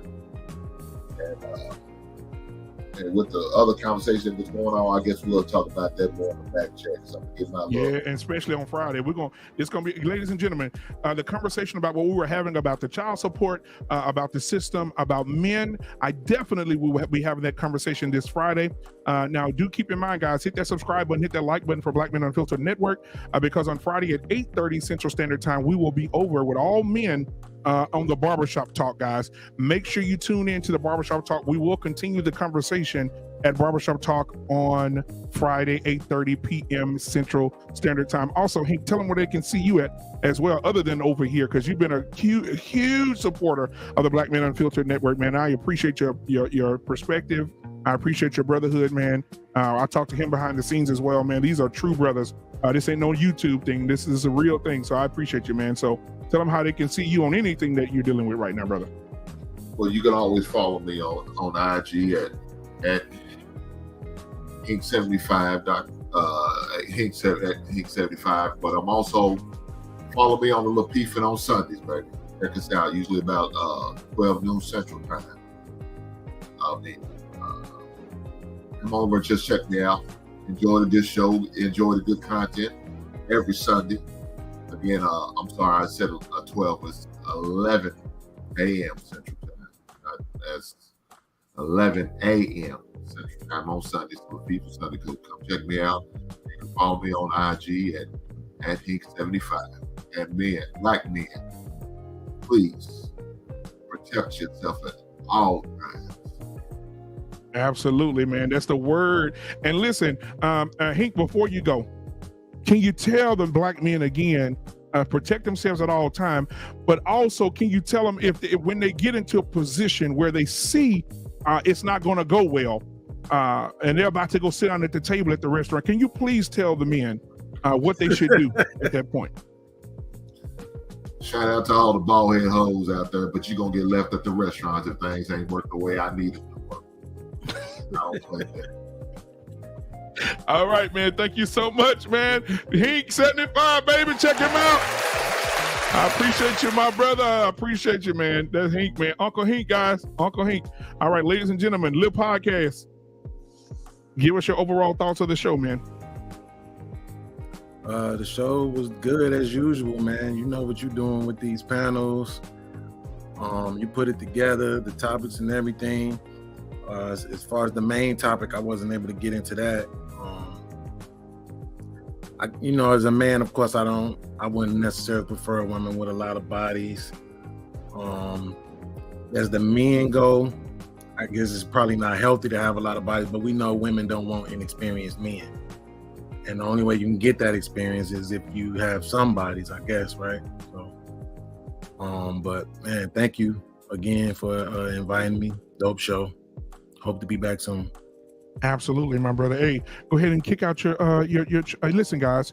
Man, listen, when I tell you this boy be laid back chilling on his platform, guys, everybody's watching right now. Please, when you leave here tonight, please go over to Live Podcast. He's going to give you the information right now. Go over and hit that button if you want to lay back. The man make his own beats. He's chilling. Y'all can have some music to listen to, man. So hey, Live Podcast, go ahead and give him your information, man. How to get on your channel so they can rock with you, brother. Yeah, man. I mean, and that's another reason why you're pretty dope. A lot of people don't allow that, right? So kudos to you for that. But yeah, man, I seen your little podcast. If you can't remember it, just think of a ratchet chick saying it in your head. Like, I seen your little podcast. You know what I'm saying? Hey, don't do that no more. Don't you do it. But yeah, it's just I seen your little podcast on YouTube, Facebook, and Spotify. But yeah, we got shows on Wednesdays, Fridays at 9 p.m. And so yeah, I mean, it's an open panel too. I invite people to come on and share the panel with us. And so Black Man came the other day. I felt like I won finally. And so I will be back, brother. I will be back, brother. You know what I'm saying? So yeah, I seen your little podcast, y'all. Hey, I got me at 295 now. So 5 more subscribers will put me at 300. I'll do it. Hey, so ladies and gentlemen, right now, we need, out of the 43 people that are still watching, we need 20 of you to go to Lil Pod. I seen your Lil Podcast. Hit the subscribe button. And before this, man, you say you had how many right now? 295. I believe it right now. I believe it, and I receive. Yeah, Mr. Bennett, there's one. All right, we get Dusto to get one. Everybody in the back right now that's waiting on the background show. What We Know Podcast, he just raised his hand. Mandrell, I know he got his. Hink, 75. All right, Queen Smiley, Canadian 98. All right, here we go. Jedi Mike. All right, Jedi Mike. Don't make me turn this into an auction. Can we get two? Can we get two? Can we get two? Can we get two? Can we get two? Jedi Mike got one. Jedi Mike said he raised his hand for one. Raise his hand for one. All right, we got Poppy Blanco in the back. Can I get Poppy? Can I get Poppy? Can I get you to raise your hand? Poppy, get it? Hey, we got another one. Where we at right now, Mr. Bennett? Still at 298, 299, 299. Ladies and gentlemen, right now we're trying to get him to 300. Can I get 300? Can I get 300? Can I get 300? Can I get 300? Can I get 300? Can I get 300? Come on, let's go. We need one more. We got 40 people watching right now. Y'all can get this black man that's starting his media to 300 right now. The people in the chat are rooting for you. DJ said 296. Since then, we're at 299. Come on, guys. Everybody in the chat, come on, hit that button. All right. Don't make me turn. I'm telling you, I'm gonna turn. Listen, I'm gonna start selling. 301, we over. 301, baby. That's what I'm talking about, that, man. Thank y'all so much. All right, so by the end of the show, you should be at 315, man, because I know the people that's watching right now are going to show you mad love. The people that's going to rewatch this is going to show you mad love, man. You know I got much love for you. I want the best for you. And I know, listen, when you come on here, man, I'm always going to promote you. I'm always going to let you promote your channel as well, because I believe a rising tide raises all ships. All right. No. And so again, man, I love you, brother. I love your content. Too, I love you who you are, man. Keep up the good work, brother. And I'll see you on Friday at the barbershop. No doubt. If I get up in the podcast. All right. Let's see who we got next coming up in this thing. All right. Mr. No, I'm gonna get Dusto. I'm gonna do Mr. Bennett last. Dusto, listen, ladies and gentlemen, this man is from the Dustosphere. He's already he's about the dust. He's from the Dusto. He's running from the Dusto presidency, and so he needs your vote. Now, Dusto didn't get on the panel tonight, but however, he has a perspective, and I want him to share that perspective in the time that we have left, and then we'll go ahead and get Mr. Bennett, and then we'll be out. Dusto, what do you have for us, and what do you have on the subject for tonight? Good evening, everyone. It's Dusto. We'll be running for president of Dustosphere. We're going to make some changes in 2024. Please cast your vote when I run. We dust people off who come with who are very dusty. Unfortunately, Brother Clarence, I summoned you to Dusty Court, and if you fail, we're going to send you over to the Sympasphere for misrepresentation of men. You're on trial, my friend. Expect jury to vote. And you might want to bring a waterproof suit because you're going to get dusted off pretty much like the flames in Black Man Unfiltered's fireplace. It's not personal, it's just business. However, men, protect yourself at all times, as Hank and them said. Don't let them feed you into the system and say you have to play a black tax for actually doing the work and going and being successful. That you now owe, now understand, yes, you should serve, yes, you should give, because that is whatever higher power tells you should do. But don't let people shame you or assign you to an assignment that does not belong to you and have you feeling like you owe someone who has not done the work, your resources, your time, and your energy. Body count. I'll be really quick. Women, stop getting stuck by dudes who don't need to be. Just stop doing it. Your body count matters who you're dealing with and then how many you're dealing with. Ronnie, Bobby, Ricky, and Mike, especially Raw Dog Ronnie, you shouldn't be doing that. Hey, what was his name again? Raw Dog Ronnie. You should probably not be getting stuck by Raw Dog Ronnie. It's not a good idea. It's not safe. It's not cool. It'll mess up your money and your life, and as well as his life. And just no, let's stop doing that. But men, focus on the woman for how she moves and what it is that you brought her into your life for, instead of over analyzing. Excuse me, was it 48.6 guys that you slept with? Who was number 42? Don't do that. Examine the woman for who she is and how she moves, and can you work together? And does she like you? And does she want to be in the space that you provided for? And focus on providing a good space for that person. That can eliminate a lot of the nonsense that goes on in the black population. I refuse to call it a community. It's the black population, or in your own household. But ladies and gentlemen, my time has passed. I'll be over in the dusty sphere getting ready for court. BMU, you can be the judge. I'd like to approach the bench first, but I understand there are some others who like to prosecute. Understood. See you, ladies and gentlemen. I'll be in the dusty sphere. Black man, you're muted. Let's give it up for Dusto. I'll do it again. That's my guy, man. Appreciate you for supporting the channel, man. Thank you as well. Ladies and gentlemen. Well, not gentlemen. I ain't gonna say gentlemen now. Ladies, hey, this is a single guy, man. It's a single guy, 6'1", in the gym every day. He does have a requirement that you go to the gym as well. And so that's one of his requirements. But guys, hit my guy up. Dusto, Scam Likely, is in the building tonight. All right, Dusto, give him your best smile, Dusto, before you go. I had to give the politician smile because I'm running for president. Running for presidency. Hey. All right, thank you so much, man. You took the hell out of me, bro. All right, I appreciate you, man, for coming up, dude. Oh my God, Mr. Bennett. Hey, listen, Miss Bennett. Before you say anything, man, I'm gonna say it before and after, brother, because I always got to give you a shout out, man. You've been rocking with me for the longest, bro. I love you, man. I love you like a father figure. I love you like an uncle. I love you, man. I just love you to death, man. Thank you for your perspective. Thank you for the man that you are. Thank you for the disagreements, the agreements, everything that you provide, man. Thank you so much. And I want to know your thoughts on the show tonight, guys. We're at 96 likes, so come on and hit that button. Get me up to 100. We're gonna listen. We got. I seen your little podcast to 300 subscribers tonight.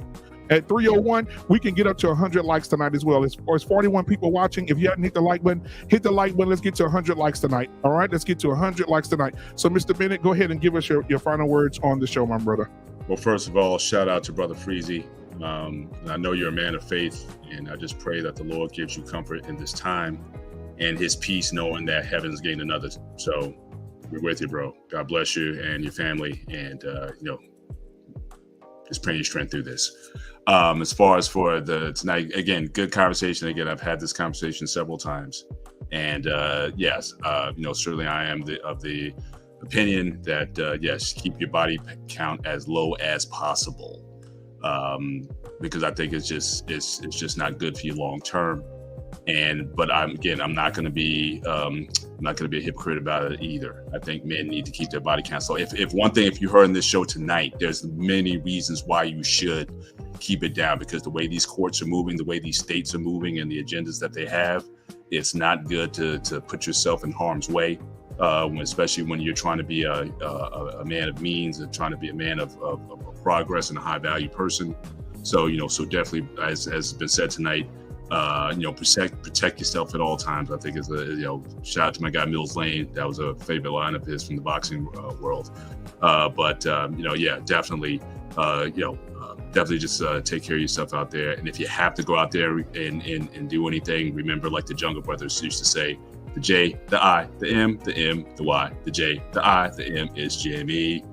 Put your Jimmy hats on, protect yourselves out there. If you can't stay celibate, then just use wise practices. So and obviously the conversation on the system.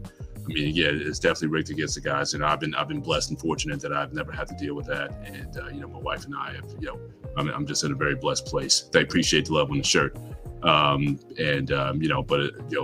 again, I support the brothers out there who are trying to do the right things. And Black Man, your testimony is something that is very inspirational to a lot of men. And it's unfortunate you had to go to the means that you had to in order to secure your children. But, Right. you have been, I salute you because you have definitely been a man of principle. And you've done things, in the way you're raising your kids, the way you raise them to be their best selves and whatnot. And it's just you are an admirable father. And I respect you so much for the way you've carried yourself and the way the children and the next generation that you're raising. More Black men need to hear from you. And I just pray that this platform is one where they can know what true fatherhood, what it looks like. And you're showing it in spades, my brother. So I appreciate you and everything that you're doing. And I have no doubt that this platform is just ready just to take off. And again, you're providing such a safe place for men and women, because I've never seen women come in here being disrespected, but you're just creating a safe place that we can have real dialogue and conversation. And that's what I love so much about this platform. And as long as I can be a part of this, it's an honor for me to be a part of this, and looking to support you any way I can. So take care, God bless, and keep doing the Lord's work, because you're doing a great thing. Hey man, thank you so much, Mr. Bennett. Man, I'll give it up for Mr. Bennett. Damn, Mr. Bennett, you gonna have me telling people I got something in my eye. Don't do that to me. Damn. That's so good. Hey. I love you, brother, man. I really do, bro. I appreciate you, man. All right, man. Guys, listen, it's been another show, man. Talk That Talk Tuesday, man. Listen, you guys came in tonight. You showed out in the chat. Listen, we're at 97 likes right now, guys. So listen, I'm going to go ahead and finish this show out. You guys go ahead and hit that like button. And again, next week, guys, look forward to 2 shows. We'll have one live for the world to see, and then we'll have the backstage conversation, because it get real juicy back there, ladies and gentlemen. And so we'll have that conversation, but it'll be for members only. So if you're not a member, please go under the video. You'll see a button called Join. Hit the join button, and then on next week you'll be able to come backstage and hear all the rawness backstage, and it'll be for members only, guys. Thank you so much. Von Bryan, I thank you. Von Bryan said, I really enjoyed your testimony, Black Man Unfiltered Network. It was so timely. Thank you so much, man. I appreciate you guys for always rocking with me, always being here on Tuesdays. Hey, listen, we was up to 90, almost 100 people watching tonight. Let's keep increasing that. We're 2 away. We're 2 likes away, guys. 2 likes away from 100 likes. Let's go ahead and get me to 100. I'd be so ever grateful, man, to do that if you have not liked it. Also in the back chat, if you have not hit the like button, please hit the like button for your boy. I really appreciate it. I want to end the show by saying this, though, because I do want to broaden it out. A lot of people say Black Man Unfiltered hates women and I hate Black women. No, that's not the fact. Listen, I have beautiful Black daughters. So I don't hate Black women, but I do want the best for them. And my grandmother always used to say this, guys. She said, if nobody's talking about you, then you ain't doing too much. And so I really want to stay on, right? I want to stay on because I look at other little girls like they're my daughters. I look at women and say, listen, you don't have to be this way. Everybody don't have to taste it. You only need one, and that should be your husband, right? And I'm going to continue to promote that, and we're going to continue to hold people accountable on this platform as well. So I don't hate Black women, because every first Tuesday of the month, we have an all women's panel, and we've been getting it in. If you haven't been watching it, ladies and gentlemen, we've been getting it in. Matter of fact, I'm going to start backing off of it, because I got somebody in mind to host that show just for all the women by themselves. And she's in the back chat right now. Yeah, with her camera turned off in the bed doing some work. She know who she is. All right. Again, thank you guys. We are at, let me see what we at right now with likes. Let me see what we at right now. Let's see. We are at 98, 36 people watching, 98. Hit that subscribe button, guys. Also hit that like button. I just want to appreciate everybody for being here tonight. Tonight was a great conversation. I'm going to continue to bring great content. We're going to have the conversation. You know, I've been saying this since the day one, since I had 10 subscribers. I've been saying this since 10 subscribers. Right? We're going to continue to have the conversation that nobody else wants to have. And it's going to get uncomfortable sometimes. And it's going to get to the point Canadian Born may take his shirt off and swell up at the camera. You know, Dusto may take his sweatpants off and want to fight. You know, What We Know podcast may throw his head at the camera. You know, something may go down. But at the end of the day, we still can be family, and we can call each other and say, I love you, brother, and I can love you back. You can't do that with everybody because some people are damn too sensitive. All right. And for you guys early, I'm going to play this because I know earlier you guys didn't get a chance to see this, but Shannon Sharpe said something so important today. I want to play it, and then I'm going to give you my final out, and we'll be gone. Brother Shannon Sharpe, step to the floor, please. My grandfather said, boy, if you got to keep always being the bigger man, you're hanging around with too many small damn people. I'm not finna be the bigger man. I'm not going to let you keep taking your shots at me, and I turn the other cheek. That's in the Bible. I ain't in there. All right. Thank you, Shannon Sharpe. I appreciate that, guys. That's Brother Shannon Sharpe, man. Make sure you check him out every day at 8:30 p.m. Central Standard Time. AM Central Standard Time on Undisputed with Skip. All right. So again, guys, thank you for being here tonight. Again, I can't thank you guys enough. I really, really can't thank you guys enough. Also, again, I just want to say it because I just love him. No captivity. I know you're still watching, man. When you get in those lonely moments, man, when you need somebody to talk to, when the room gets a little thick and it gets a little quiet, call out to your brothers, man. Matter of fact, I'll make a link and we can all go backstage, man, and have a good time. We can laugh it out. We can talk it out. Anything you need, man. What We Know podcast is here for you. Mandrell is here for you. Jedi Mike, Lip Podcast, Canadian Born is here for you. Dusto is here for you. Poppy Blanco is here for you. Everybody, man, just think about the people. 5100, all these different people, man. They're here for you, man. And so Sir Hell Speaks, if he's still watching right now, Sir Hell Speaks, you definitely know he's here for you. We love you, man. We care for you. We're sorry for your loss. We appreciate you, brother. And we look forward to having you back with us soon, man. All right. So that was it for that. I think that's it, guys. I think I've crossed all the T's. Oh, we got 100 likes. Thank you, guys. I appreciate you for giving me to 100. I really, really do. All right. So thank you guys for being here tonight. I'm going to go ahead and send us out. But before we do, I'm going to play with y'all a little bit. We're going to do the Mandrell two-step, and then I'll hit the exit button here. I'm going to hit the ready button first.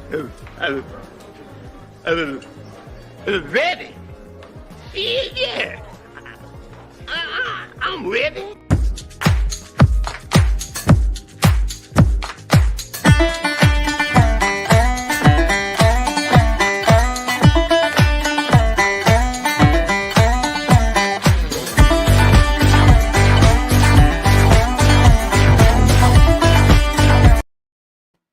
All right, ladies and gentlemen, that's the Mandrell two-step.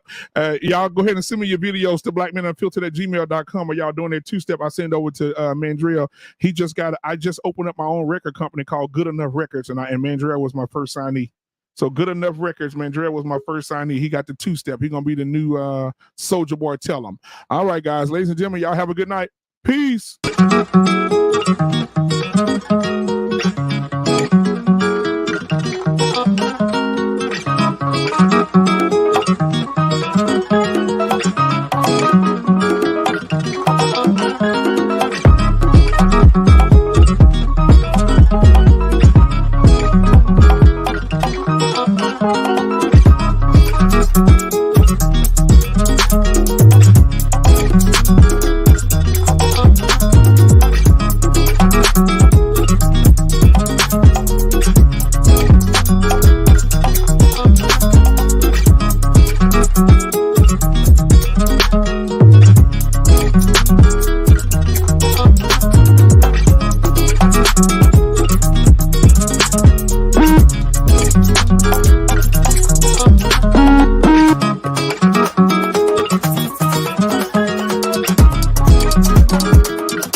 I don't need the delivery. Ain't that nigga